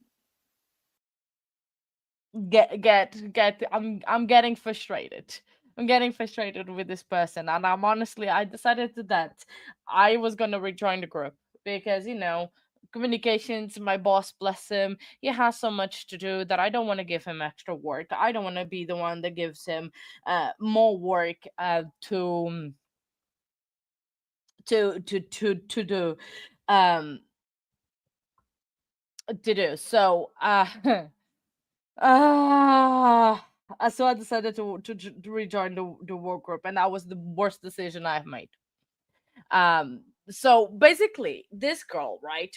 Oh, and they just went off air. That's good because I can talk about it and not feel that we're missing. Sorry, let me just swap to the feed of the trial, so we don't miss anything, and I'm paying attention. So, this girl, she starts at, like, I've been complaining about her for a long time to my boss about this girl, and she starts at the same time that I do, at 5 o'clock in the morning, right? We are supposed to finish everything, cleaning, not cleaning, and everything be done at 11:15. That's our hours in the morning, 5 a.m. to quarter past 11. And she never finishes on time. She somehow always finishes around 1 p.m., 2 p.m., even later sometimes, with the same amount of work that I have. I get done half an hour to an hour before I have to finish, right? She always finishes way after. She doesn't clean. She never empties the bread bin. She doesn't clean underneath the machine of the bread where we slice the bread. Doesn't clean the ovens and the trays. More often than not, it's me that does that. To be fair, I'm gonna give it that to her. I haven't done the clean of the trays lately because she has been doing it, so I don't need to be doing every single time. And but I've been cleaning the bread machine and the ovens and everything. She's not complaining and tagging me on the group chat because I'm back there, complaining that I did not turn off the oven when I know I did, and that I did not clean when she can barely finishes her job. I am very tempted to text, "Come back to me when you finish your job on time and we'll talk." And I know I'm gonna get in trouble, but I just want to say that and leave the group again because she is really getting to me and I'm getting very annoyed again. First of all, I'm on holidays. She's not my boss. And she's really getting to my nerves because she doesn't do anything. She gets paid more than I do because she stays and does overtime. And she gets a thank you and everything. And so I'm really get bothered. You know what? Be what it is. I'm gonna say it.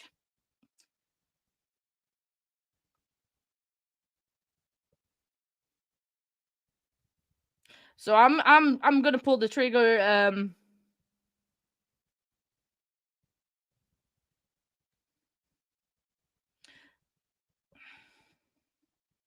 I'm gonna tell her. I don't care. I'm like I'm not. I don't care. My boss can tell me whatever he wants. He can tell me off, and I can apologize. But I'm gonna. She can't do this. I'm sick of it. My boss is on holidays this week anyway, so he's not gonna be back until Monday, and I'm on holidays now until the 20 something. So you cannot tell me anything because I'm not gonna do it.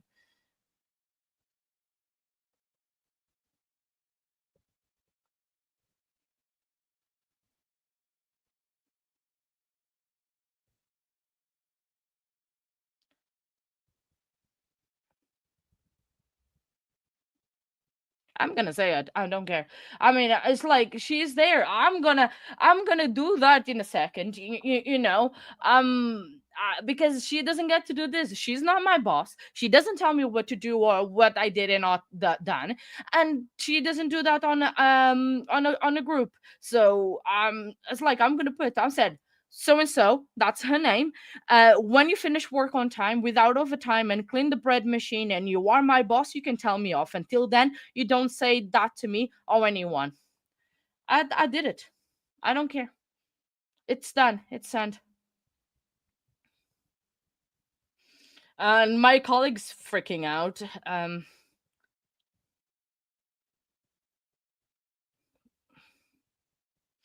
Honestly, she's really, really. I'm trying not to swear because we're on stream, but she's really getting to my nerves. I did it. I don't care. My boss can do whatever you want.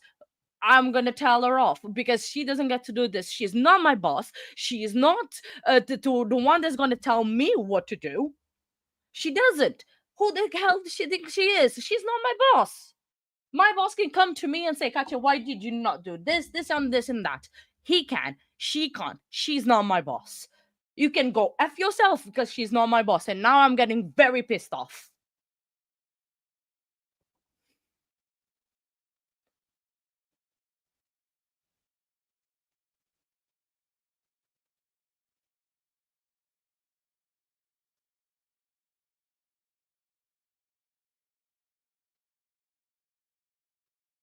She is like, who does she think she is?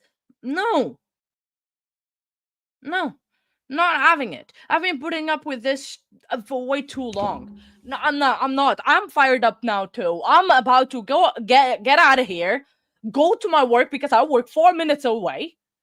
and I'm gonna punch her face because she doesn't text this me on my freaking phone, telling me off.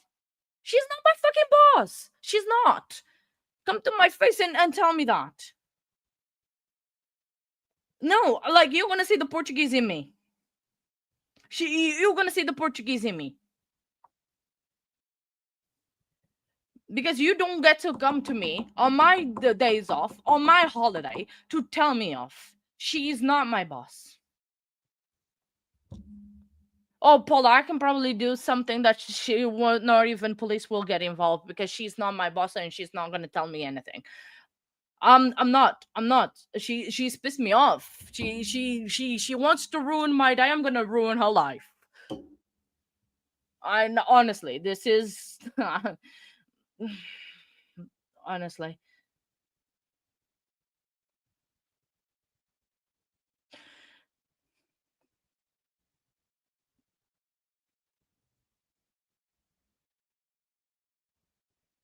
I'm gonna put the grievance against that when I get back to work, or maybe even I'm gonna do when I'm not at work, because this is pissing me off. No, I'm done with that place, man. I'm actually done. Oh yeah, I've taken screenshots, Denise. That's the first thing that I did. She cannot go and delete all the messages. Nah, she's not. Nah. I mean, people are fed up about her because she barely does her work. I have to cover her ass every single time. I never get help. I do things by myself. She gets help.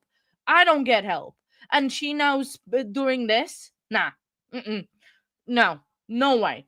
There is no way that she's gonna do this. I'm telling my colleague too as well to take screenshots of the texts. So nah, she does not doing this to me. She's gonna know. She's gonna literally the link of the stream. Yes, is the output. I'm fed up. I'm fed up with that place, man. Honestly. Yeah, I know. You're trying. Sorry, I'm not even reading chat. Sorry about that, Paula. Oh, I'm fired up. I need to get distracted.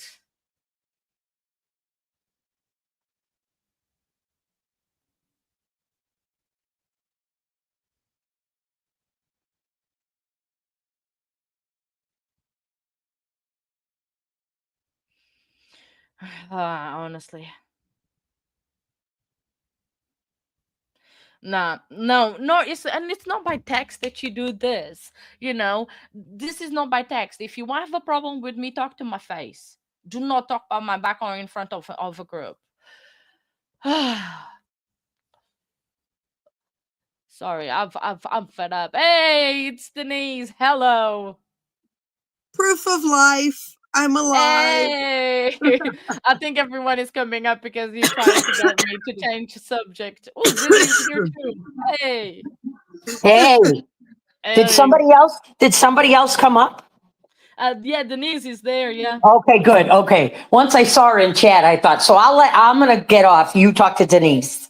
No, I'm not staying long. Oh, okay.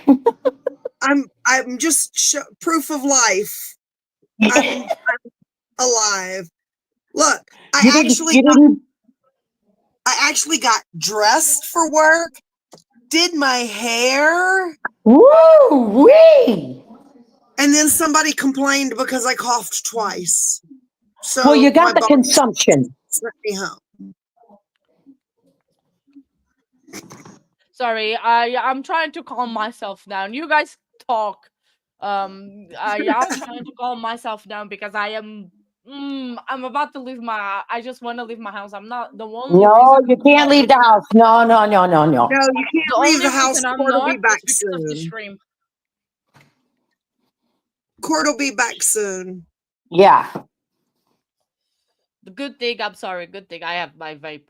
Jed is not home. But listen, you're also more mature than this child. So you've got to show that. You cannot be, you can pop off in the chat, and I would not take that from this child, but you cannot hit anybody. You can't hit anybody. That's against the rules, and we would absolutely give you a demerit. I know. I was just like, that's why I'm saying I'm trying to calm myself down. It's just, so nerve-wracking. And It's if like you I've got been putting out. arrested and then had to go to trial, we wouldn't be able to watch it. Yeah, I know it is true. It is UK. So it's. You should have a nice drink. Have one of your ciders and just be ready to have an afternoon of court and eat sweets. I know. There you go. Where's Cutie Pie? Cutie Pie is out. He went out with his friends because since we can all go on a date. Hey, Crystal, welcome back. Welcome back. Thank you very much for rejoining. We're just in the middle of a drama of work, my place of work. So that's what we're talking about. Cutie Pie went out because obviously Brother sadly could not cover the stream tonight, so we could go on a date night. He had to go out. He took advantage to go out with his friends, and I stood home doing the trial with y'all. So. Well, that's Well, okay. yeah, and you're better off anyway. We're way more fun than his friends. Oh yes, definitely. I guarantee it. They talk about video games and stupid crap. Yeah, they're gonna be talking about Warhammer and figures Oh and no, painting and no. printing stuff and spending I'd more rather money. I'd rather take a beating than that. Oh, so it was like jumping out. I listened to him talking about Warhammer because I love him and because he's talking about something that he loves, and it's my duty as a wife, me putting up with that. I sign up for the deal, so I do it, but I don't want to have to be in the middle of a group of talking. So, and I don't want to miss anything of this trial. So, yeah. Right. Oh I no, think that this afternoon is it back the trial? no. Then Oh. Denise dropped. She might have. Oh, she said she couldn't stay. She was working. She goes, I have to drop. I'm working. Oh. But I didn't see her call in, and then I came in the garage because I forgot to turn the TV down and I didn't want the feedback. So I'm walking around my car, making sure you don't leave your house. Talking you off the ledge. Yeah. I mean, I'm sorry. I get it's my Portuguese side. We Portuguese Don't be get sorry. very emotive. We get very emotive. Believe me, Fiery. if artists want to be here, fiery, very. That's okay. I'm fiery too, but once you said I'm gonna march in there, and I was like, oh no. I felt like I got you fired up. But it's totally understandable, right? How you feel is absolutely reasonable until what's not reasonable is someone who's not doing a good job telling you who is doing a good job how to do a good job, or even complaining to this group chat that she knows you're in. It is a very passive aggressive way to deal with things. And if she does reply to the chat, you just say, I'll deal with you on Monday. Exactly. It's like, and then the thing is, I left the first time exactly for the same reason, right? I left it because of the same reason. Before I said something that would get me in trouble, I told this to my boss. I left the chat. Right, because he asked you why you left. Right? He did, and I was like, because of this, and he agreed with me, saying that I was right, that she was not her place. He had to talk to her. She's doing that same thing again, and I'm gonna tell her this time. I'm not gonna be quiet. I'm gonna tell it. It's not me that needs to leave the chat. It's you that needs to learn some boundaries and behave like a normal human being. You can't criticize my work when you're there for 2 hours extra doing the same job.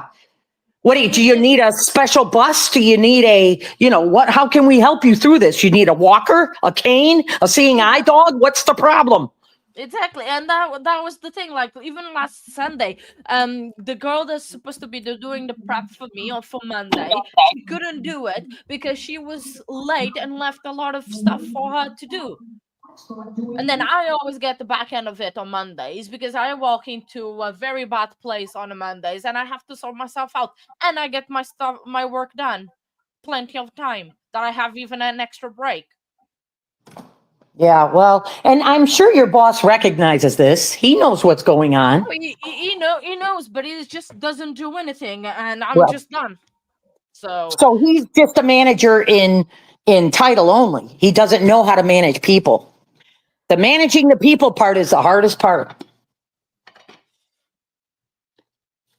now she has that. Oh well, it's not fair. I have to do your job. She has to do my what? Okay. You need to put your phone down. Just put your phone down and know that she's rage baiting you now at this point because she knows that's not true. And you're more mature than that. Don't bite. Do not go for it. She's trying to get you to react in a way that'll get you in trouble. So don't bite.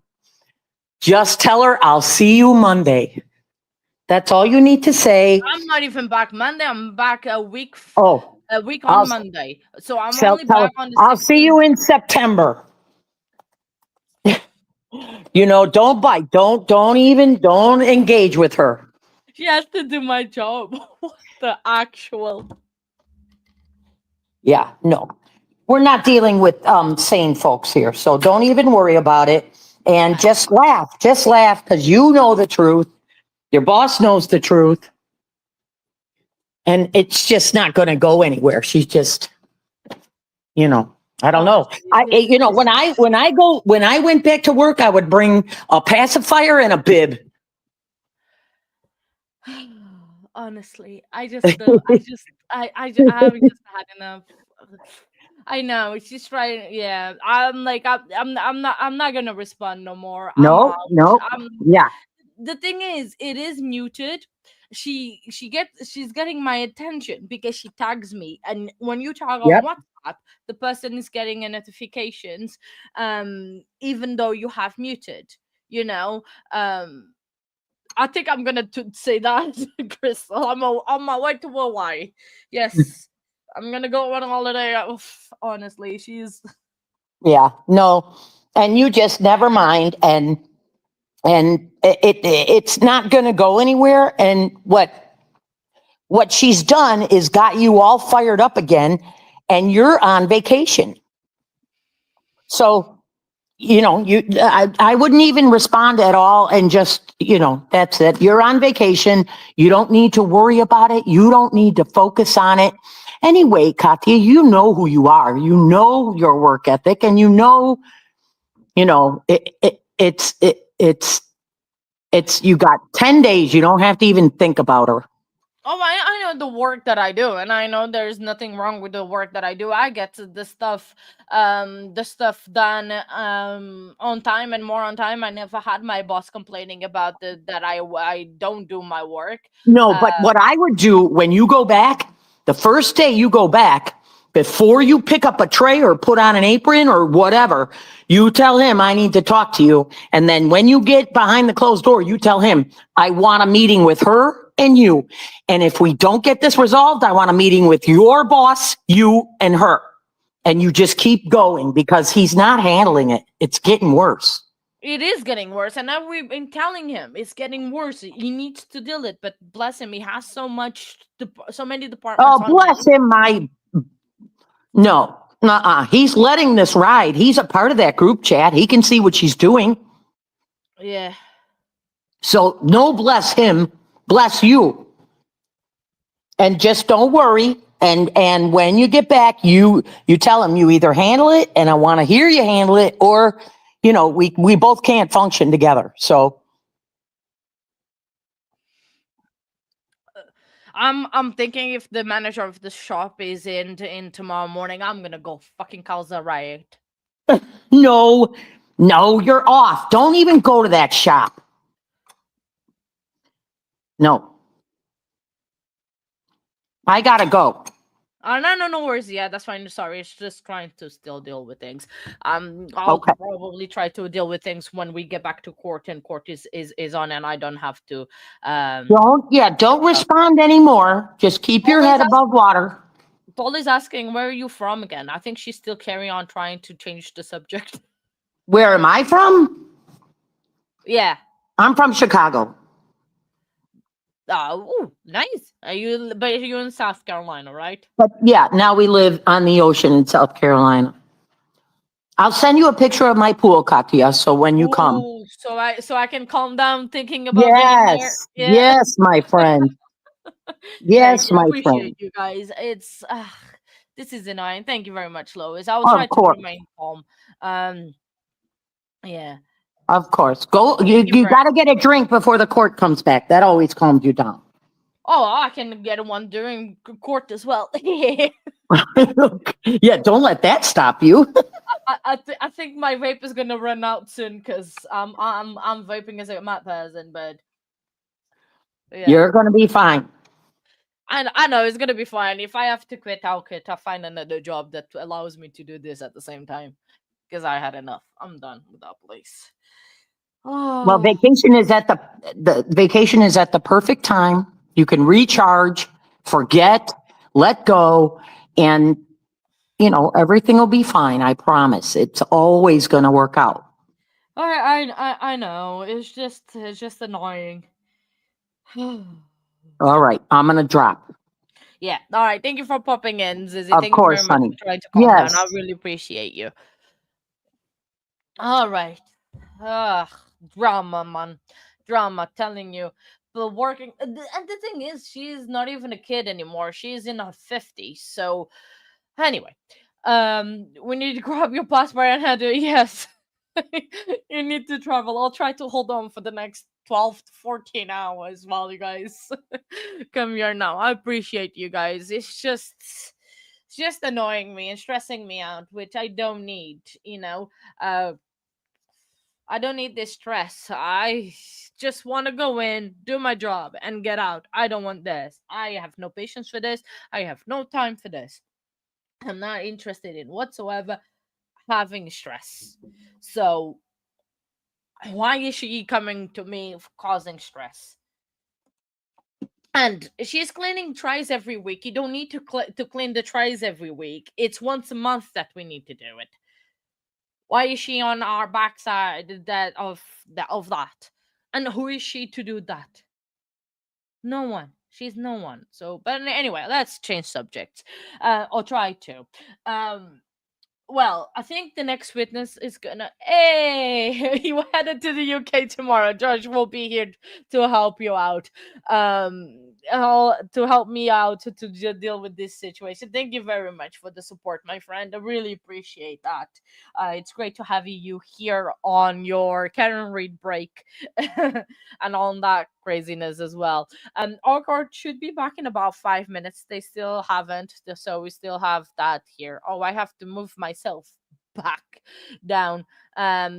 Yeah. Oh, I just said that's Paula. Haha. I need to move myself back. I'll adjust myself when the feed is fully back up. I think I'm. Oh, look at that! I'm in the right spots even.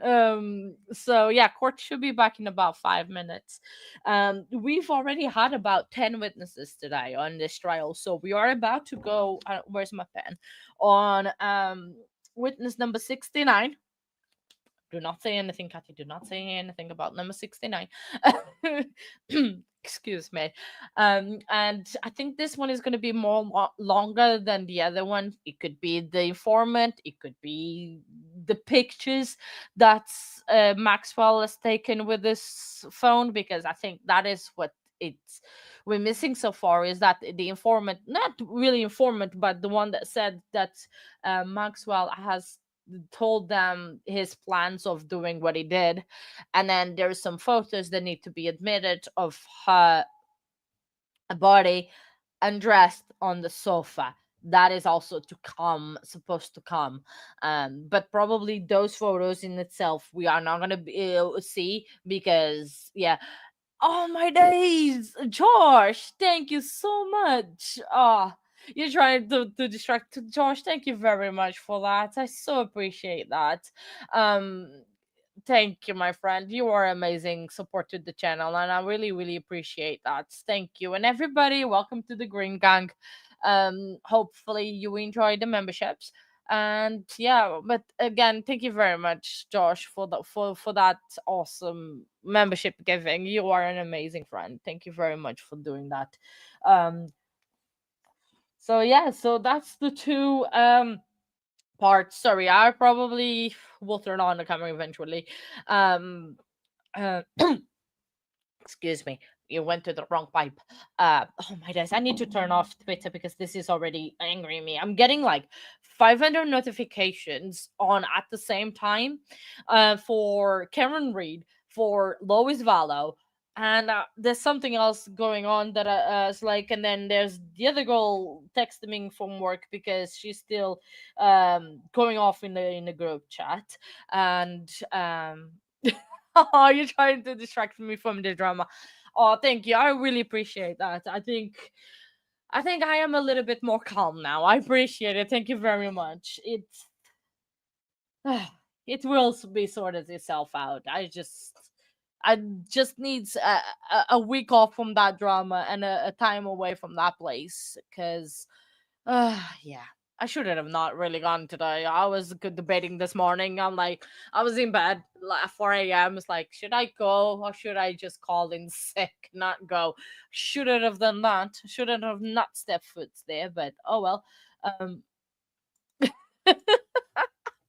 but the thing is, I can't go in and out of the subject because now I think I am more laughing in her face about the fact um that's like, you know what, she can say whatever she wants. I'm not the one that's been talked to by the boss to tell her to hurry up to do her job. Never been told that I'm doing my job, but I've never had the store manager coming to me and complaining that my job was not done.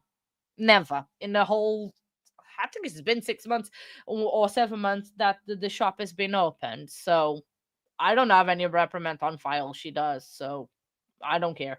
I'm just gonna carry on doing. I'm gonna enjoy. Well, gonna enjoy my week off. It's a way of saying I'm gonna enjoy the days off because there's 2 days that I'm definitely not gonna enjoy. There, that is absolutely not, and that is what it is. But I'm gonna put the feed up because court should be back any minute now. Yes, the sound is on, and we are gonna kick off the afternoon. I mean, we're gonna have another filled afternoon of testimony. And yeah, oh, you're welcome. Josh is amazing, isn't she? Welcome in. Hi, Marilyn McRae. Wow, that is a hard name for me, but thank you for joining, and thanks. Yeah, Josh, thank you very much for that again. I very much appreciate it. I think everyone is trying to distract me, and oh, I'm gonna have to mute Twitter because that thing, ugh, it's really getting to me now. Uh, so yeah, I mean, we heard the other day from DME. That was on Monday. That was like so many witnesses ago. We've been having an average of like 10 witnesses a day, but today it's going to be the biggest day because just in the morning part we had 10, no, 10 or 11. We had 11 witnesses this morning. I don't think I have ever seen that many witnesses on one single part of the day than today. 11 witnesses just on a morning time. I know they were very quick witnesses, was talking about the locations where the guy, the Maxwell Anderson, was driving to drop, sorry to say this, drop parts of the body. I heard a phone buzz, but no, I don't know. Um, so the drop off the bus, and they even did like a map of the area that they were following. So that was rather interesting. They're showing that this morning, and we had we call her Corella. I forgot her name, but we call it, that's the lead detective of the case. She was already twice on the stand today. She keeps coming in and out of the stand. We'll see how many more times she goes during during the rest of this trial. But I don't think we are even halfway of the witnesses because the state says they have about 200 witnesses, but we should be able not to be the hats, you know. Oh, we have updates from Stephanie. Ellie's all gone now. No CSI truck comes, so nothing nefarious. Oh, okay. Ah, man. Stephanie, we need more information about that. We need well, we don't need more cases out of Wisconsin, sorry. Yeah, 250 plus. But to be fair, if we go at the rate that we're going at 10 per day, yeah. Oh, I can feel you win about all the drama because it's still going. For oh my days, what? Josh. Oh my days. What? Do you want to make me cry? Thank you. Oh my days, what? That is just crazy. Yeah, I know. I'm gonna cry. Because I'm famous for that. I know we have some great people here. I mean, all of it is due to RA and his amazingness of himself as well. But oh my days, that is absolutely crazy. Thank you. Wow. It's just crazy. Thank you so much, Josh. I so appreciate that for the support. Thank you very much. Wow. Thank you. I have no words, and that is a very rare thing to happen. Me not having words, and oh my days. Thank you very much, Josh. Yeah, I know people pass away and stuff happens, but but not yeah. So basically, Stephanie, what happened? The very nice lady at work, right? She was complaining that I left the oven on, which I didn't. The ovens were not on. If they were on, they were on standby, which you can't turn on off. And she said, "Oh, I did not turn off the ovens, and I did not clean the trays." And when she doesn't even finish her job on time, people are always complaining that when she's on a bakery, bread is not out on time. She doesn't clean the bread machine herself and the ovens. I do clean the ovens. But today I didn't because I finished early. Oh, what? Nancy! Wow, thank you. Oh, wow. Oh no, thank you so much, Nancy. It's as thick as says go. I was like, go girl. I was like, I'm going to hit that girl. No, I'm not. I'm not. State of Oh, Wisconsin court is versus back. Maxwell Anderson, case 24 CF 1692, appearances. Ian Vance Curzan appears for the state. Megan Newport appears for the state. And joining us is Detective Joanne Donner. Good afternoon, Anthony Cotton and Jason Finley with Max Anderson. Good afternoon, everybody. I hope you had a lovely lunch. We are still on the state's case in chief. State, no idea what that was. State, are you prepared to call your next witness? Yes, Special Agent George Reinerth.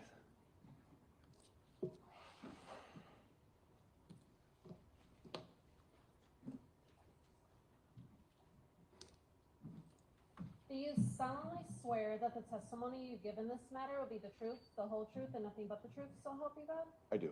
If you can please be seated, state and spell your name for the record.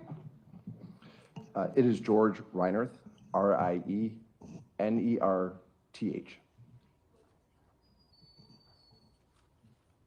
How are you employed? I'm currently a special agent with the Federal Bureau of Investigation. How long have you been with the Federal Bureau of Investigation? Approximately 10.5 years. What's your current assignment? I am a special agent based here in Milwaukee. What is CAST? CAST stands for the Cellular Analysis Survey Team.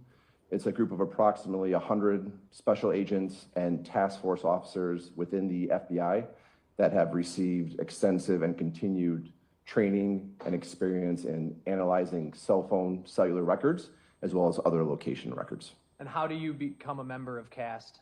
For me, it was approximately 3.5 years. It's multiple internal and external courses, teachings from both academia, including the Florida Institute of Technology, as well as instruction from the cell phone providers themselves. I'm sorry, go ahead. So for example, Verizon, AT&T, T-Mobile, and then US Cellular here in Wisconsin. Have you done something called cell site analysis in the past? I do it on a daily basis. Can you tell the jury what the cell site analysis is? Yes, cell site analysis are taking records that are generated from your cell phone as it interacts with the network. All those interactions are recorded by the provider and then able to be analyzed. And they include information such as dates, times, numbers, and locations of where that device is. So when locations throughout the US, Wisconsin, wherever it may be, and then it's visually depicting that on a map at a time or around a period of time. Have you used in the past historical records to locate fugitives or missing persons? I have. And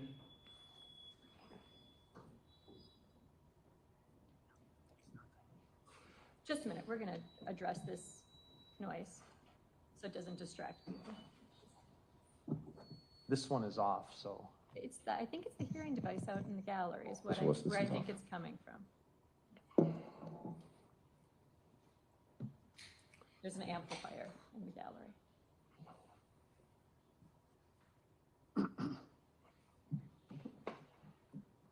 Yeah? Okay, please continue, sorry for that. No problem. All right. Have you given trainings in historical cell site analysis before? I have, and I am an adjunct faculty member in this field within the FBI. And have you been qualified and testified as an expert in this field before, the field of cell site analysis? I have. How many times?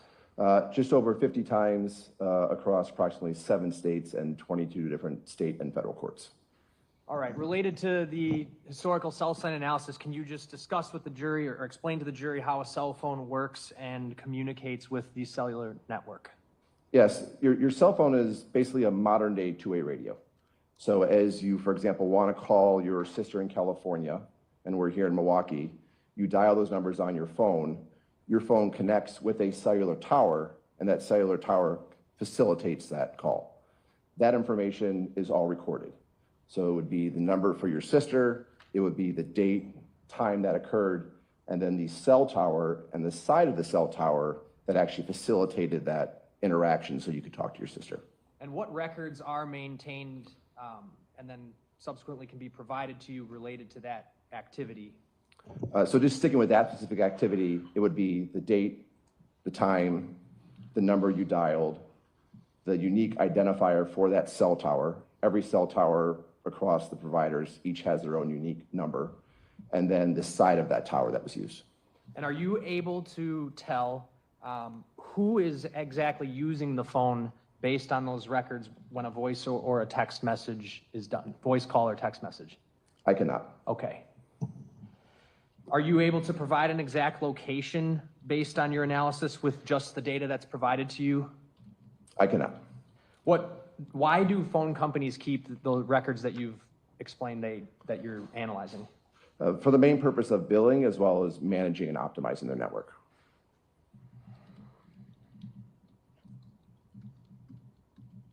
I want to talk about timing advanced and data records. Are there records kept by the phone companies that may show an approximate phone's location without necessarily a voice call or a text message happening? There are. What are those records called? So they can be called timing advance, or there's also data session records or data records from the cell phone companies. The data records, are you able to, from the records alone, able to see what is actually being done on the device, such as what website is being viewed or social media app loaded? Are you able to tell that from those records?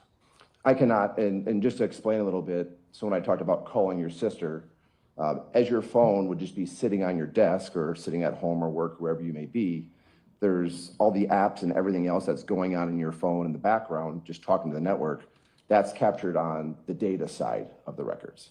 So it's not necessarily user-generated activity, but things that could be going on in the background. But even with that, I still can't say from the records what's actually being done, what apps are visited or anything like that. So does a user actually have to be doing something on the phone and able to generate a data record? They do not. My phone could, like you said, just be sitting on the desk and data records could be generating without even me touching the phone? Yes. Okay.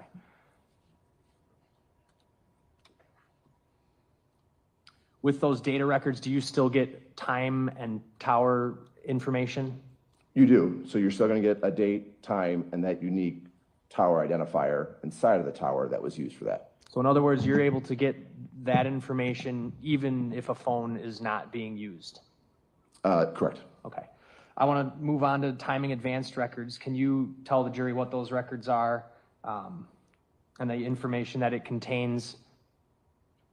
Yes. So timing advance, the main reason time advance exists is to synchronize and align your phone with the network. As you can imagine, there's a lot of people that have cell phones out there, and everyone's trying to talk to the tower at the same time. Everyone needs to have their individual time slot when they communicate, and that's what timing advance does. It adds one additional piece that the cell phone, for example, when you call your sister, that's not in there, and that provides the distance from the tower your phone is located at that time. So again, not necessarily any user interaction as your phone's just sitting here, but you're getting the date, the time, the tower, the side of the tower, and then the distance that phone is at that time. How is the distance measurement obtained by the phone companies? So it's similar to a radar gun. So it's a signal that's sent out from the tower and back. And based off the time that signal takes, a distance is able to be calculated. Does every cell phone provider call it timing advanced, or are there variances? There's different names. For example, Verizon calls it RTT, but they're still providing that tower, that time, that sector, and that distance. So the same information regards to distance of the device from the tower. That is correct. But again, not able to say exactly where the phone is. So it will refine the location because, well, just a voice record is going to give me that tower and sector. And with that, I can just identify you're in this area, in this general geographic area. However, when we have the distance, it can refine that. For example, let's say we're in an area where towers are spaced really far apart, and I get a distance measurement of a quarter mile from that tower. That drastically refined that area of where that device is, because it's that approximate quarter mile from the tower versus a lot larger area. And just to clarify, when we're talking about this, these records, the person who has the phone may not even be using it at all. Correct. The phone just needs to be powered on and communicating with the network. Okay. What is the purpose of why timing advanced is used in the cellular network? The main reason is to manage the phone's communication with the tower. So again, that timing and synchronizing that phone with the network. So is the network trying to make sure everything is operating correctly? It needs to be operating correctly and at the right time. Because if everybody tried to communicate with that tower at the same time and all these messages and these requests for service hit, for example, you could have a collision, and then people aren't going to have the standard of service that they expect. And I guess you're kind of getting into it there. Why are the phone companies keeping this information, or how do they use it? So the timing advance they're using a lot for managing, evaluating, and troubleshooting the network. So the engineers may use that to actually dive into an area. Let's say, for example, a customer calls and says, I keep dropping calls. The engineers could go and look at that tower and get more details about what's occurring on that tower to troubleshoot, manage, and improve that area for potential service. How does the distance from the tower measurement help you when you're forming your opinions? As I mentioned a little bit before, it's really for the purpose of refining my conclusion as to where that device is. So when we're asked to analyze these records, we're providing the visual depictions of that data to identify where it is, and that distance allows me to refine that conclusion as to where that phone is at that specific time. So would it be fair to say that you could potentially identify a lot smaller geographic area that the phone could be in based on these records? That is correct.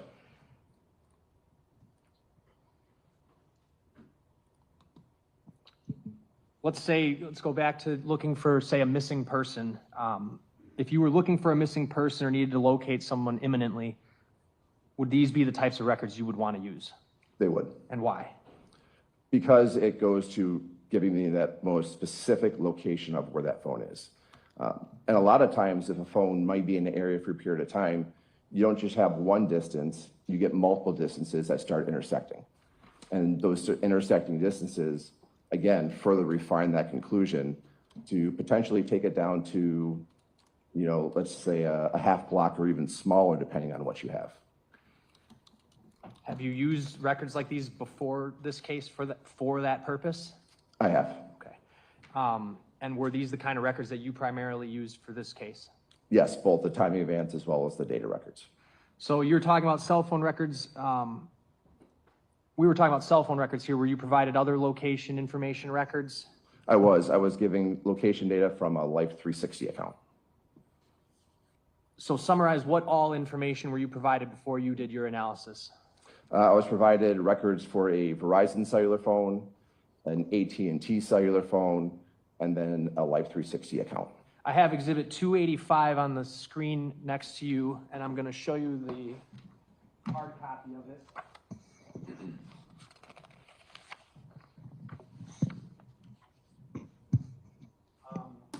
You can page through it if you need to.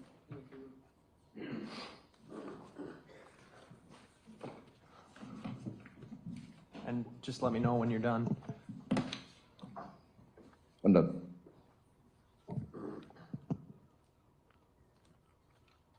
Do you know what 285 is? It's the number on the front of this slide. Do you know what is Exhibit 285? Oh, I'm sorry. It is my report that I created for this case. Okay. I moved 285 in and asked to publish. I'm going to put it on the TV screen in a digital form. Any objection? No. It's received. The information that you just discussed that you used for this case, it's on the front screen there, correct? This is just the title page? It is. And specifically, you were looking at which phone numbers and from what networks? So the first is the Verizon cell phone, 414-510-4769. An AT&T cell phone, 262-416-4874.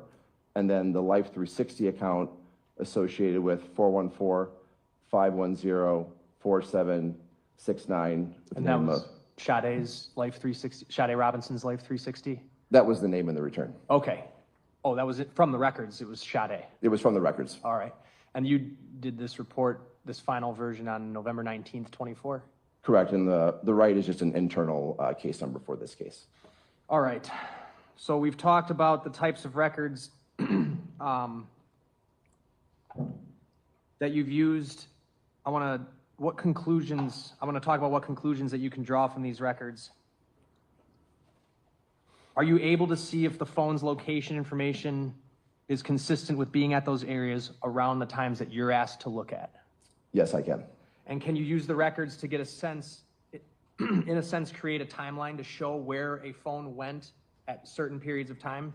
I can. Or over a period of time, I guess I should say? Yeah, so over a period of time, can identify if the phone was in a similar area for that time or if there was movement and where that movement was. And were you able to use this information to determine whether multiple different devices were consistent with being in the same location as one another at certain times? I was. Were you able to identify whether the phone records were consistent with the phone being in a single area for an extended period of time? Yes. Or moving from one area to the next? That too. And while you can't give an exact location of the phone, which you've already testified to, are you able to get information that shows the location consistent with where that phone might be? Yes, in addition to these phone numbers, I'm given locations as well in dates and times. So I can identify if records are consistent with being in the area of one of those locations that I'm asked to look at. Again, you can't say who is using the individual devices at these specific times based on the records alone, right? I cannot. Okay.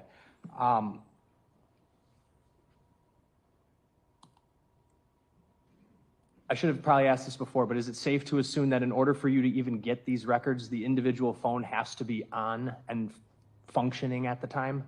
Yes, the phone needs to be powered on and communicating with the network to generate these records. Are you able to then determine from these records whether there are times when the phone is not connected to the network?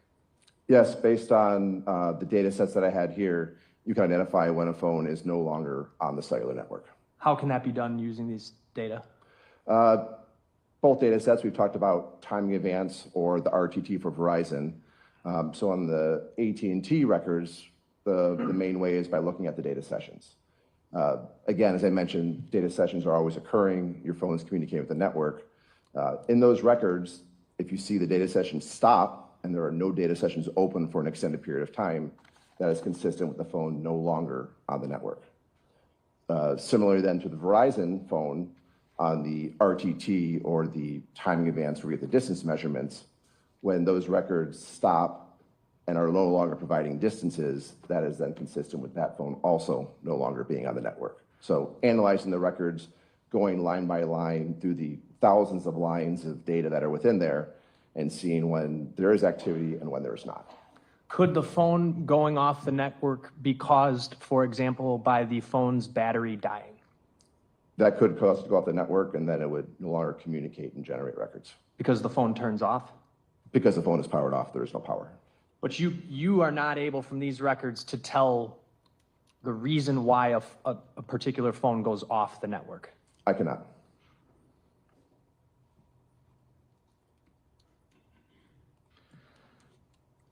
Let's say I drove around Milwaukee all over the place and didn't touch my phone throughout doing so. Would there be, and my phone was on, would there be records from the phone company that you could use to identify the approximate movements of my phone? Objection, speculation.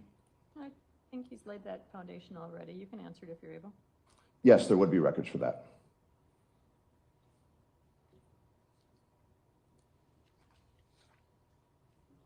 All right, so we've talked about the call detail records, right? And the data and RTT. Is there any other records? Anything else you need to start your analysis? And the timing advance, which is similar to RTT. It would just be the dates, times, and locations that I'm requested to analyze. All right, let's go through the PowerPoint here. First of all, when you completed this PowerPoint, did you have somebody peer review your work? Yes, all of our reports are peer reviewed by another CAS certified agent. They take the same raw records, they use a different mapping software and verify that everything is accurately depicted on the maps that I created. I'm gonna go to page 2, and for the record, the pages are down here in the lower left-hand corner. So what are we going through? Let's go through this slide by slide. Yeah, so it's a lot of words. It's the most words that will be on any slide, but it just summarizes a lot that we already talked about. The first is the numbers that I was given and the information and how I was asked to analyze these records. The second just talks about the methodology. So for the phone records, it's taking those cellular records and mapping that up against a tower list. We didn't mention the tower list, but that's a list of where every tower in the entire US is located. So then mapping that and visually depicting that. The last line on paragraph 2 talks about the Life 360 accounts. Those are mainly latitude and longitude coordinates of locations, and they came with varying accuracy readings between approximately 4.7 and 61.1 meters. So that was the information that was overlaid with the cellular records.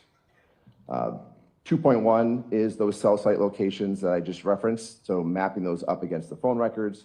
And then 3 is just talking about visually depicting that, or 2 and then 3 are talking about visually depicting that on a map and illustrating that.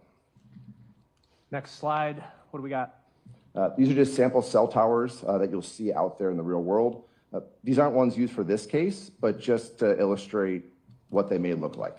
On the right is a pole that, for example, could be out in a rural area, big metal structure with antennas, and you see the antennas mounted on there.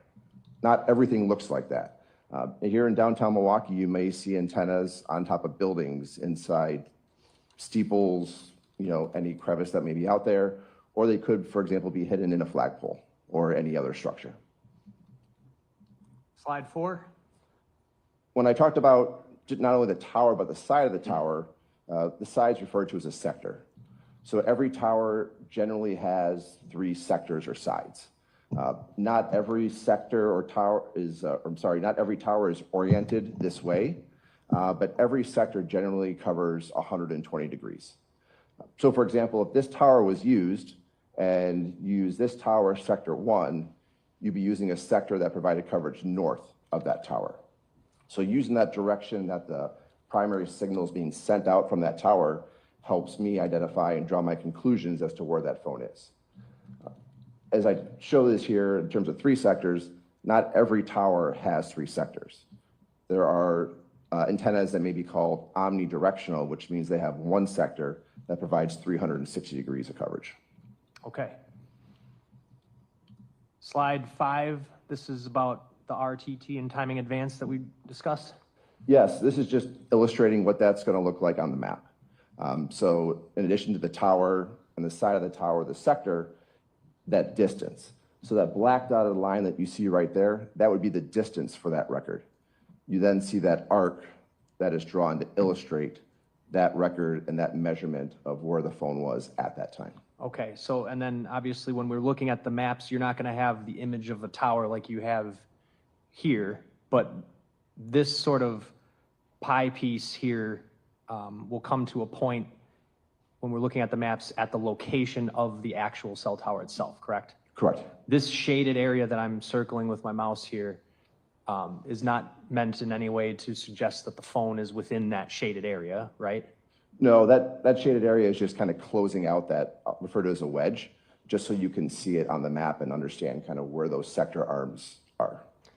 The RTT timing advanced information, the distance from the phone from the tower is demonstrated by the arc, is what you're saying. That is correct. Let's go to slide 6. This is just an example of the slide illustrations that you will see. All the records are going to have information about that interaction, which is on the top. So for example, on the left, there'll be information regarding the unique cell number. So in this case, it's 509-061 and 306-753. That one was an omnidirectional tower, which is why you see that 360. And then there's going to be the times of those interactions that are depicted on the map. They will be color-coded. So the AT&T phone is going to be blue, and the Verizon phone will be red. And then on the right, for any Life 360 records, it's going to be noted by a box with a green time. So that's taking the time from the Excel sheet with the coordinates and then displaying that. What that looks like beneath, starting on the left, that's similar to that RTT example you saw on the prior slide, just what it's going to look like. So as council had just mentioned about how you're not going to see the tower, that's an image you will see. And then on the right, for a data record, for example, you're just going to see that tower and sector because there is no distance inherently in that data record. Okay. Slide 7.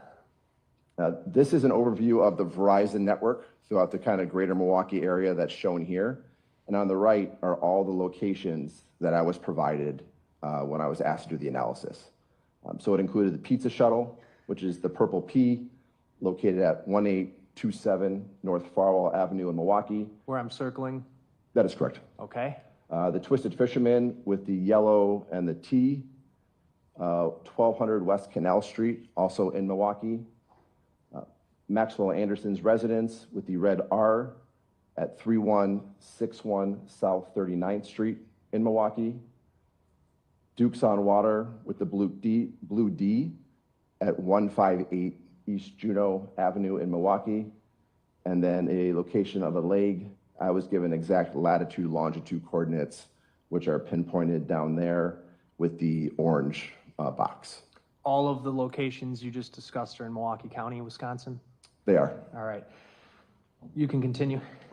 And then just the red dots are just all the different Verizon antennas throughout this area. A lot more Verizon antennas in the downtown area than, say, over where I'm circling now, right? Yes. Generally speaking, you're going to have a higher concentration of antennas in the downtown urban environment. And as you get outside from that urban environment into more rural areas, as you kind of see here going down towards St. Francis, or even larger, if you were to drive west towards Waukesha, they're going to be less dense and more spaced out. Next slide is slide 8. The exact same location information, but this time for the AT&T network. And those blue dots are the AT&T antennas in this area. And no additional pin drops, that same locations that we're focused on, right? Same locations. All right, let's get into what you mapped out. And again, just to start, at the very top here, we've got Sade's phone is going to be depicted by the red markations on the maps, right? Yes, by the red arcs or circles based on the RTT measurements. Maxwell Anderson's phone is blue. That is correct. And it's serviced by AT&T, right? Correct. And then the green dots up here, you have it labeled for Sade's Life 360, right? That is correct. Okay, let's go through this, and why don't you take it from, I guess, top to bottom. Yeah, so top to bottom, we just went over that very top line, but all the substantive slides are going to look like this. The phones or the Life 360 account will be noted on top, and then the date, so April 1st, 2024, and the time of 4:55 p.m. through 5:15 p.m., that's the summary of what's displayed beneath. And then based off of looking at those records, we're able to identify what's happening during that time. So in this case, just starting with Sade's phone, the Verizon phone, it starts up in the area of the pizza shuttle at approximately 4:55 p.m., also with a Life 360 record, and has records consistent with travel down towards the area of the Twisted Fisherman, with records moving over here to the right, beginning around approximately 5:05 p.m. All right, so the green dots here that are kind of in a line, and then they head west, and then it looks like they head south on 6th Street here. Those are the Life 360 points, and what was the, do you recall the accuracy of those again? They vary between approximately 4.7 and 61.1 meters. Would you be able to use the microphone, and I'm gonna, the stand-up one, sorry. Yes, and it's a little harder to see, but tell us what the Verizon. Here's a handheld mic right there. Thank Yeah, you. you may have to turn it on. If you could point out the direction of travel for those Life 360 as well as the Verizon records. And just to be clear, before you do that, these black arrows, do you see what I'm talking about? Yes. Those are not representative necessarily of the location of the phone, right? Correct. Both the black arrows as well as the circles with numbers are merely to illustrate the sequence and direction, general direction of travel. It's not meant to give you an exact route that the device traveled, just to help orient through the slides and see the sequence and directions. So starting up here in 1, going to 2, 3, 4, the green dots continue west, then south to 5, and then west to 6. And that would look like the phone was in the area of Twisted Fisherman by what time? The first record in that area depicted here is approximately 5:05 p.m. And then what is it? It goes to 5:12 p.m. there as well? Yes, so from approximately 5:05 through 5:12, consistent with being in the area of the Twisted Fisherman. And if there had been video of Miss Robinson arriving at Twisted Fisherman shortly after 5 p.m., would these records be consistent? Excuse me, I should rephrase that. If Miss Robinson had gone from Pizza Shuttle to Twisted Fisherman in those that time frame, would these records be consistent with that movement of her car? Yes. Okay. How about Maxwell Anderson's phone? We start down here with the blue 1. The first time there is approximately 4:57 p.m. And then going in sequence 1, 2, 1 and 2 are both intersecting. So as before I talked about, you may get intersecting arcs, and you see them intersecting right in the area of the residence here towards the top. So 4:57, and then 3, 4, 5, and 6, arriving in the area of the Twisted Fisherman with the first record here at approximately 5:14 p.m.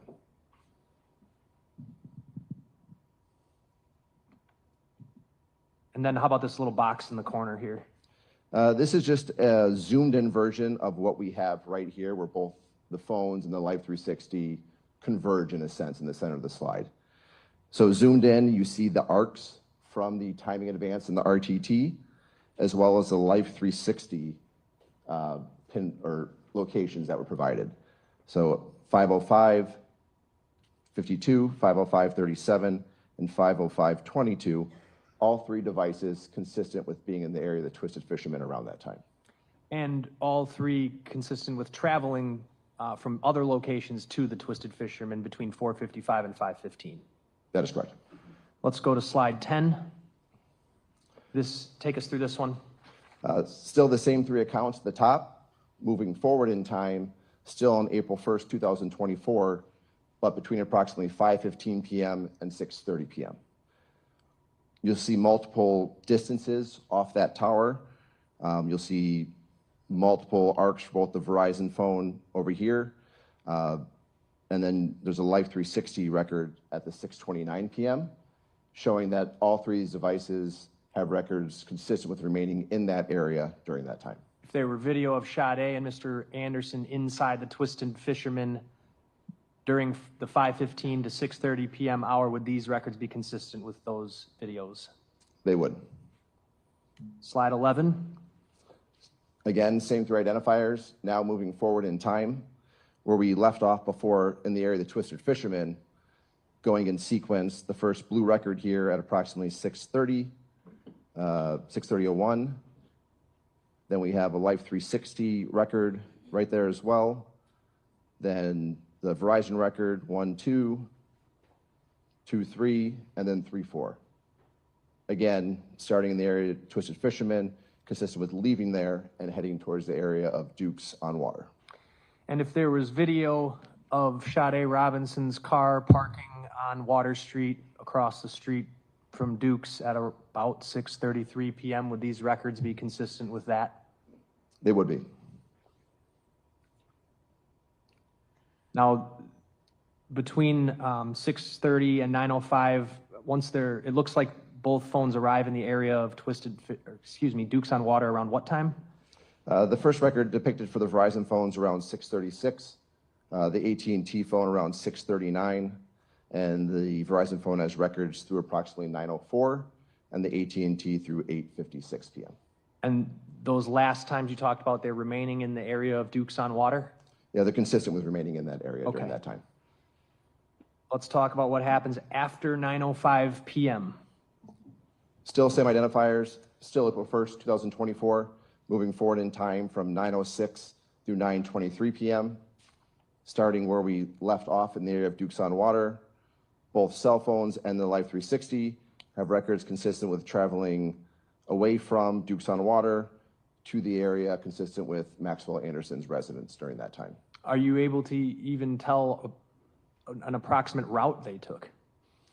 Based off the Life 360, he'd be consistent with taking the freeway south and then going west towards the residence and then north.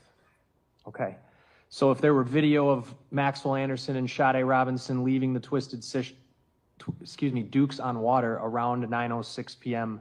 and driving away towards this freeway, would these records be consistent with those videos? They would be. And if there was video of Sade Robinson's car arriving in the area of Maxwell Anderson's residence at 9:21 p.m., would these records be consistent with her phone moving to that same area? It'd be consistent with arriving in that area around that time. Okay. After 9:23 p.m., I'm going to move to slide 13. What do we see? This is still the same three accounts. April 1st, we now go into the second because we'll be past midnight, looking from approximately 9:22 p.m. through 12:47 a.m. The various RTT or timing advance measurements for both phones, as you can see here, another illustration of them intersecting in a similar area. Again, refining my conclusion that they're consistent with being in the immediate area of that residence throughout that time listed here. So we have records ranging from beginning about 9:22 for both phones and through approximately 12:46 a.m. for both phones on the cellular side. After 12:47 a.m., what do we see happening? Starting with down here, we'll start with is there a certain phone you want me to start with? Let's start with the Mr. Anderson's phone.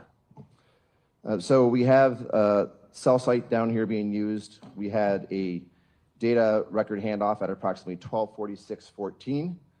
And then the last data session runs from approximately 1:30:56 through 1:35:58. So at some point between approximately 1:30 and 1:35, that cell site is used by Mr. Anderson's phone. And then after 1:35:58, it is no longer on the cellular network. And that is why you do not see anything else mapped the remainder of this time. Going off the cellular network there, would that be consistent with, say, had the phone died from battery loss? If it had no battery, then it couldn't communicate with the cellular network, and these records would be consistent with that. And just to be very clear, are these data records at the one between 1:46 and 1:30:56? And then I think you said the tower use is between 1:30:56 and 1:35:58. Are those at all, from your viewing of the records, are you able to see whether that's phone use? It's, again, they're data records, and as I mentioned earlier, I cannot say what's happening during those data records, just that there is a data session open and that phone is communicating with the network during that time. And again, data sessions can be non-human interaction with the phone. Correct. I'll refer to it sometimes as passive usage, so not necessarily user activity, just sitting there. Could you give some examples of that? So as I mentioned before, Facebook or any of those other things I mentioned, just that your phone's on, communicating with the network, and it's utilizing that cell site around that time. So if the phone had been left behind but on, would these records be inconsistent with that? No, they'd be on past what time? I guess prior to 1:30:56. Yeah, so as I mentioned here, I can only say that this cell site is used sometime between that 1:30:56 and 1:35:58. After that, there's no more records of that phone on the network, so it is not communicating with the network in one way or another. And nobody had to be with that phone for it to communicate with the network at that time? I can't infer any user activity during that time. All right, let's move to Sade's phone. This one we do have movement on, and again, numbers giving you the sequence in addition to the Life 360. Starting in the area of Maxwell Anderson's residence around 12:47, 12:48 a.m., consistent with traveling north, east, and then kind of northeast, ending up here where number 12 is, with records between approximately 1:33 a.m. and 1:59 a.m. Are you able to tell from the Life 360 an approximate route on what street? Based off of here, I believe I see 35th Street. There's a record there, continuing north and then going east. So if there were video of Sade Robinson's car driving northbound on 35th Street in the 12:50 a.m. hour, would these records be consistent with the movement of the phone? Or excuse me, would these records be consistent with that video? They would. We have, I wanted you to look at number 6 here. Do you see that? Yes. Okay, what time would that be about? Approximately 12:58:48 a.m. for number 6. If there was an image of Sade's vehicle exiting the freeway at that location around that same time, would these records be consistent with that video? They would be. It appears over here, if we move forward 7, 8, and 9, that they're traveling in what direction? In a northeast then northerly direction. And number 12, as you're going up into the River West area, what's going on up there? I'm sorry, I'm going to move to strike the last answer. I heard him say they. I don't know what they means. He asked about a phone. Do you want to re-ask the question? Sure. And clarify the answer? I can do that. Thank you. What direction does the phone move after that 12:58 The phone record? The phone records are showing movement northeast and then north during that time. Towards River West? Yes. Okay, and then what goes on between about 1:07 and 1:59? There are records both kind of in this lower area, and then we have records up here, number 12, between that 1:33 and 1:59 a.m. And you have this arrow right here it's very small, but it's there, right? Yes, it's just to illustrate the arrow that showed east and then north from this area up towards number 12. At what approximate times is the phone appearing to be in the area that I'm circling here, marked off by numbers 11 and 12?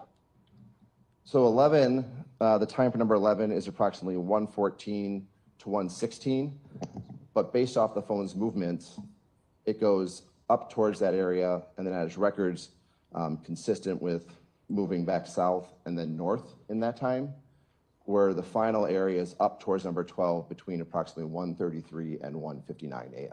So if there was a video from an address on Dousman right up here by number 12 showing Miss Robinson's car, would these records be consistent with that video? They'd be consistent with that area, yes.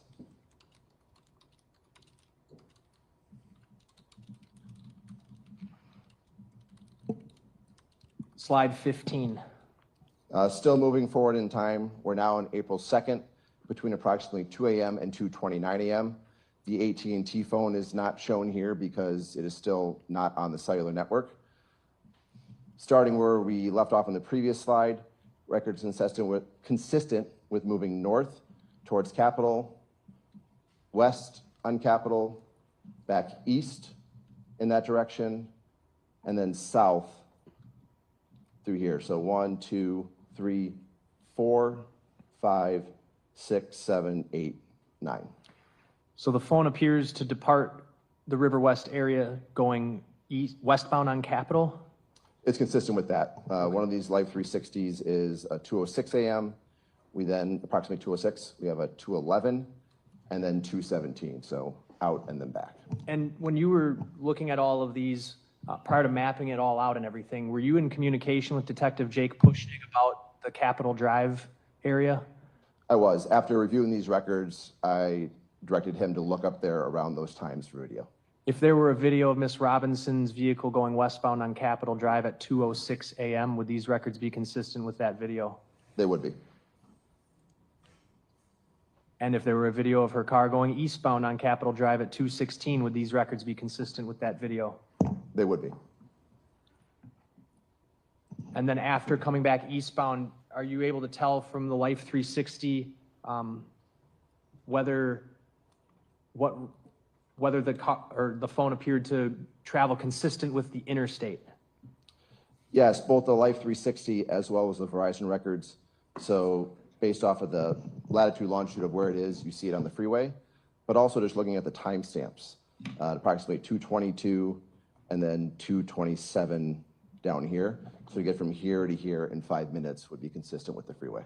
Okay, based on the speeds, right? Correct. So by 2:28 a.m. on April 2nd, we're looking way down here south of downtown Milwaukee in the area consistent with the freeway.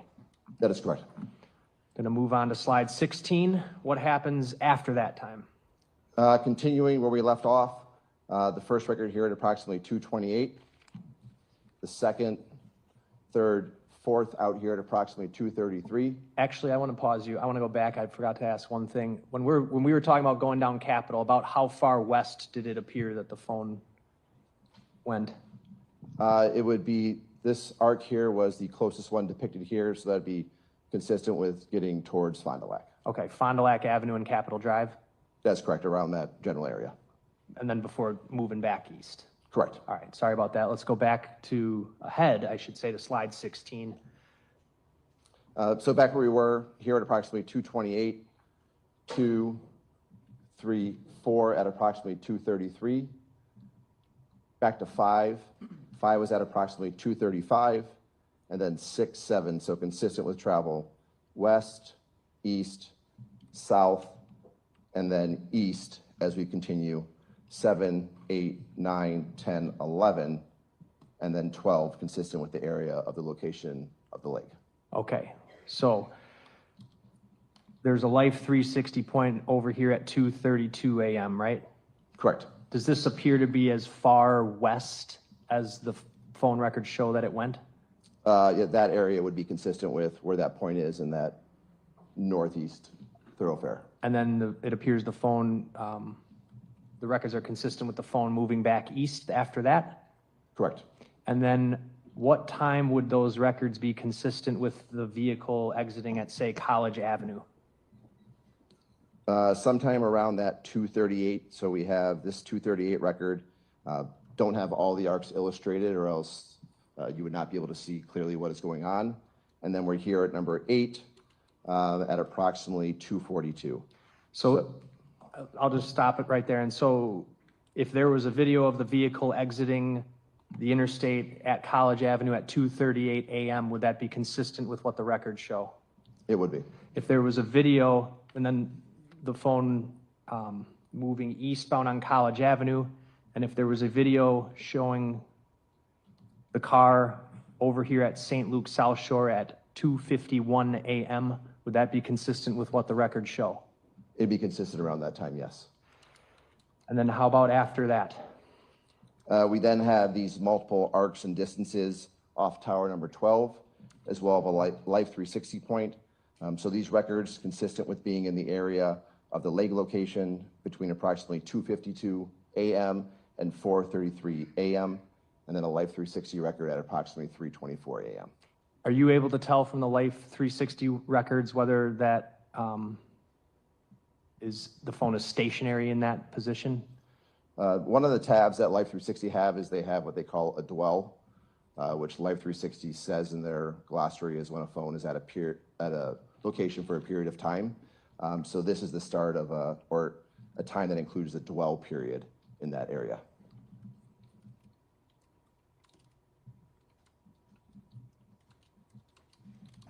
So these 3 arcs we're seeing here, they're all seemingly intersecting with the orange pin drop that you put in there, correct?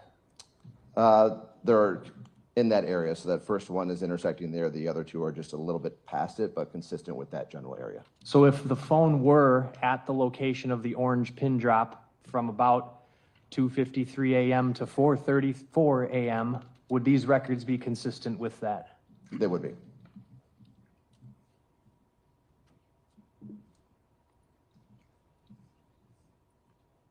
After 4:34, we're going to move on to slide 17. What happens after 4:34 a.m.? We have records consistent with movement away from the last known location in the area of the leg location. So 1, and you see these arcs getting closer and closer to that travel, which is consistent with movement. So 2, 3, 4, 5, 6, 7, and that 7 at approximately 4:36 a.m. is the last RTT record for the Verizon phone. Would these, if there were video of Sade's car heading northbound away from Warnemont Park on Lake Drive, where my mouse is here, after 4:35 a.m., would these records be consistent with that movement? They would be.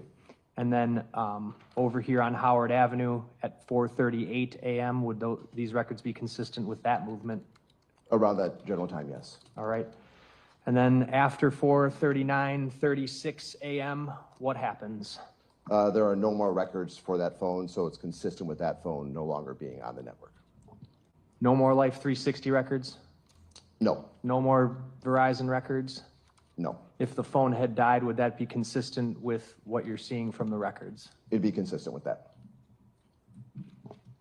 And Mr. Anderson's phone during this time period is where or what? There are no records of that phone on the cellular network at this time. Slide 18. This now is only looking at Mr. Anderson's phone for April 2nd between approximately 1:30 a.m. and 9:31 a.m. So that 1:30 a.m. range was around the last data session prior to it, consistent with going off the network. And then the first record of it coming back on the network is around 9:59 a.m. when a data session opens and is shown on the records. And then we have a timing advanced measurement at approximately 9:36 a.m., consistent with the area of the residence. So this 1:30, this box over here, 1:30:56, basically it's off the network from 1:35:58 a.m. to 9:36 a.m., correct? So sometime in that 1:30:56 through 1:55:58, it goes off the network, and then the first record is 9:19:59. And again, the record that tells you that requires absolutely no human interaction with the phone, right? Correct, it's the data record. So again, that passive activity that I can't tell you whether it's user interaction or not, just the phone could be powered on. And then by 9:19 over here, AM, a data session comes back on? Yes, that's the first record illustrated there using that tower, the 9:30 AM for the record there, and then the 9:30:36. Again, you see them intersecting consistent with the area of Maxwell Anderson's residence. Would all of these records be consistent with if Maxwell Anderson's phone was at home during the 1:30 AM to 9:31 AM timeframe on April 2nd? So I can just tell you where the phone is at these times. So in that 1:30, 1:35, and then again, that 9:19 when it comes on the network. Okay, nowhere in between because there are no records whatsoever. Correct. I cannot tell you where that phone is with no records. I want to go back one slide and ask you one more question about this one. And all of these slides we're seeing with Sade's phone moving around, are any of these points that you've mapped out here, do they require user interaction with the phone? They do not. These records are generally just the phone being powered on. And again, it could be sitting there with no user interaction and you would get all this data. Similar to the example I gave before about driving around the city with the phone in my pocket. That is correct. All right.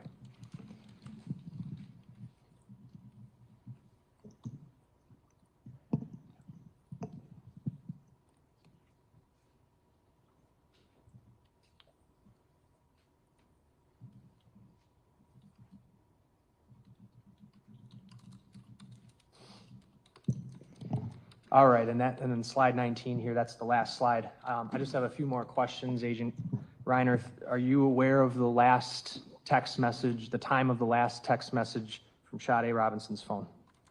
Upon reviewing the records, yes. What is it?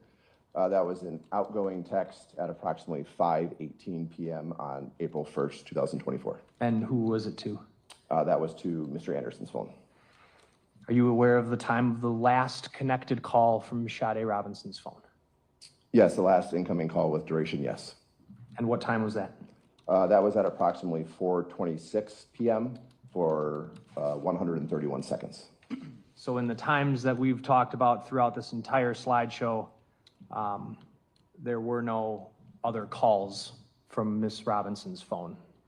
Past that 5:18 text, no. I have nothing else. Ross? Sure.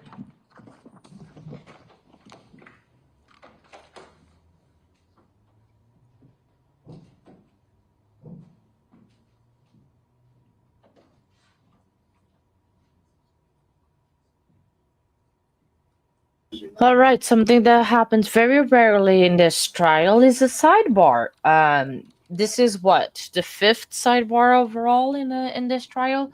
So yes, case one, that friend is gonna testify. So it's expected to be any day now that that friend that he told the plans of him doing what he wanted to do to Sade, that is gonna testify. We are waiting for him at any time. For him to come up. We've had a lot of witnesses. This is witness number 69 on the stand, 12 of the day. So I know, but it does connect everything. And he thought that, you know, it was so smart. We're going to take a break right now for the What? afternoon. So you can stretch your legs a little bit, get some water, and then we'll come back shortly. Okay? Thanks, everybody. Oh, break time, but they might be having something while on break, so we might listen to something that is on break. So we'll shall see what happens. But man, that evidence doesn't look very good on him. But that really annoys me because some people get very big told off for that, for being, because, and I'm sorry, I've been having the ticket all that time, yeah, and you guys did not tell me anything. That thingy, oh man, that is not good. See, that's gonna erase Stephanie. Stephanie's gonna be very angry at that. So yeah. Stephanie's gonna be angry at that. That if he doesn't get, oh, hang on, we get to listen. Oh no, we don't. Come on, cameraman. Concerned that the jury was looking a little sleepy at points. And there was one juror that shut his eyes for a period, but then popped right back up. And the idea was that maybe taking a break and letting them stretch their legs a little bit might be a great idea, which I fully agree with. And state indicated that they think they have approximately 10 more witnesses left, approximately. Anything you'd like to add to that sidebar, State? Just that I'd noticed it too, but then when I looked back, the juror was back and paying attention. And I did actually mention it while I was questioning Agent Reiner. I do think that the jury has been really attentive. This jury's been really good. They've been taking a lot of notes. They've been paying attention. There is one juror I do notice that does look down a lot, but I think they've been really attentive, to be honest. I agree. Defense, any record you'd like to make?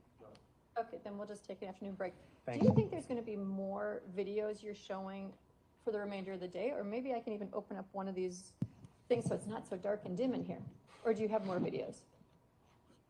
I have one, but it's not one that's going to require Dimming the lights or anything? careful.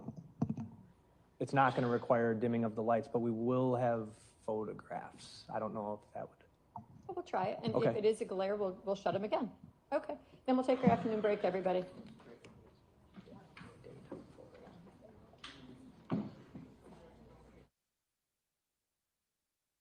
All right, so break time. So we had a sleepy juror. We are just speculating that it might be the juror that was caught sleeping another time as well. So it's not really the first time that he has been caught. And then she said, should have Judge Harris portrayed in court. Oh, Darrow. Yes, they should have her portrayed. Yes, Darrow, definitely. They should.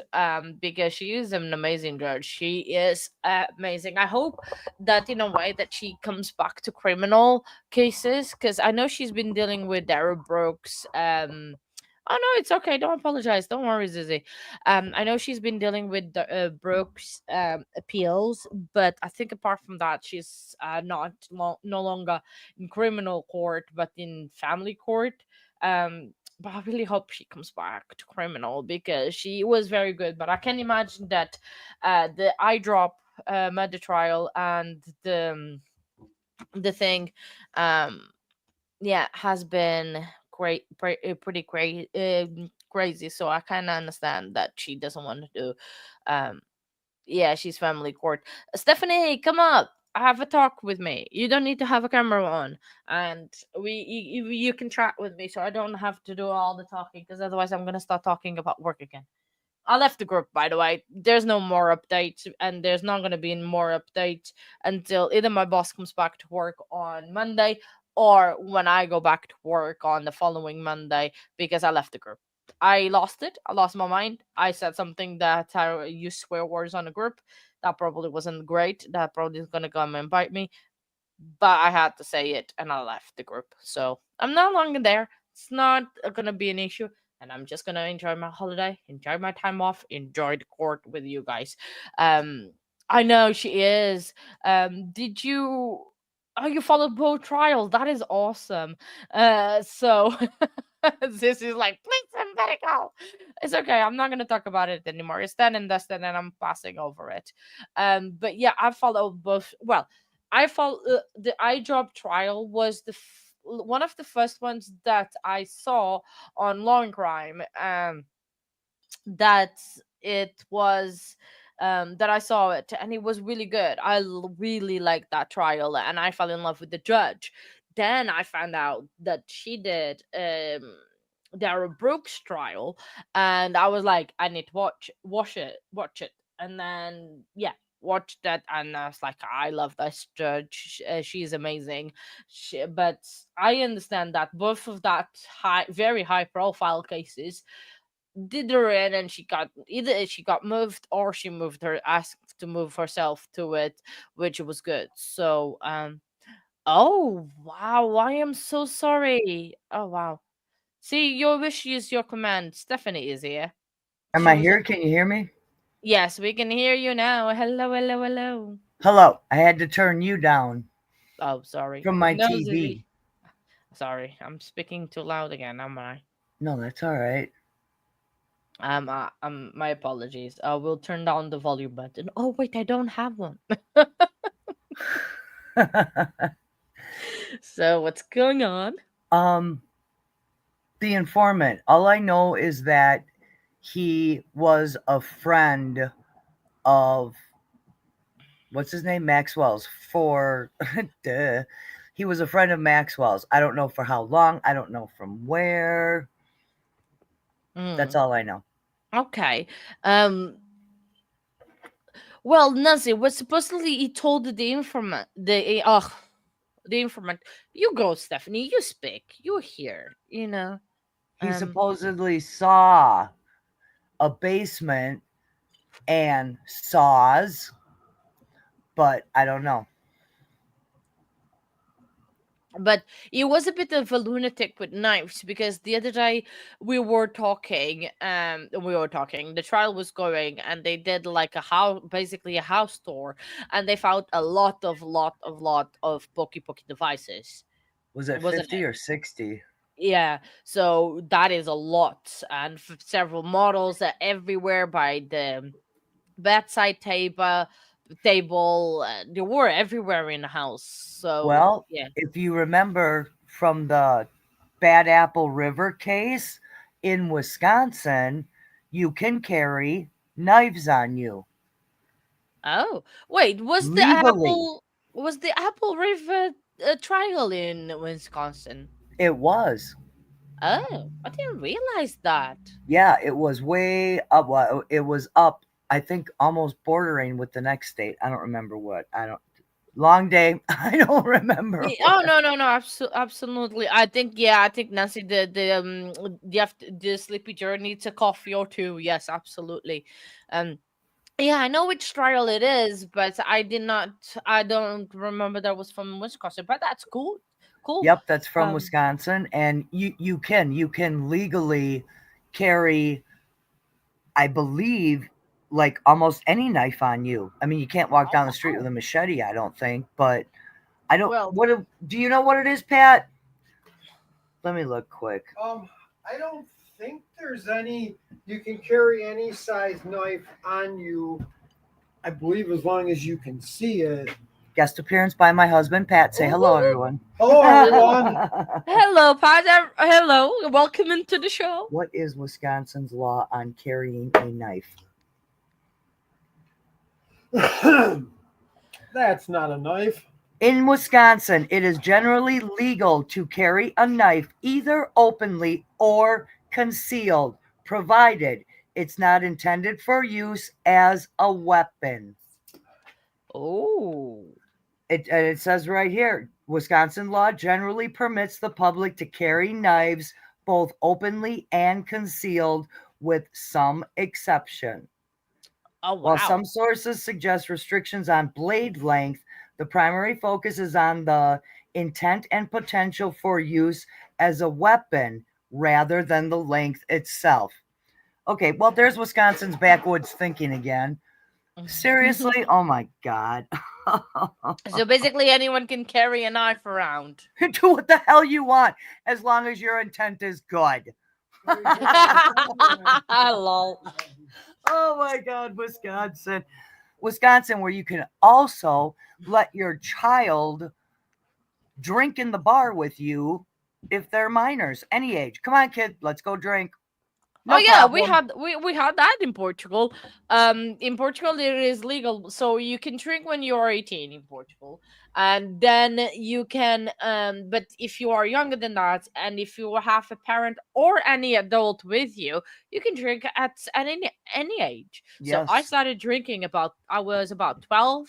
I think that was the first time I had alcohol. So yeah. Well, yeah, Gotta those love are the Portugal. girls. Oh, Dougie. No, he just kissed me goodbye because he has to go to physical therapy, and Luna freaks out and thinks he's trying to hurt me, so she whines every time he kisses me. It's weird. Aww. Yeah, she Well, loves it's trying me. to make sure exactly. She Yep. she loves you. She's trying to make sure that you are safe. Oh, you see, sissy. Oh my God. Yep, that was Luna. We gotta protect Zizzy from the dog that is in the TV. That's gonna be the one that is gonna be, yeah. So tell us more about, if you know about the whole ordeal that happened to outside of your house, because I mean we were invested on the whole storyline. I know, right?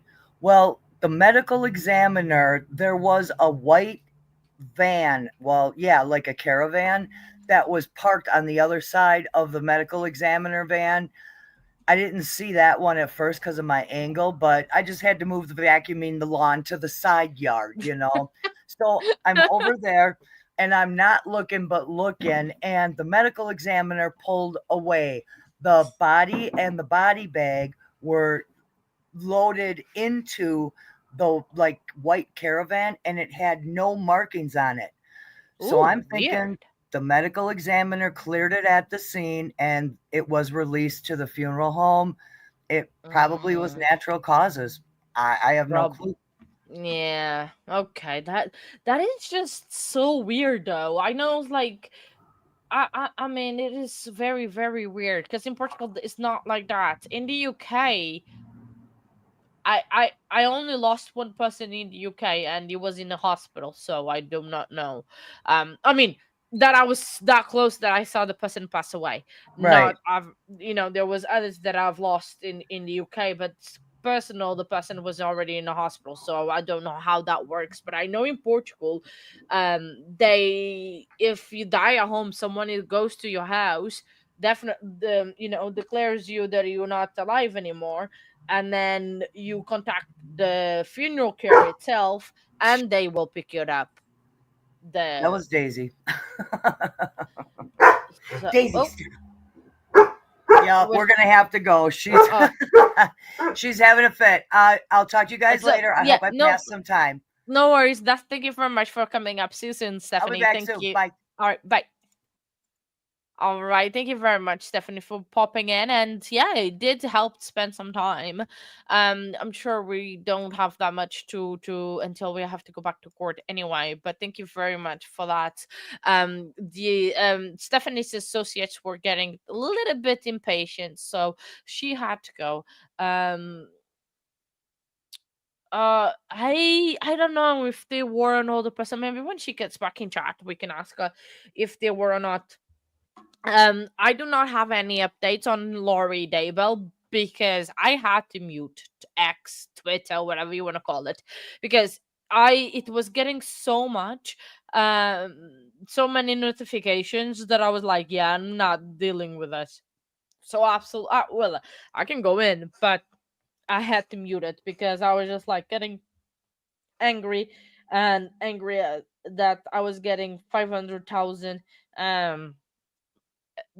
notifications, which is crazy. So uh we don't know still when that trial is gonna open. Oh, so apparently openings is gonna be tomorrow. Yeah. So openings for Laurie Daybell, apparently they must have seated a jury. I don't know. So yeah, they must have had that. So the trial will start tomorrow. Oh my days, there's a funny video of her walking into the courtroom, which is absolutely hilarious. Oh, is it? Wow, right, that's interesting. That if it is expected unaliving, our business can call it, I believe. Maybe because he was alone, the ME had to come, called it, and release them. Yeah, maybe that it could be true. Yeah, I'm trying to record it and show it because it's on X. So it's gonna be I need to do a recording and then I'm gonna send it to the laptop and show it to you in God. There is no sound, so what I'm gonna say, there's no sound whatsoever, so that is fine.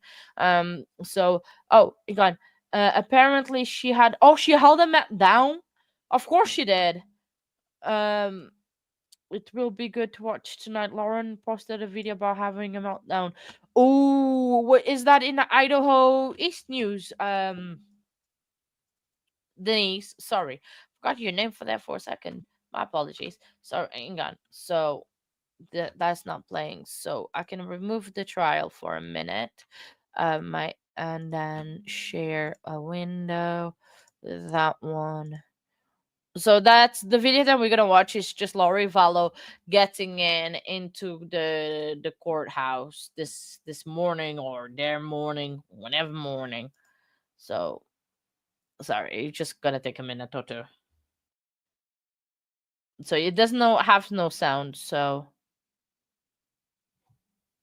that's how she was walking into the courtroom this afternoon. And then in terms of meltdown, as soon as I have anything, if there's anything that is public that I can share, I'll show you guys, or I'll do a short on it and I'll post on a channel.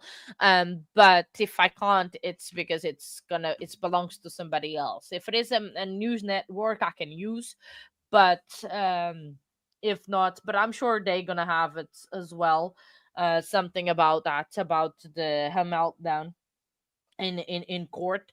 We'll try to bring it, but thank you very much for that, Denise. That is actually, I had to mute the Twitter because it was getting too much. It's like too many notifications. I know she was crying at one point, but it was getting way too many notifications that I'm like, nah, I'm done. It's just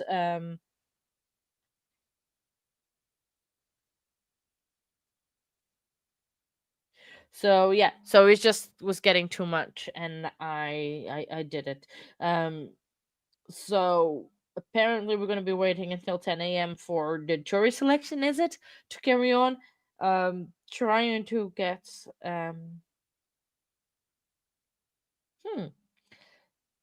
That is interesting. It's like I'm trying to find more information, more credible information about that. Like I'm not saying that Denise is saying incorrectly, but it's just Calling State of happening, but Wisconsin never mind. versus Maxwell Anderson, case 24 CF 1692, appearances. Ian Vance, Krzan, and Megan Newport for the state, along with Detective Joanne Donner. Anthony Cotton, Jason Finley, and Max Anderson. Good afternoon. Good afternoon. Is there anything to address on the record before we bring the jury back? One small thing, Judge, after this witness, I will have a short witness, and then I will have the DNA analyst who may take some time. And then after that, I would be requesting just a brief recess before the next witness, who's a civilian. Okay. Not long, just like 5 to 10 minutes maybe. Okay, you think we can get through all that today? Yes. I'm hopeful. Okay, I like Attorney Newport's positive attitude. Okay, let's bring him in.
Okay, we're going to go back on the record. We have the same appearances. We still have Special Agent on the stand. So just, I know that it's long and sitting here all day. It's not always so easy listening to everything and just sitting here. And sometimes you get a little bit exhausted by it. If anybody feels exhausted and wants to stand up, you can stand up and stand to the right, to your left of the jury box. And you can do that without asking permission. So if you feel like, boy, I just got to stand up and stretch my legs, or if you're in the back row, feel free to stand up if you want to stretch your legs at any point. Okay, because I know that we just keep going. All right, let's proceed at this time. Cross. Thank you. Good afternoon. Good afternoon, sir. Just a few topics. So first of all, with respect to the final topic you were asked about, phone calls or text messages, obviously there's other ways that one can use data on one's phone. Such as? Instagram. Yes. There's other ways to communicate is a better way to say it besides just text or phone calls, right? Correct. Especially with the younger generation, 19, 20-year-olds, right? Yes, social media, anything. Many may not even use text messages all that often. Possibly, yes. And to be clear, with all this data we're looking at, when we're talking about data points, I want to emphasize that that can be a person using the phone, or it can also be the phone operating in the background, right? In terms of the data that we talked about? Yes. Well, so from the phone records, from what I can testify to, I can talk about usage in terms of voice or text, but then whether it's the data records or the RTT or timing advance, I can't tell you whether that's somebody using it or just sitting idle. And you said that for Ms. Robinson's phone, the last phone call was at what time? The phone call was at approximately 4:26 p.m. that had duration. And then a text message at what time? 5 something? The text message was an outgoing text at 5:18, and those were user ones. So looking at somebody actually originating a text or answering a phone call. Okay, but what about Instagram messages after 5:18 p.m.? I have no information about any of that. Or Facebook messages or Snapchat messages? I have no information about any of that. Why do you not have any information on that? Because I'm just looking at the phone records from the cellular providers, and they would not capture that activity. So one would need the actual phone and a different type of expert to answer those questions. Potentially, if that was there, but that would be somebody other than me. Okay. Now, with the data you selected, were you the one who chose this data to look at, or was it provided to you? The date ranges specifically. Oh, the date ranges were provided to me. So this material, when you compiled your PowerPoint presentation, this material came from someone else, right? The records came from the cellular providers, and then the dates and locations came from investigators. Okay, so investigators say, we want you to look at April 1st and April 2nd, and then you plot all the data, right? Yes, and they give me the locations, and they ask, what did the phones do, or where were they at during that time? And I have up on the screen page 16 from your PowerPoint presentation. You can see the number in the bottom corner, right? Yes, sir. You said something before on direct examination about Life 360 providing, I think you used the expression dwell periods. Did I hear that correctly? Yes. What is a dwell period? So per their glossary, they reference the dwell when a phone was in a period, I don't recall the exact time range, but when it was in a location for a period of time. Stationary. All I can say is dwell is because that's what they call it, so I can only say dwell. Okay, but when we were looking at slide 16 specifically is when you mentioned the dwell period from Life 360. Why did you mention that at this point? So it was a question about remaining, I believe, in an area, and that was according to the Life 360 information. That's what they informed as a dwell period. Okay, so any of these numbers we see here can be incorporate dwell periods? No, there were 4 areas and locations related to dwell over the time frame of my analysis. And which 4 would those be? Those would be the area of Twisted Fisherman, Dukes on Water, Maxwell Anderson's residence, and as well as the lake location. Now, with respect to that lake location, you're talking about the one down by Grant Park, Warnemont Park, down in that area? Yes, that orange dot with those coordinates I was given.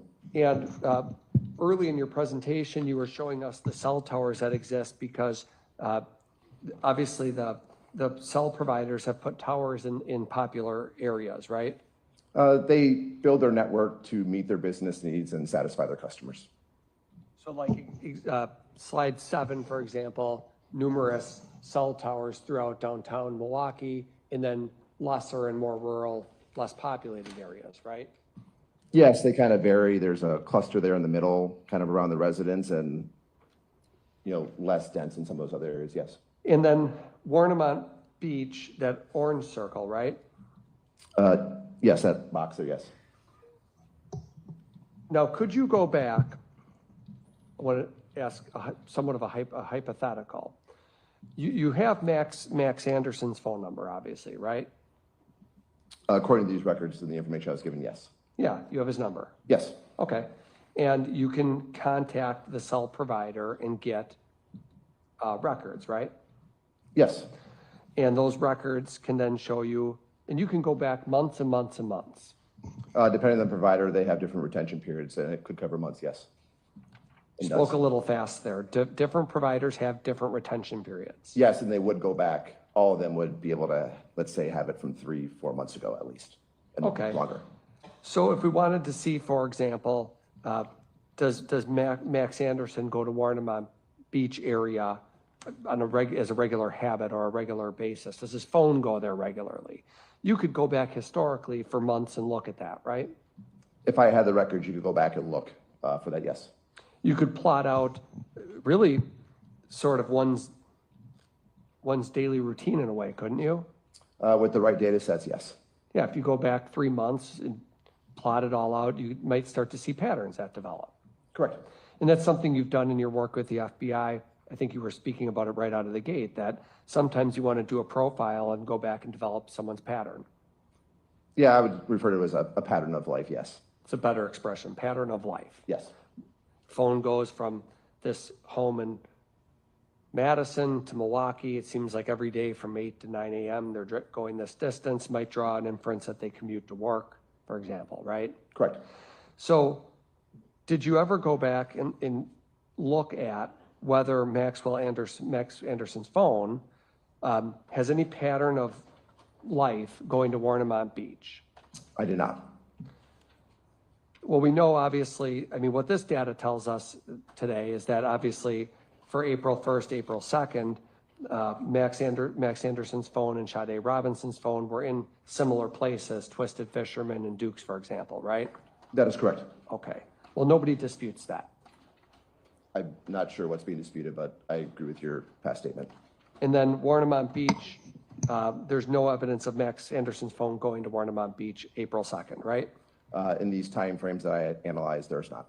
There is a data entry of 1:30 to 1:35. What slide should I have been looking at for that, if you remember? That slide would be.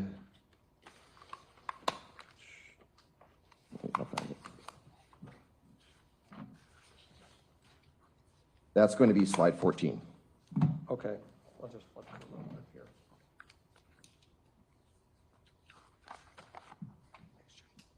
Okay, so just to recap this point, on slide 14, from 1:30 to 1:35, there's a data session with Mr. Anderson's phone, right? That's what you testified to? That is correct.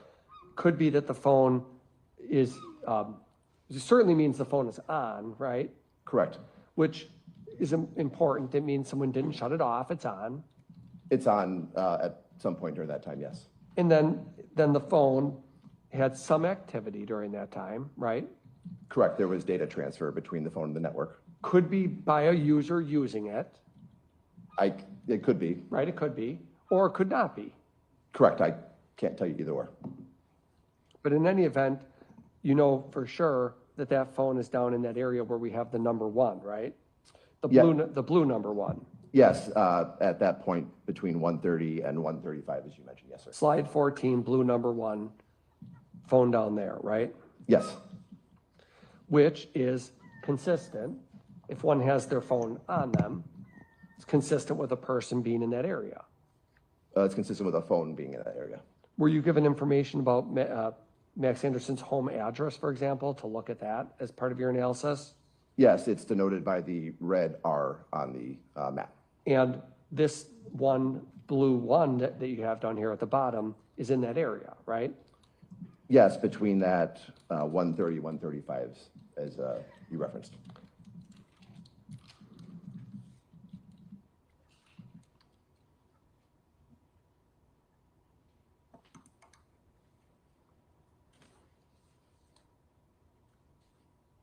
1 minute, please.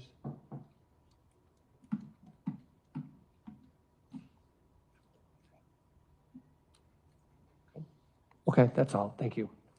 State? Just very briefly, the record, when law enforcement wants phone records for you to analyze in this fashion, you have to get a court order to do so, right? A search warrant. You didn't do it yourself here, the sheriff's office did it, but that's how the records that you received were compiled, right? Yes, they were obtained via legal process, a search warrant, and then provided to me. And when counsel asked you on this slide whether this was what I'm circling here, the data, it says data handoff, when he said that's indicative of some activity, you are not testifying that that is user activity. Is that a fair statement? I can't tell you what kind of activity, just that it's communication between the phone and the network. That'd be a question for somebody else? Yeah, somebody else that would have other data sets or information. Perhaps information from the mobile phone itself? Potentially. Nothing else? Defense? No. Thank you. Okay. State your next witness. Recalling Ethan Stout.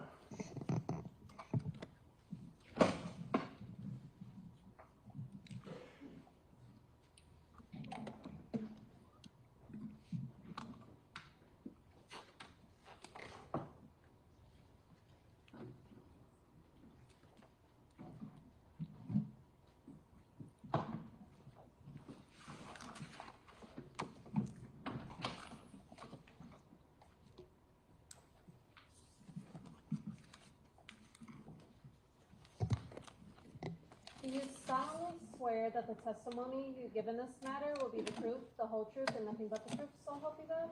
I do. You can please be seated, restate and respell your name for the record. Deputy Ethan Stout, ETHANSTOUDT.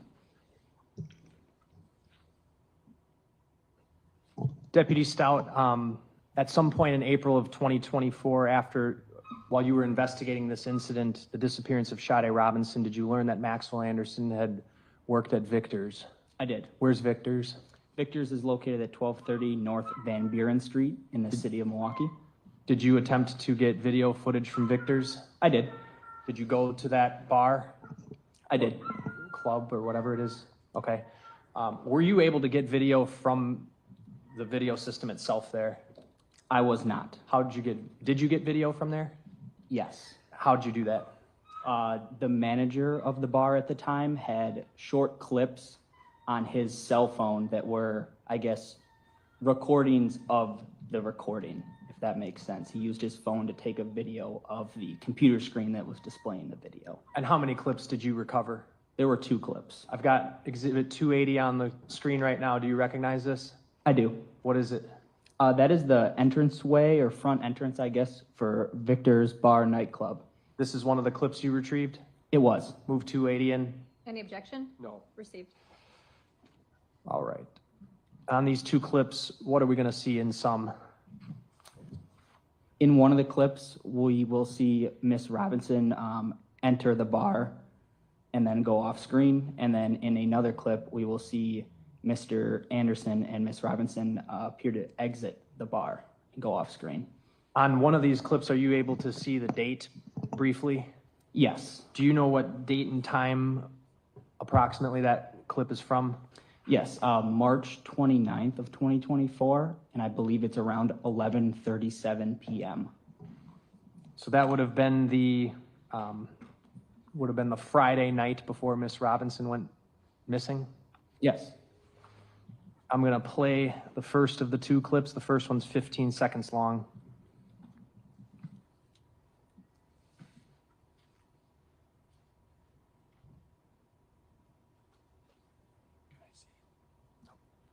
I got the wrong clip up. I'm sorry. I'm starting with the clip that ends in the number 1785. All right, I have it paused at 3 seconds. This clip is 34 seconds. Camera person zoomed out. Are you able to see the date and time? If you have to get up, you can do that. Sure, I'll get up quick. Okay. And then come back to the microphone, please. Yes, I'm able to see the date. What was it? That is, excuse me, 03/29/2024 at 11:37 and some seconds. p.m. All right. Playing this clip. What do you see? In the back right of the frame, I see Miss Robinson entering the bar.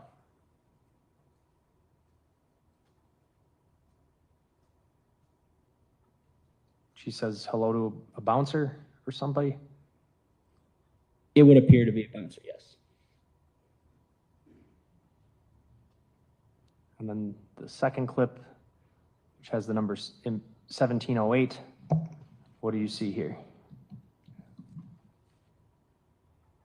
Coming out of the frame is Miss Robinson and Mr. Anderson. They exchange pleasantries with people at the door and then exit out the door to the parking lot or street. Does it appear they're walking together? Yes. There's no timestamp on that second clip, but based on her clothing, Miss Robinson's clothing, does it appear to be that it would have been that same night when she was leaving Victor's? It appears so, yes. Nothing else? Cross. It was just Mr. Anderson walking her out the door on the second clip, right? It appears so, yes. And they appears friendly with each other, right? Yes. And did you do any other searches at Victor's when you were there? I did not. Okay.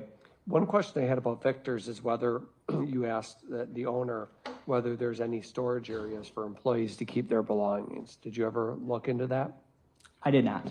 Okay, that's all. Dave? Nothing else? Thank you, Deputy. State your next witness. Sharon Polakowski.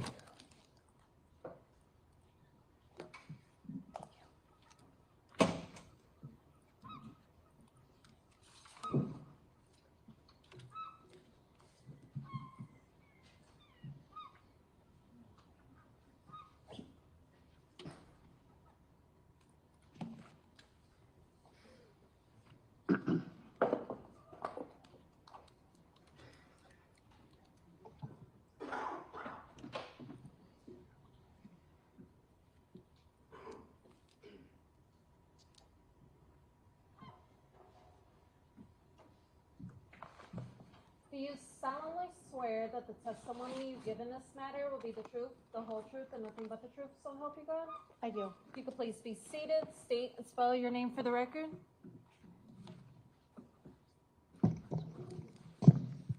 Sharon Polakowski, SharonPolakowski. Good afternoon. How are you employed? I'm employed as a forensic scientist in the DNA analysis unit of the Wisconsin State Crime Laboratory in Milwaukee. How long have you worked in that capacity? I've been at the crime laboratory since October of 1993. I've been doing DNA analysis since maybe 1997. Can you just discuss the background training and education that you have, and then, since you've been there since '93, the continued education and training in the field of DNA analysis that has gotten you to where you are today? Sure. I have a Bachelor of Science degree in recombinant genetics with a minor in chemistry that I received in 1992. Since I was working at the laboratory, I received training there in what is known as serology, which is body fluid identification and characterizing stains with methods other than DNA. I've also received training in 2 different types of DNA analysis at the laboratory and have continuing education every year. How many trained DNA analysts are there at the crime lab? Around 20 or so. And are you dispersed in multiple labs throughout the state, or just in the Milwaukee lab? Oh, well, there's a laboratory also in Madison that has another set of analysts. What is DNA? DNA has been called sort of a biological blueprint, and that's really what it is. It contains all of the instructions that make a plant, an animal, and each of us who we are. It's found in all of your cells except for red blood cells. You get half of your DNA from each of your biological parents. It's the same throughout your body and throughout your lifetime. Do any 2 people have the exact identical DNA? Identical siblings, for our purposes of testing, will have the same DNA, so we can't tell them apart. We would expect that unrelated people would have different DNA profiles. Other than Okay, I think you just answered my next question. So other than identical siblings, unrelated people would have different profiles? That's what I would expect, yes. And how is it that you can go about identifying someone's DNA profile? We use a method of testing known as short tandem repeat DNA testing. And what is that? Short tandem repeats are different areas of DNA that have pieces of DNA that repeat different numbers of times in different individuals. Since you get half of your DNA from each of your biological parents, you can think of it like beads on a string, one string from each parent. At one location, one of your parents may have given you 5 beads and your other parent gave you 7. So at that location, your type would be a 5, 7. Other people may have the same type at that location, but as we look at the different locations, there's differences between individuals. And we currently look at 23 different locations. How is it that you can go about identifying a specific person's DNA? Are you given something? We are given standards from individuals to compare to samples from evidentiary samples. So you would be provided a known standard from a known person, and then you can use that to compare to other items of evidence? Yes. And how is it typically that you receive the standards, the known standards? Standards are typically a buccal swab from inside the mouth, or they might be a dried blood standard. Typically that comes from someone who's no longer living. How is it that your lab receives the items that you're going to compare the standards to? They are submitted to us by various law enforcement agencies. And sometimes you're getting swabs from pieces of evidence, right? Yes. And sometimes you're getting the items themselves? Sometimes, yes. And is there some kind of a screening process done when you receive either swabs or a physical piece of evidence? Yes. Can you describe what that process is like? It depends on what the items are and what we're looking for on the items. So a typical screening process is to look at a particular item for either a body fluid or other areas where DNA may be present. If it's a swab from an item, we may cut part of the swab or maybe the entire thing, depending on if there's a body fluid present or not. If it's an item, we might be looking for body fluid stains or areas where DNA may be deposited. And how is it that a person can leave their DNA on something? It can be left in a variety of ways. And what kind of, are there different items from the body that it can be left on? Or from, I should say? Yes, it can be left via body fluid stains like saliva or blood or semen. It can also be left through someone wearing an item or touching it or handling it. Is that commonly referred to like touch DNA? Yes. And what does touch DNA come from? What does it come from? Typically, we would expect it to come from shed skin cells from some part of your body, your skin. That's why you gave the example of an article of clothing, right? Right. All right. Can DNA be fragile in a sense? In other words, can it be removed from items once it's on an item? Yes, it can be. And what are some things that could affect whether or not it is left on an item or not? Well, one of the things that can affect it is how much is there to start with, how long it's been on an item, if it's subject to some sort of environmental conditions such as sunlight or rain, if it is rubbed off or cleaned off, or if it just is there for a long period of time, DNA does start to break down. How about fire? Yes, that would, heat will destroy DNA. And how about passage of time, just general passage of time? Yes. How so? Just in general, it starts to break down, and it depends, the rate of breakdown depends on what was there to start, why it's breaking down, if it's just time or if there's temperature involved or something like that. Actually, before I go there, how about if something is washed with water? If it's washed with water, it can wash DNA away, yes.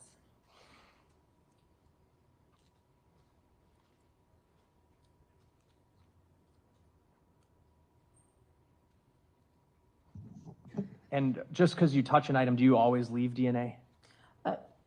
I'm not sure if you would or not, but it may not be in an amount that we would be able to detect. All right, so when you receive items of evidence to analyze and you're able to see that there is DNA on that item, does that necessarily mean that you're going to be able to identify whose DNA that is? No, not necessarily. You may not have a appropriate comparison standard, right? That's correct. And another reason might be just because there's not enough DNA left.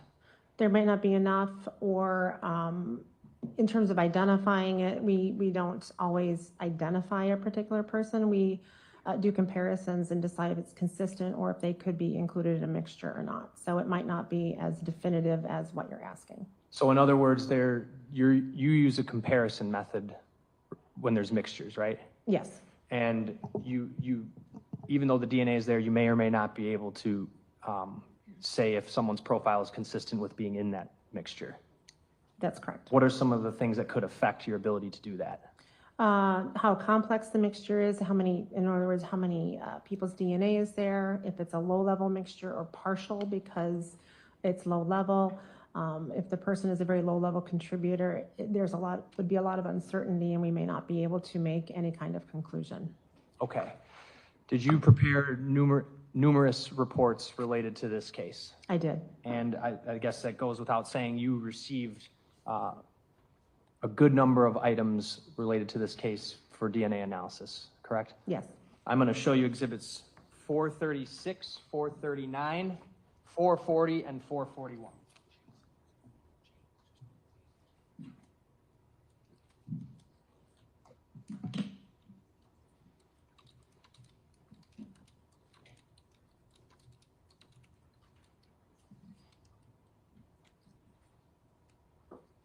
Numbers one more time. Sure. 436, 439, 440, 441. And just take a moment and parse through those and then tell me when you're done.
All right. Are all of those copies of reports you prepared for this case? Yes, they are. I'd move 436, 439, 440, and 441 into evidence. Any objection? No. They're received. And you know that because your signature's on them, right? Or a copy of your signature? Yes. Okay. I'm going to start with exhibit 436 in front of you. And I guess I would also have 439 in front of you. At the outset, when you were first involved with this case, it was early April of 2021, correct? Yes. And you received items related to the recovery of at the time, unidentified human leg that had been found at Warnemont Park, right? Yes, it was actually 2024. I'm sorry, 2024. Thank you for correcting me. Yeah. Were you then provided with known standards or items that you were going to try to identify known standards so that you could compare to the swab from the leg found at Warnemont Park? Yes, Was one of those items a toothbrush it was. from Sade Robinson's apartment? Yes. Okay. And then you also received a buccal swab standard from Sade's mother, Sheena Scarborough, correct? Yes. Could you tell the jury regarding the toothbrush and the buccal swab standard from Sheena Scarborough, were you able to, well, what did you do with those items? I swabbed the different areas of the toothbrush to get a DNA profile from it. I obtained that and then compared that to the standard from Sheena Scarborough to see if, in fact, they shared DNA at each of the locations. What did you find? That they did, and that the person on the toothbrush could be a biological child of Sheena Scarborough. All right. And then did you, so going forward, did you use that toothbrush DNA profile as sort of the known standard for Sade Robinson? Yes, based on that, I said I would use that as her standard. And did you compare the known standard for Sade Robinson to the sample from the leg from Warnemont Park? Yes. Can you tell the jury how you did that analysis and what conclusion you came through on that? So basically, a profile was developed from the leg and compared to the toothbrush I was using as the standard from Sade Robinson. What was your finding? That the two profiles were consistent and that the probability of randomly selecting an unrelated person with that profile from the population is not more frequent than 1 in 1 quadrillion. So does that strongly suggest the leg is Sade's leg? Yes. Okay. And then you got known standards from a number of other body parts. So it's not known standards. You got swabs from a number of other body parts that were recovered after that first date you became involved in April, right? Yes, some were swabs and some were bloodstain cards. And which of those did you analyze to see if it was Sade? I looked at a bloodstain sample from a foot/flesh, swabs from flesh, swabs from muscle of left foot and flesh, and bone marrow swabs, as well as swabs from calf and flesh and from proximal bone surface. Did you come to the same conclusion about all of those? I did. And what was that conclusion? That they are consistent with the standard from Sade Robinson, and that the probability of randomly selecting an unrelated person with the same profile is not more frequent than 1 in 1 quadrillion. Later on, you received a standard from an arm that had been recovered in Waukegan, Illinois, and similarly compared to Sade Robinson's, correct? Yes. And what conclusion did you come to that swab? I came to the same result, that it was consistent with her. I'm not sure. I think it's 439. Thank you. You put that in a different DNA report, right? Yes, that was later. And the statistic is the same. Okay. Part of the reason that shows up in a different report is because it was recovered so far later in time, right? Yes, I had already issued the other report. Okay. I think that does it for 436 and 439. Did I miss anything in those? I don't believe so. Okay. You received swabs that were obtained from parts of a vehicle, correct? Yes. Did you compare those? And you also received a swab, a known standard for Maxwell Anderson. Yes, I did. Did you compare the swabs from the vehicle to the swabs from Sade Robinson, or the standards of Sade Robinson and Maxwell Anderson? I only had results from one swab from the vehicle, from the exterior driver door handle, but I did compare it to both of them. But you got a number of swabs, correct? Yes, we received 5 swabs and I tested 3 of them. Why was that? Those were the 3 that was originally asked to test, from the exterior driver door handle, the exterior driver rear door handle, and the exterior trunk latch. And of those 3 swabs that you were asked to analyze, were they all even suitable for further DNA analysis? No, only the swabs from the exterior driver door handle were. Can you tell the jury why some aren't suitable and what you used to make that determination? Sure. They did not have enough DNA to go through our process.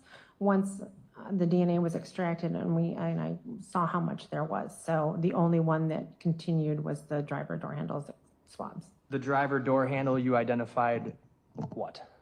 It was a partial single source female profile that was consistent with the profile from Sade Robinson.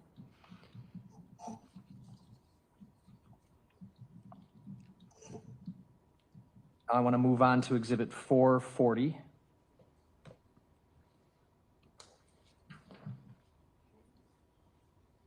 You received a number of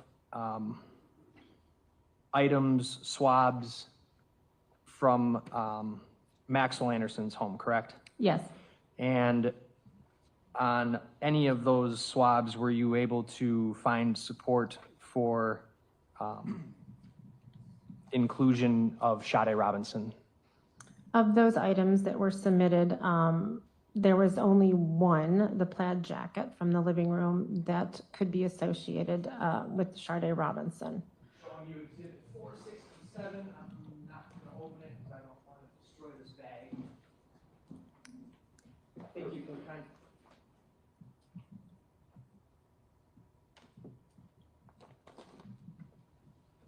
of need to use a mic. All right, you can see this bag. Is there a crime lab sticker on the bag? There is. I'm going to turn a little bit, point it out to the jury where it is. The yellow barcode label has our case number R24-952 and our item designation of F. And that's how you know the item is the actual thing you examined? I actually did not examine this item, as someone else did the screening on it. Screening, why don't you discuss that? So a different analyst looked at this item and took swabbings from 3 different areas to attempt to develop DNA profiles from those. And you analyzed those swabs? Yes. Okay. Before we get into that, there were other swabs from like sheets, a duvet cover, pillowcase, walls, that sort of thing, right? From the house? Yes. Those are what you were not able to find inclusion for Sade Robinson, correct? Right. Of the ones that were examined and gave us results that were able to be compared, none of those have any inclusionary. She can't be included on any of them. Okay. Let's talk about the plaid jacket that's in front of you there. I think there's an exhibit sticker. Can you tell us what the exhibit number is? I think it's right there. 467. And that would be crime lab item what? Be our item F. F, and that's what's on that yellow sticker? Yes. How many swabs from the plaid jacket did you do DNA analysis and comparison on? There were 3 separate areas that were swabbed: the exterior right sleeve, the interior of the front pockets, and the exterior left sleeve. Start with the exterior from the right sleeve. What did you do? How did you do the analysis? And then what did you find? Well, I did the analysis the way we would do any other DNA analysis, through the same steps to get the data. I found that it is a 4-person mixture with at least 1 male. And I assumed the presence of Maxwell Anderson on that since it came from his home. And so then you do a comparison?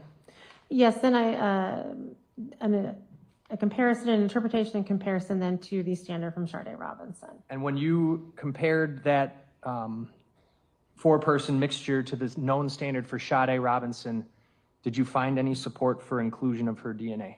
I did. Tell us what you found. So this statistic is what is known as a likelihood ratio, and that compares 2 different explanations for a given profile. One in which a particular person is included as a contributor, and one in which they are not.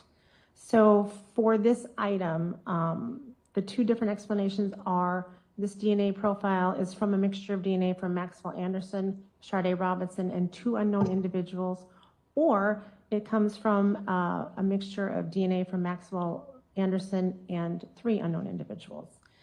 In this case, it is at least 177,000 times more likely to see this profile if it is a mixture of DNA from Maxwell Anderson, Sade Robinson, and 2 unknown people than from Maxwell Anderson and 3 unknown. And is that how you were able to conclude that there's very strong support for inclusion of Sade Robinson in that 4-person mixture? It is actually strong support. Okay, strong support for inclusion. Thank you. Yes. And again, your hypothesis that you're using there, the 4 people, it's because you were able to identify a 4-person mixture. Yes, and looking at the data, it appears to be a 4-person mixture. Let's go to the next swab from the interior front pockets of the jacket. What did you find there? That is a 3-person mixture. And similarly to the other one, the 2 different explanations for this profile would be that is a mixture of DNA from Maxwell Anderson and Sade Robinson and an unknown person, or from Maxwell Anderson and 2 unknown individuals. What did you find?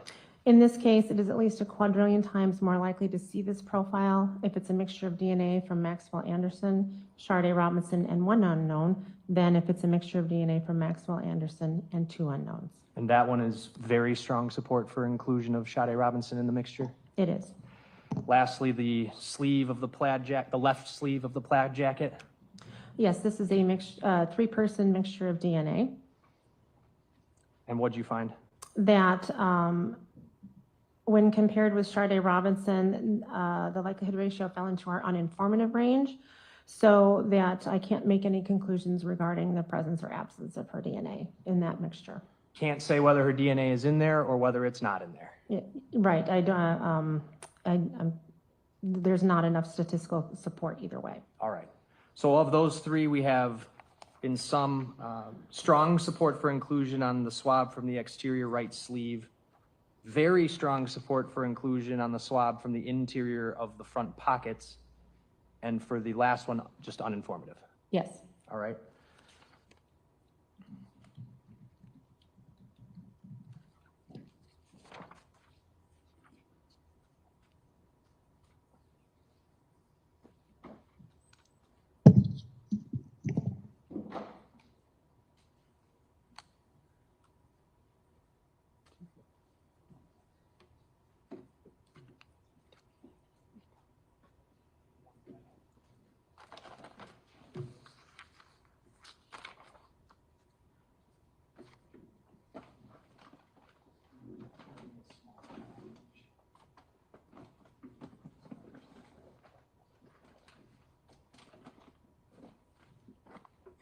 Handing you exhibit 455.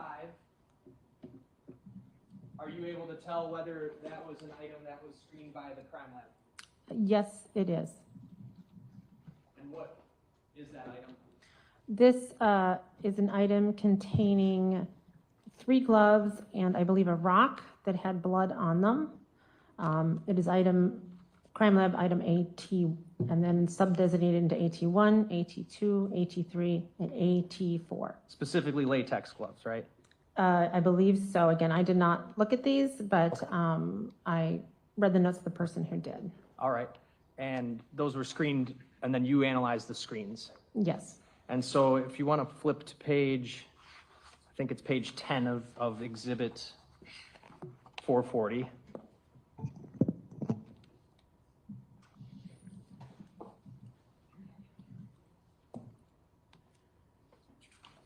Just let me know when you're there. It's page 15. Oh, I'm sorry. That's okay. You are right. All right, so you analyzed first swabs from blood stains on the first latex glove and swabs from blood stains on the third latex glove, correct? Yes. There were 3 total, right? According to Yes. your report? Yes. Okay. And what were you able to learn when you analyzed the swabs from blood stains from the first latex glove and third latex glove? Those had the same single source female profile. As each other, As right? each other, yes. They appeared to be the same, and Sade Robinson and Maxwell Anderson are both excluded as the source of that DNA. The blood is not Sade's and it's not Mr. Anderson's. Their DNA is not on there, no.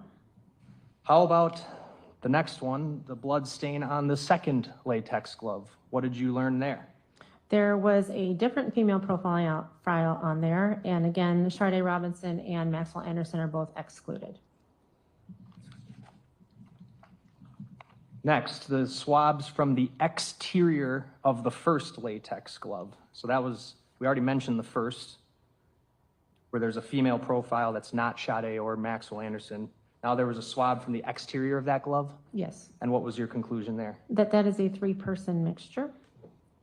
What were your results when comparing to Maxwell Anderson? That is at least 1 million times more likely to observe that DNA profile if it is a mixture from 3 unknown individual people than if it is a mixture from Maxwell Anderson and 2 unknown individuals. So what does that say about exclusion? It's very strong support for exclusion of Maxwell Anderson. And how about Sade?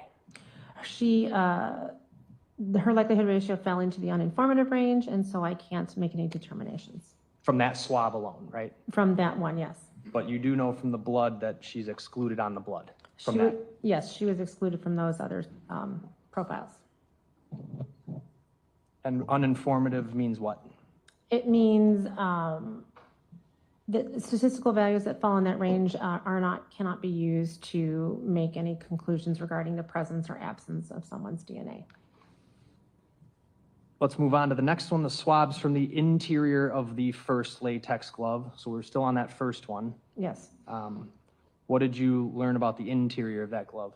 It is a two-person mixture, and both Maxwell Anderson and Sade Robinson are excluded from that mixture. Swabs from this exterior of the second latex glove. It is also a two-person mixture, and Maxwell Anderson and Sade Robinson are also excluded from that as well. Swabs from the interior of the second latex glove. A two-person mixture, and Maxwell Anderson and Sade Robinson are both excluded. Third latex glove exterior swabs. That is a three-person mixture. When compared with Maxwell Anderson, he is excluded from that. As for Sade Robinson, it's at least 490 trillion times more likely to observe that profile if it's a mixture of DNA from 3 unknown people than if it is a mixture resulting from Sade Robinson and 2 unknowns. So it is very strong support for exclusion. Okay, exclusion, very strong support for exclusion. Let's go swabs from the interior of the third glove. That is also a three-person mixture, and both Maxwell Anderson and Sade Robinson are excluded from it. Were you in any way able to find inclusion for Sade Robinson or Maxwell Anderson on any of the latex gloves? No. I'm going to move on to item BF. This has already been admitted as Exhibit 480.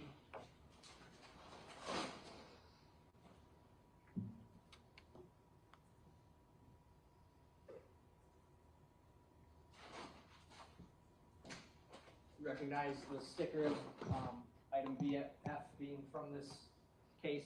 I do. All right, and that's that yellow sticker with the crime lab case number on it? Yes. All right.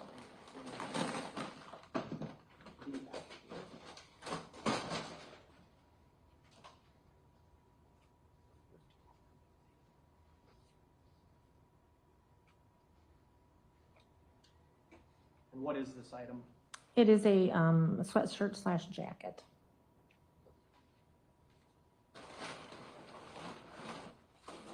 The large gray sweatshirt? Yes. Okay. What did you, what was this screened for? It was screened for blood and also for other areas of DNA. How many screened either swabs or cuttings did you analyze from this jacket? In total, 19.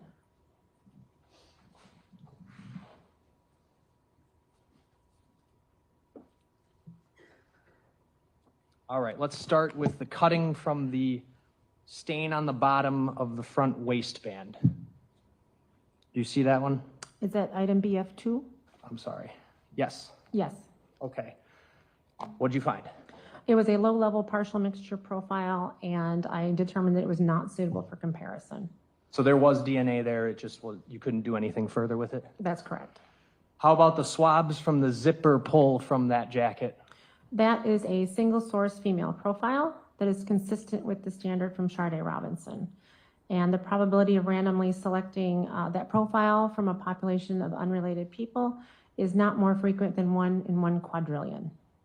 Single source female profile, so this one you're not doing the hypothetical analysis? That's correct. This is a different type of calculation. And it's consistent with Sade? It is.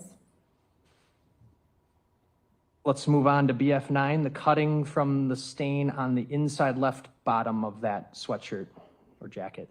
That is a 2-person mixture. What did you find? When compared with Maxwell Anderson, it's at least a quadrillion times to see that DNA profile if it's a mixture of DNA from Maxwell Anderson and an unknown person than from 2 unknown individuals. How about Sade? It is at least 121 million times more likely to observe that profile if it's a mixture resulting from 2 unknown individuals than from Sade Robinson and an unknown person. So where would those two fall on the inclusion-exclusion scale, if you will? Maxwell Anderson falls in the very strong support for inclusion.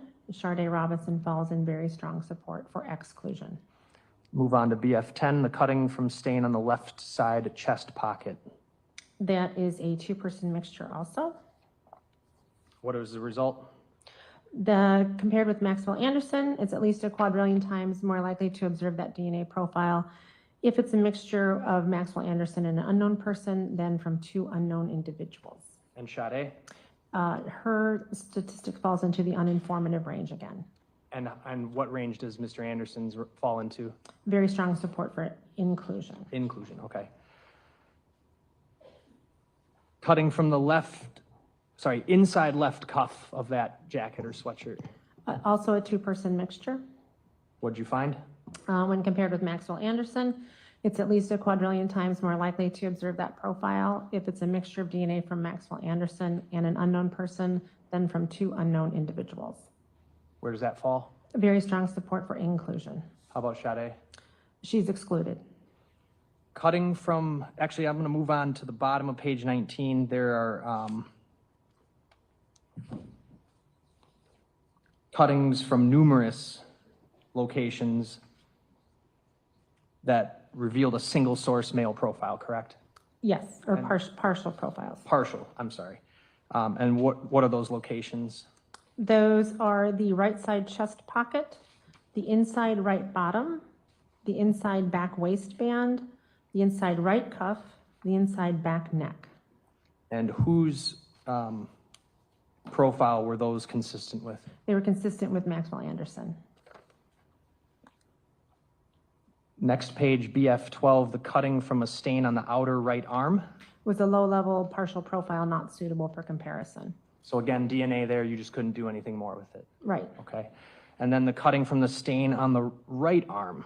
That is also a partial single source male profile that is consistent with the profile from Maxwell Anderson. And lastly, the cutting from the stain on the left inside hood of the sweatshirt and jacket. That is a two-person mixture with at least one male. With at least one male? Yes. And did you compare that two-person mixture to Maxwell Anderson and Sade Robinson? I did. What did you find?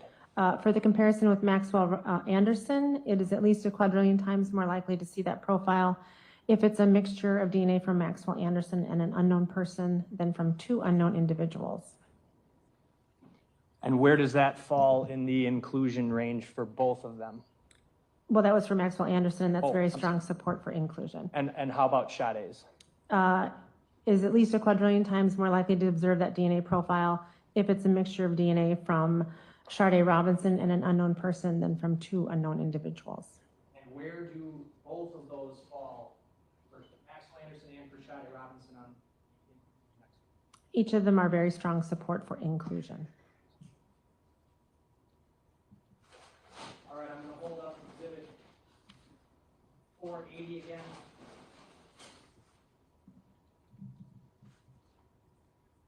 The zipper pull, what was that one? That was Take time. BF8 and was a single source female profile.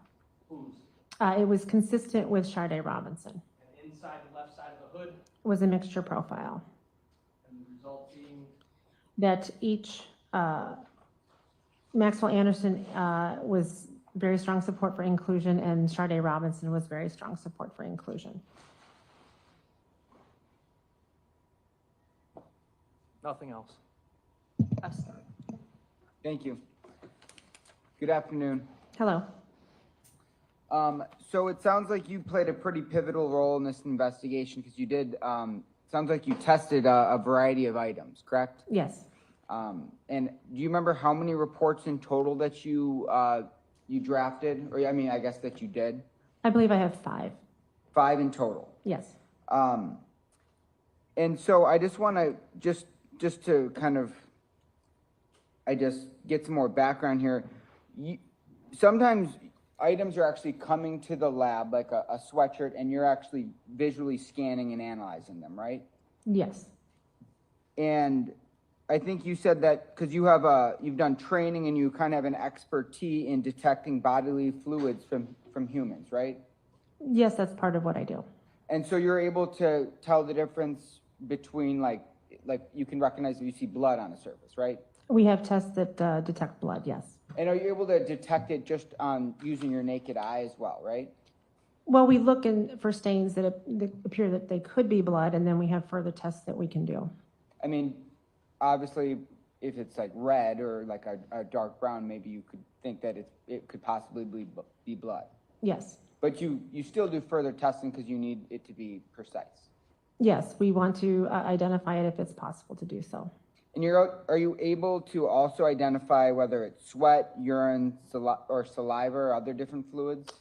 We have a presumptive test for saliva, which means it indicates that a body fluid could be saliva, but doesn't identify it. The other two, sweat and urine, we don't have tests for those.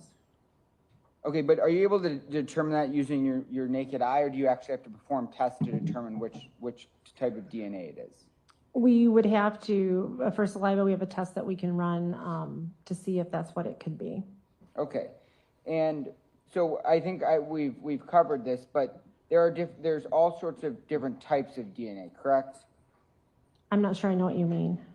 Well, so there's different sources of DNA, correct? Yes. Like for example, blood, saliva, semen, and even skin cells, right? Yes. And you use kind of your analysis to be able to determine, ideally whether someone's had contact with a specific surface, right? Actually, no, that's not part of what my testing tells me. I can't tell you how DNA got onto an item. But you're able to see whether someone's DNA is on an item, correct? I can see whether or not they're consistent with it or can be possibly included. We don't identify. Yeah, but you don't know how the DNA got there, right? That's correct. And you don't know when it got there, right? That's correct. And when you're doing your analysis, we heard you say the words like inclusion and exclusion, right? Yes. And when you're writing a report, there's different types of verbal qualifiers that you can use, right? For the likelihood ratio for the mixtures, yes. So for instance, you can say someone is very strong support for inclusion, right? Yes, that's a qualifier we would use. Or strong, and then below that is strong support, right? Yes. And moderate support for inclusion. Yes, it depends on what the likelihood ratio actually the value is. And so the higher the likelihood ratio, the stronger support? Yes. Okay. And then there's, you said uninformative, right? Yes. And that means that you can't say it's included and you also can't say it's excluded, right? It really has more to do with that the likelihood ratio is so low, it doesn't support either statement. And it was determined when we were doing validation of the software that we use. There were some handful of profiles that we knew with likelihood ratios that were around 300 maybe, where we knew that person wasn't actually included and should not have been included. So we developed an uninformative range to avoid including or excluding somebody improperly. Okay. And then you can also have moderate support for exclusion, right? Yes. And also strong support for exclusion and very strong support for exclusion. Yes.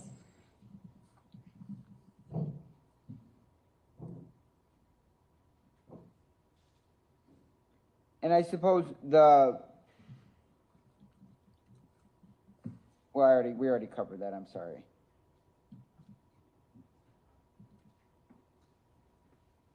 And the DNA process is important, I guess, in criminal courts, right? Yes, it has been for quite a long time.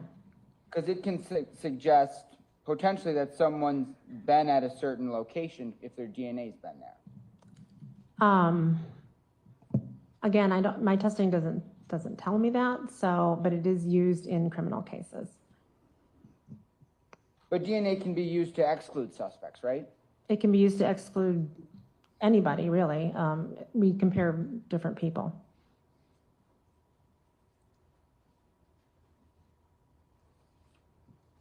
And I think you talked a little bit about there's kind of different, I don't know what's the right word for it, but you said there's touch DNA, right?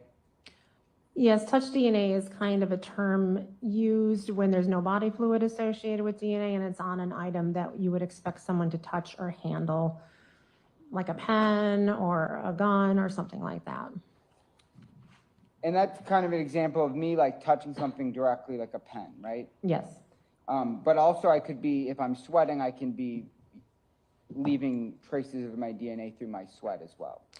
It would facilitate transfer of the cells, yes.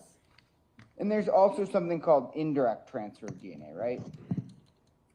I think I know what you're referring to, yes. And what am I referring to? You're probably referring to secondary transfer. And can you explain what like secondary transfer is? Secondary transfer is when DNA gets on an item, not from the person it comes from. So if I were up here and got, say, some blood on my chair, and then the next person came up and sat on it and got my blood on their clothing, even though they've never had any contact with me, that would be secondary transfer. It's getting onto an object with an intervening object, I guess. So for instance, if there's a doorknob and people are commonly using this doorknob, and then I use the doorknob, and then I go home and I, am using my kitchen knives.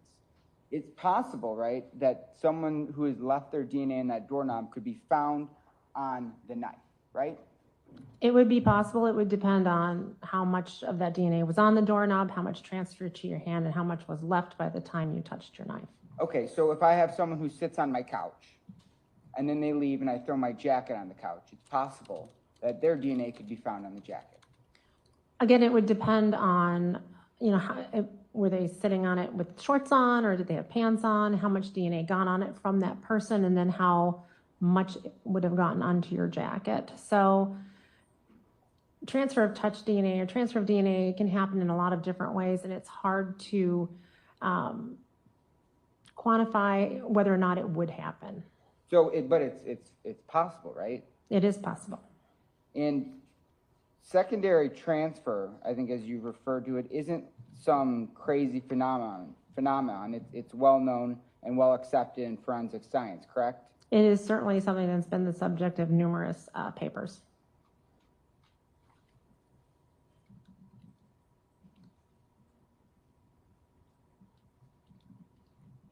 And at the crime lab, you have the technology to find even small amounts of DNA on an item, correct? Yes.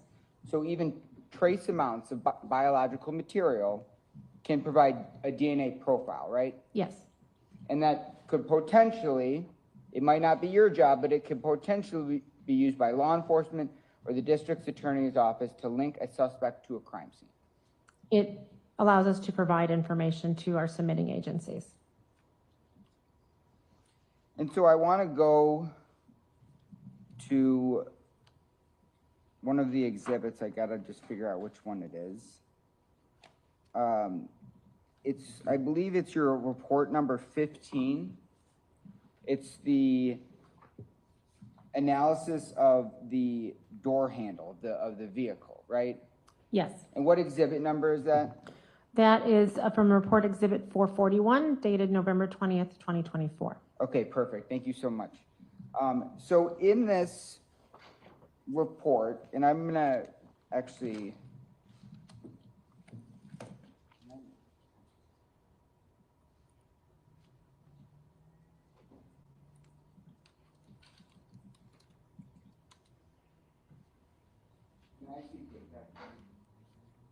Sure.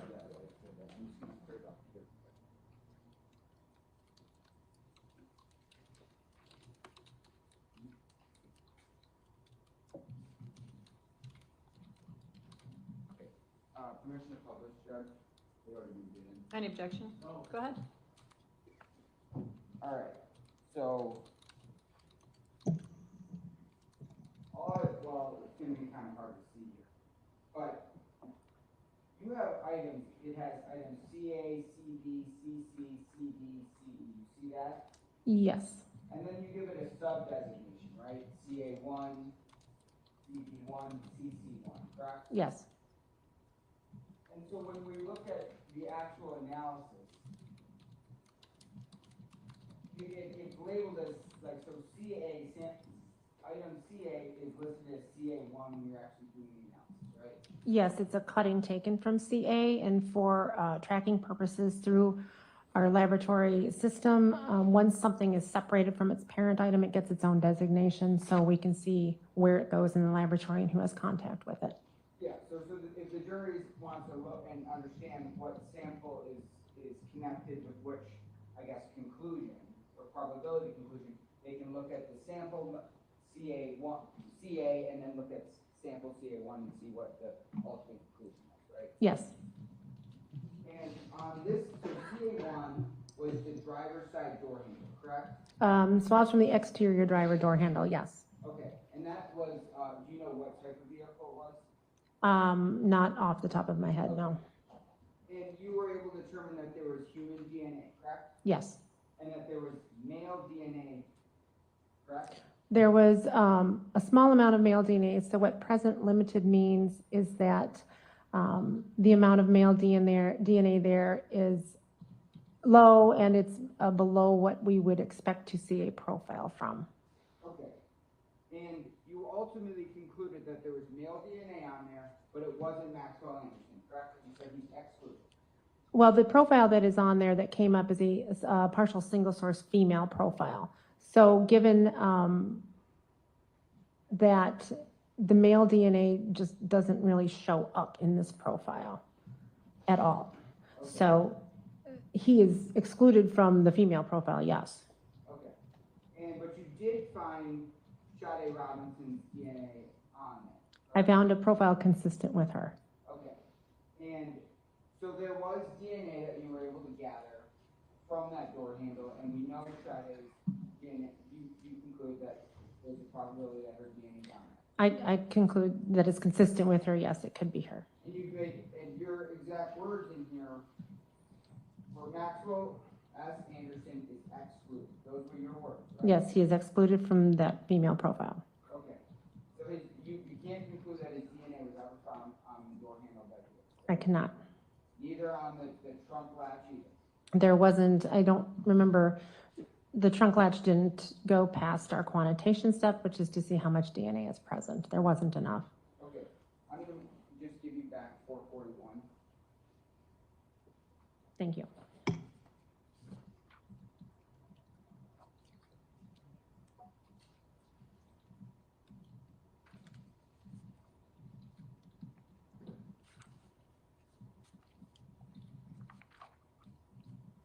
All right, I want to move on to Exhibit 440. You have that in front of you still? Yes, I do. And that is a variety of items that you tested that were found in Max Anderson's home, correct? Yes, there are some items in here from his home, and there are others as well. Okay, yes. And you tested a lot of different items, correct? Yes. I mean, I don't know how many there are in total, probably like 50. I don't know if you know off the top of your head. There's quite. I don't, actually.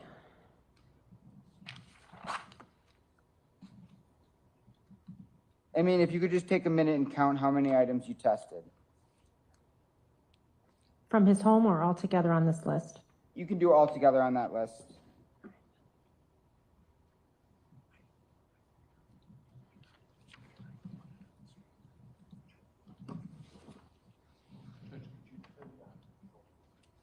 Oh, certainly.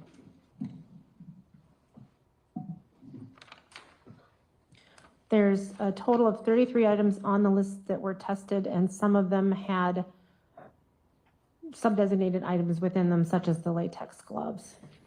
What was the number? I'm sorry. Did I say 36? I don't know. I didn't hear. I don't remember. What was the question? I didn't even hear it. I didn't hear her answer as to what the number was. What's the number?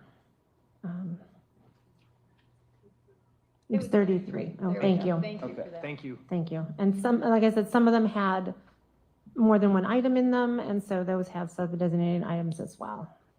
Okay, so we have Exhibit 440 on the screen, okay? So it just might be a little easier to see rather than me using that contraption over there.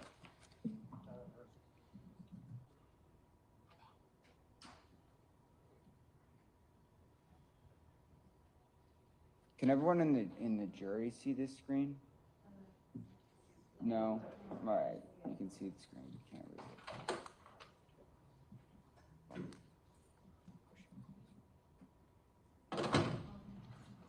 Yeah, maybe that might be helpful.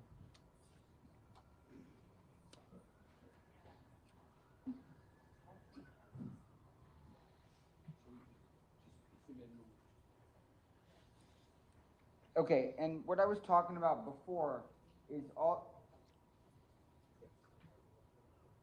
Normally, it has to just go up to your table so that your client can see it as well.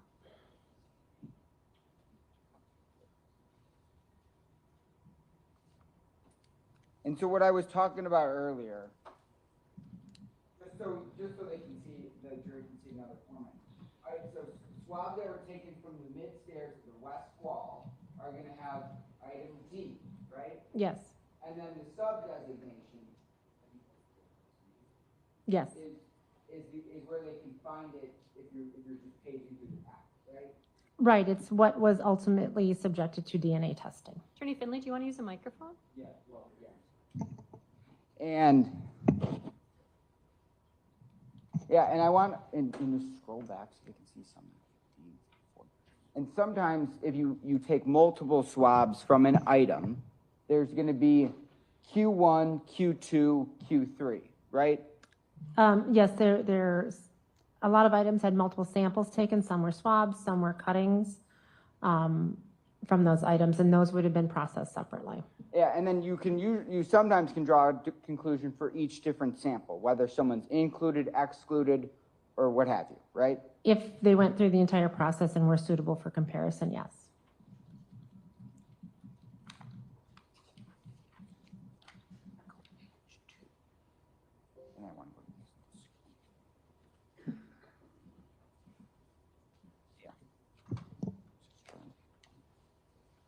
So we can see these are all the items that this is just one page of all the items you tested. A majority of these look like they're from Max Anderson's home, correct? Yes, a lot of them are. Not all of them, however. So item D, mid-stairs of west wall, swabs, correct? Yes. Item E, swabs from upper stairs and east wall. Yes. Item F, that's that plaid jacket, correct? That I think that we pulled out and you got to see, right? Yes. And then we have swabs from the north wall of the foyer, right? Yes. Swabs from the pillow in the bed. Just the pillow itself, and then samples were taken from that. And then also the pillowcase. Yes.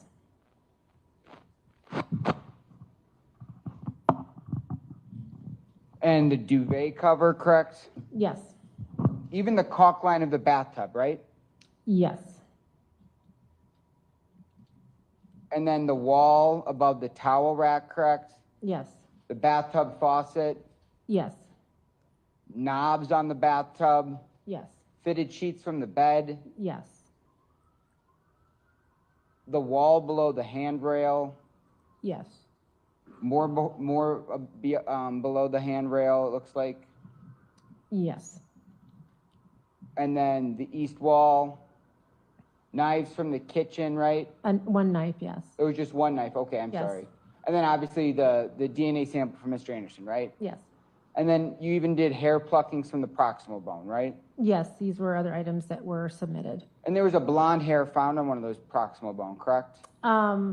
There were hairs on, those were both hairs, AS1 and AS2. I didn't examine them, another analyst did. But you know the conclusion was that Max Anderson was excluded, correct? I'm going to object for hearsay, move to strike. Any response? It's in her report. State? The report's admitted. Yeah, that's fine, but okay, fine. Withdraw the objection? Yes, I do. Okay, go ahead. Yes, Maxwell Anderson was excluded on both of those hairs. Okay. And Sade Robinson was included, right? Yes, both of those are single source female profiles that are consistent with Sade Robinson. Okay. And then latex gloves, you tested a variety of those, correct? Yes. There was a rock that it looked like they had blood on it, but you didn't examine that? Right, again, I had another analyst looked at that and she did not examine the rock, just the gloves. Is there any reason why she didn't examine the rock? Objection, speculation. If you have to speculate, do you know the answer to that? Or do you have to speculate to answer that? Yeah, probably. All right, then I do object. Okay, then at this point, I will sustain the objection. Next question, please. And then this blanket, BE, do you remember the blanket? Yes, again, I did not examine that, but it was submitted and examined by another analyst. And but you concluded the findings in your report, right? Right, because I did the DNA analysis of the data and the comparisons. Okay, and do you recall what that blanket looked like? Did you ever see it? I saw a photo of it. And what did it look like? It had a picture of Sade Robinson on it. Okay, and then the sweatshirt jacket, BF, we saw that, correct? Yes. That's that gray jacket, whatever you want to, Yes. whatever, dark colored jacket. And then there's multiple hairs that are located in the sweatshirt jacket, right? Yes. And then BI is swabs from a knife handle, right? Yes. BJ swabs from a knife blade. Yes. And are these a pocket knife? I don't know for sure because we got the swabs in. Okay. But swabs from top of a lighter, side of a lighter, right? Yes. Side of a keychain light, right? Yes. And then multiple swabs, 3 different swabs from boxes of matches, right? Yes. And your lab gets the actual, so those are just swabs. Someone else takes these swabs, sends them to the lab, right? Yes, those came in as swabs from those items. Okay, now I want to just move down to screening. So screening, and you said blood was identified on different items, right? Yes. Those latex gloves that I think you described as blood stains, right? Yes. Fitted sheets, pillowcase from bed, blood, right? Yes. Presumptive testing for blood was positive on these 3 items, right? Yes, so blood was not confirmed as being there, but the presumptive test indicated it could be blood. Okay, and now I want to focus on this blood was not detected on, okay? And now can you scroll down the page? So the bathtub area, I think we talked about that up there. There's no blood at all found on any of the swabs of the bathroom.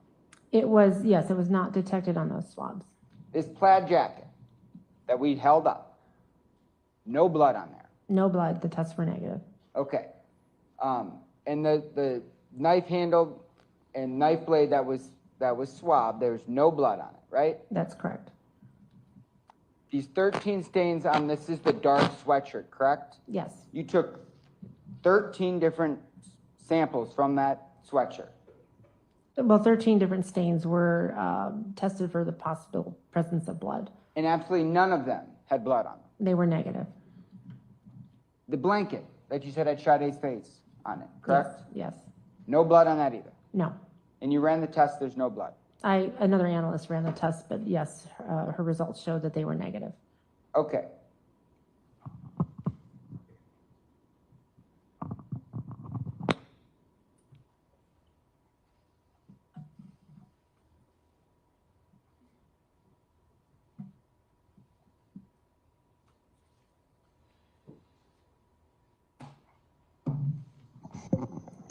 And so I want to talk about the analysis that was done on those gloves.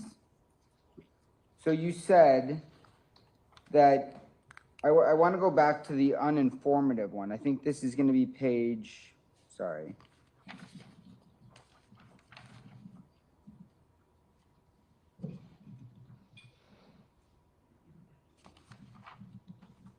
It's going to be, I think it starts on page 15. It says swab some blood stain of first latex glove and third glove. Both Maxwell, Anderson, and Sade are excluded, right? Item AT2A? AT1A, AT1B, AT1C. Yes, they're both excluded. Okay, and sorry, you're right. I did say I wanted to talk about the uninformative one, and that's on page 16. So that's AT1D, right? Yes. So 3-person mixture, at least one of them is male, right? Yes. And you said Max Anderson is very strong support for exclusion, right? Yes, he is. 5.60 times 10 to the negative 7. Yes, so it's at least 1 million times more likely to see that profile if he's not included as a contributor than if he is. So 1 in a million, right? Well, that's the likelihood ratio. It's not an odds. It's just, that's what the ratio, the probabilities are between the two statements. Okay. And then Sade Robinson, 3.22 times 10 to the negative 3rd. Yes. What's that statistical value? I would have to do a calculation because it's the reciprocal. Okay. So And it's less than 1,000. okay. So less than 1,000 versus less than 1 million. Yes. Okay. There's a big difference in those calculations, right? Right. The uninformative range goes from 1 to 1,000 for inclusion and 1 to 1,000 towards exclusion. And that's where the cutoff is. Okay.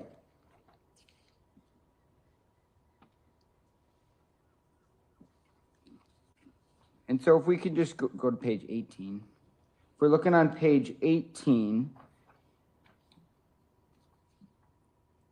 or actually look at page 19, BF 16. Yes. Cutting from inside left cuff of sweatshirt jacket, BF 16. That again is that dark colored sweatshirt, right? Yes. You analyzed that and you said Sade Robinson is excluded, correct? She is. Your words below that, the excluded, all caps, right? Yes. It says it is not possible for this observed DNA profile to result. From Sade Robinson and an unknown person. Yes. So 0% chance that she's a possible contributor. There is the likelihood ratio is 0, so it is an exclusion. Okay.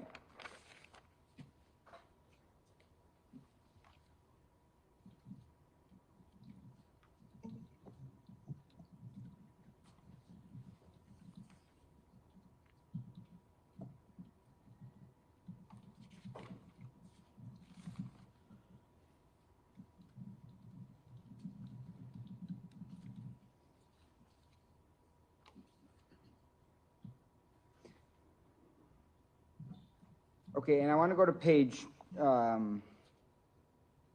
20. It's just interesting. It says, please submit appropriate biological standards from any individuals thought to be involved for further DNA interpretations to be made. You see that? Yes. Did you receive any other biological standards from any other individuals other than Maxwell Anderson and Sade Robinson? I did receive one from Sheena Scarborough, but it was not used for comparison for these items, simply with the toothbrush. Did you receive any standards from any other males? No. Only Max Anderson, right? Yes.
All right, so I want to go through some of these conclusions that you have in your report, okay? All right. And if we can start with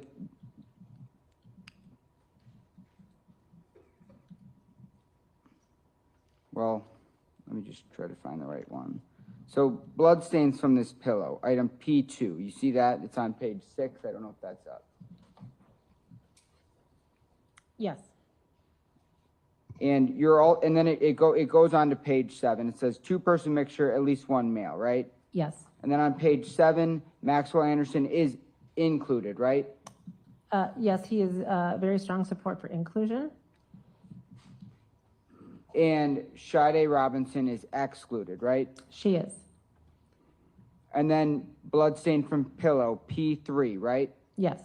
Maxwell Anderson's uninformative, Sade Robinson is excluded, right? Yes. And then moving on, stains from pillowcase from bed, Sade Robinson excluded, right? Are you talking about Q1, 2, and 3? Yes. Yes, she is excluded from all of those. Okay, and then stains from sheets on bed, R1, R7, R8, and R10. Those, you see those? Yes, Sade Robinson is excluded, right? she is. Then stains from sheets on bed, R5, R6, R9. We Yes. see Maxwell Anderson, Yes, it's partial single source male profiles that are consistent with him. and Sade Robinson is what? Excluded? She is excluded. All right, and then stains from sheet on bed, R2. She's excluded. She's excluded as well, and we see 0% chance, right? It's just the likelihood ratio is 0, therefore she is excluded. Okay, impossible to be a contributor, right? Yes, And then stains from sheets on bed, R4, uninformative, right? yes. Not included. Again, I can't make any inclusionary or exclusionary statements based because the likelihood ratio falls into our uninformative range. Just like her DNA found on that glove, right? Yes, And then from the pillowcases, that's item T1, Sade Robinson excluded. yes, T2, she's uninformative, right? yes. Do, The likelihood ratio is in the uninformative range. okay. Okay, page excluded for informative. So go to your page 9. Duvet cover, item U1, right? Yes, Sade Robinson is excluded, right? she is, yes. And then moving down to item U2.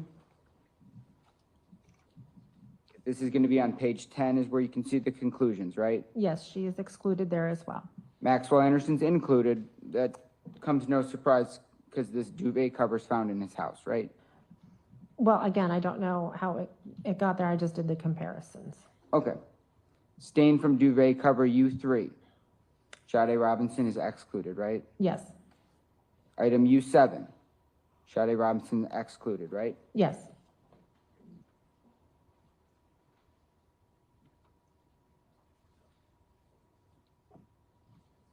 And then item U8. Sade Robinson, moderate support for exclusion, right?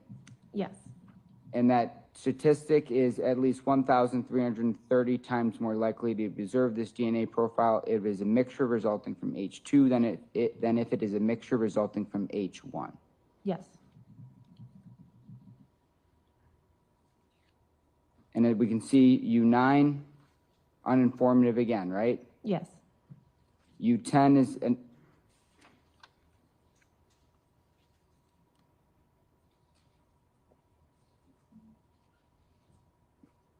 so U9, let me clarify, that's a stain from the duvet cover, correct? yes. And uninformative. It's Sade Robinson's likelihood ratio is in the uninformative range. Okay, a stain from duvet cover, that is going to be U10, just below that, right? Yes, Sade Robinson is excluded, right?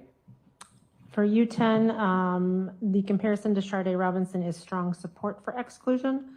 So it's at least 19,000 times more likely to observe that DNA profile if it's a mixture of 3 unknown people than from Sade Robinson and 2 unknown people. All right, stains from duvet cover, item U11. Sade Robinson is uninformative, correct? The comparison to her standard falls into the uninformative range for the likelihood ratio. Stains from duvet cover, item U12. Sade Robinson is excluded. She is. And then we have stains from duvet cover, items U4, U5, U6, U13, and U14, right? Yes, And you say it's not suitable for comparison due to limited amount of DNA, right? Yes, so the profiles had a limited amount of information, so can't be used for comparison. All right. And then swab some bathtub faucet, that's AD1. Yes, It's a 3-person mixture, at least one's male, right?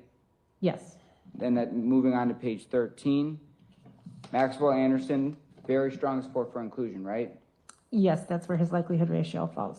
And for Sade Robinson, it says very strong support for exclusion, correct? Yes, her likelihood ratio falls into the very strong support for exclusion. Swab some north knob of bathtub, that's item AE1, correct? Yes, Consistent with profiles for Maxwell Anderson, right? yes, Sade Robinson is excluded, correct? yes, she is. Then swab some south knob of bathtub. Sade Robinson is very strong support for exclusion. Yes, that's her likelihood ratio. And then we have stain from fitted sheet, AH2. Conclusion for Sade Robinson is that she is excluded, correct? Yes, And then stain from fitted sheet, AA is AH5. She's also excluded, correct? yes, she is. And then stain from fitted sheet, AH6. Sade Robinson is excluded, correct? Yes, And then stain from fitted sheet, item AH7. Sade Robinson is excluded. yes, Stains from fitted sheet, AH3, AH4, and AH8. Sade Robinson is excluded, correct? yes, And then we have swabs from knife blade. So that's the actual blade of the knife, right? yes, there were swabs taken from that. And they didn't just swab the blade, they swabbed the blade handle, right? Yes, the person who did the screening swabbed them separately. And that's important because people typically hold knives with the blade. Well, I mean, with the handle, I'm sorry. Yes, And it was consistent with Maxwell Anderson, right? yes, but the profiles on both of those were consistent with him. But Sade Robinson was excluded. She was. She's excluded from the knife blade and excluded from the knife handle, correct? Yes, And then the hair root from the proximal bone, I think I mentioned that earlier, right? yes, And Maxwell Anderson is excluded, so he's not included in that whatsoever. that's correct. And then hair root from proximal bone, AS2A. Sade Robinson is included, but Maxwell Anderson is excluded. Yes, it's consistent with her profile, and Maxwell Anderson is excluded. And then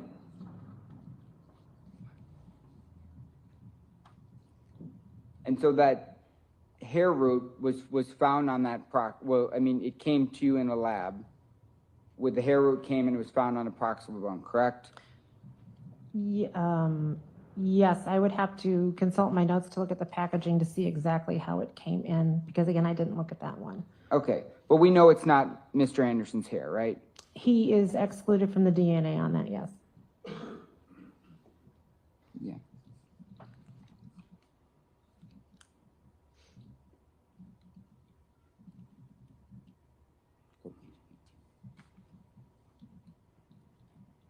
So I'm going to page 18. Swabs from zipper pull of sweatshirt jacket, item BF8, right? Yes. Sade Robinson's included, right? Yes, the profile on that is consistent with Sade Robinson. But you don't know how her DNA got there, right? I do not. It could have been direct transfer. It could have been. It could have been secondary transfer, right? It could have been any number of ways to get there. I can't tell. And you don't know when it got there. I do not. And it's not blood, right? I don't believe it was tested for any body fluids. It was just swabbed. Okay. Maxwell Anderson is excluded, correct? Yes. And then cutting from stain on inside left bottom of sweatshirt jacket, item BF9, says Maxwell Anderson's included, right? Yes, there's very strong support for inclusion for Maxwell Anderson. But Sade Robinson is very strong support for exclusion, correct? Yes. 121 million times more likely to observe this DNA profile if it's a mixture from someone else, right? If it's a mixture of someone who's not Sade Robinson, yes, where she's not a contributor. Okay, and again, you didn't receive any different DNA samples from any other different males, right? That's correct. And moving down, cutting from stain on left side of chest pocket, BF10. It says Maxwell Anderson's included, and Sade Robinson is uninformative, correct? Her likelihood ratio falls into the uninformative range, so no statements can be made. All right, and then cutting from inside left cuff of sweatshirt jacket. So that's like this interior cuff, correct? Yes. And that there's a Ms. Robinson is also excluded from there, correct? She is. And then we have a left inside hood sweatshirt jacket, a stain from inside there. That's BF19. Yes. And then both Mr. Anderson and Ms. Robinson are both very strong support for inclusion, correct? Each of their likelihood ratios, yes, fall into the very strong support for inclusion. Okay, and again, we don't know how Ms. Robinson's DNA would have gotten there, right? I don't know how the DNA got there, no. And you don't know when it got there, correct? That's correct.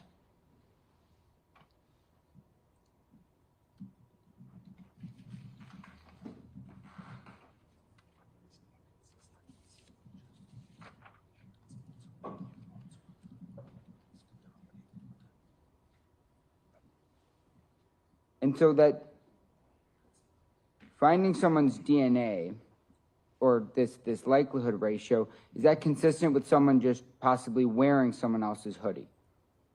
DNA can be transferred that way. Again, I don't know because all I know is what the DNA shows.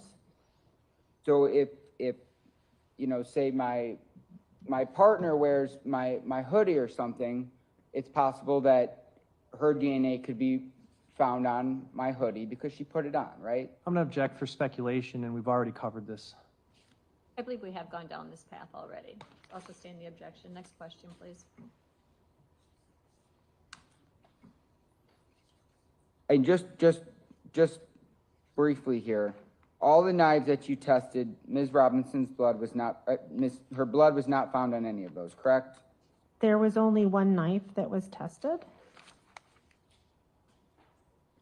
And no, there was,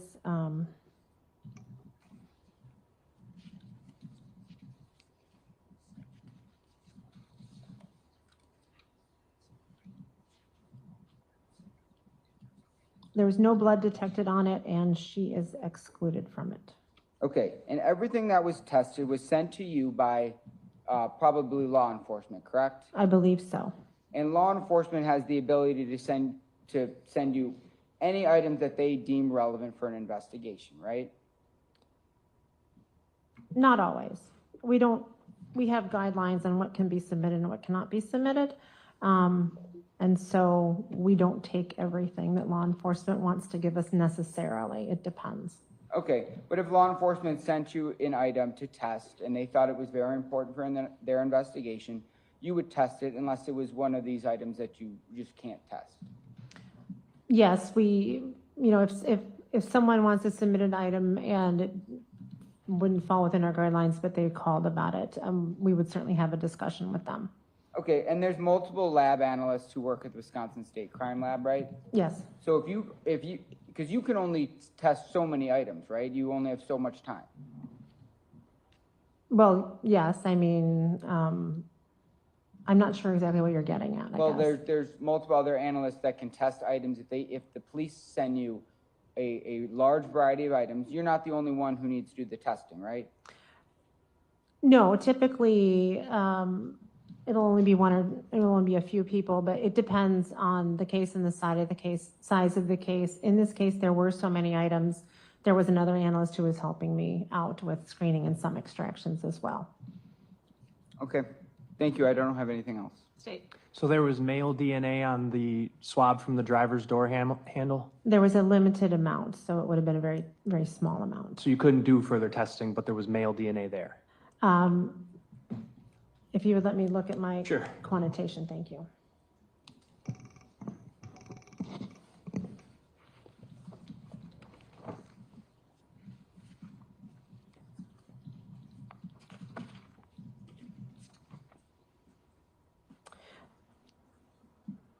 The amount of male DNA on that item falls below our thresholds for both the autosomal testing that was done and for YSTR testing. So there is nothing that could have been done with it.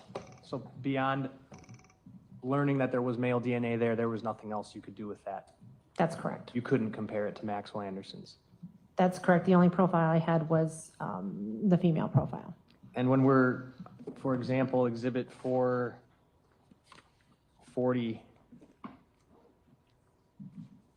I think I need the control back.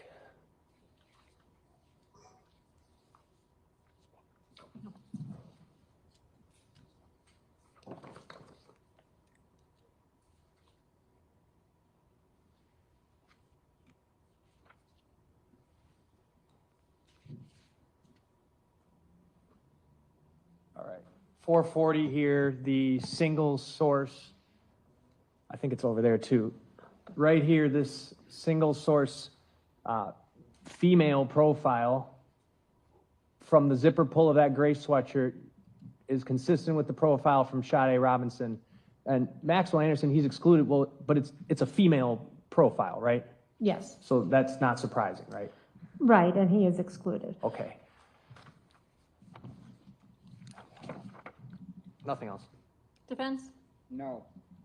Thank you. Okay, it's 4:33. I think we've had enough. Right. Okay, we're going to end for today. We're going to come back tomorrow morning. We'll start up tomorrow morning. Celeste, what time?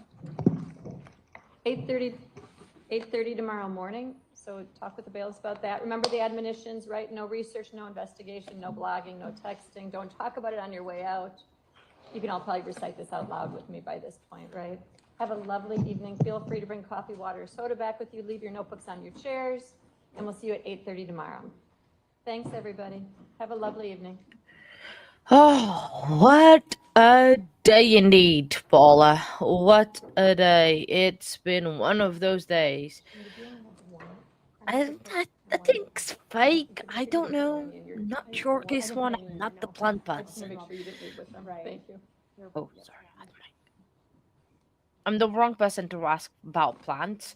For me, it's I do not know. Oh yeah, definitely. We have learned a lot, and a lot of information that has gone whoop right above my head. Lots of information, definitely. I mean, great information. Information that is just gonna. I'm sorry, the expression. Put the nail in the coffin. We Anything had. further to address on the record before we close for the day? No. No? And I was hoping that you didn't want to get that witness on this afternoon. No. Okay, good. I was hoping I wasn't creating a problem by pushing it off till tomorrow. They look tired. Thank you, everybody. Thank you. All right, they are done. So, we had today about 10, 11, 12, 13, 14, 14 witnesses. All detectives or DNA experts. So we had no civilians. Another day with no civilians on the stand.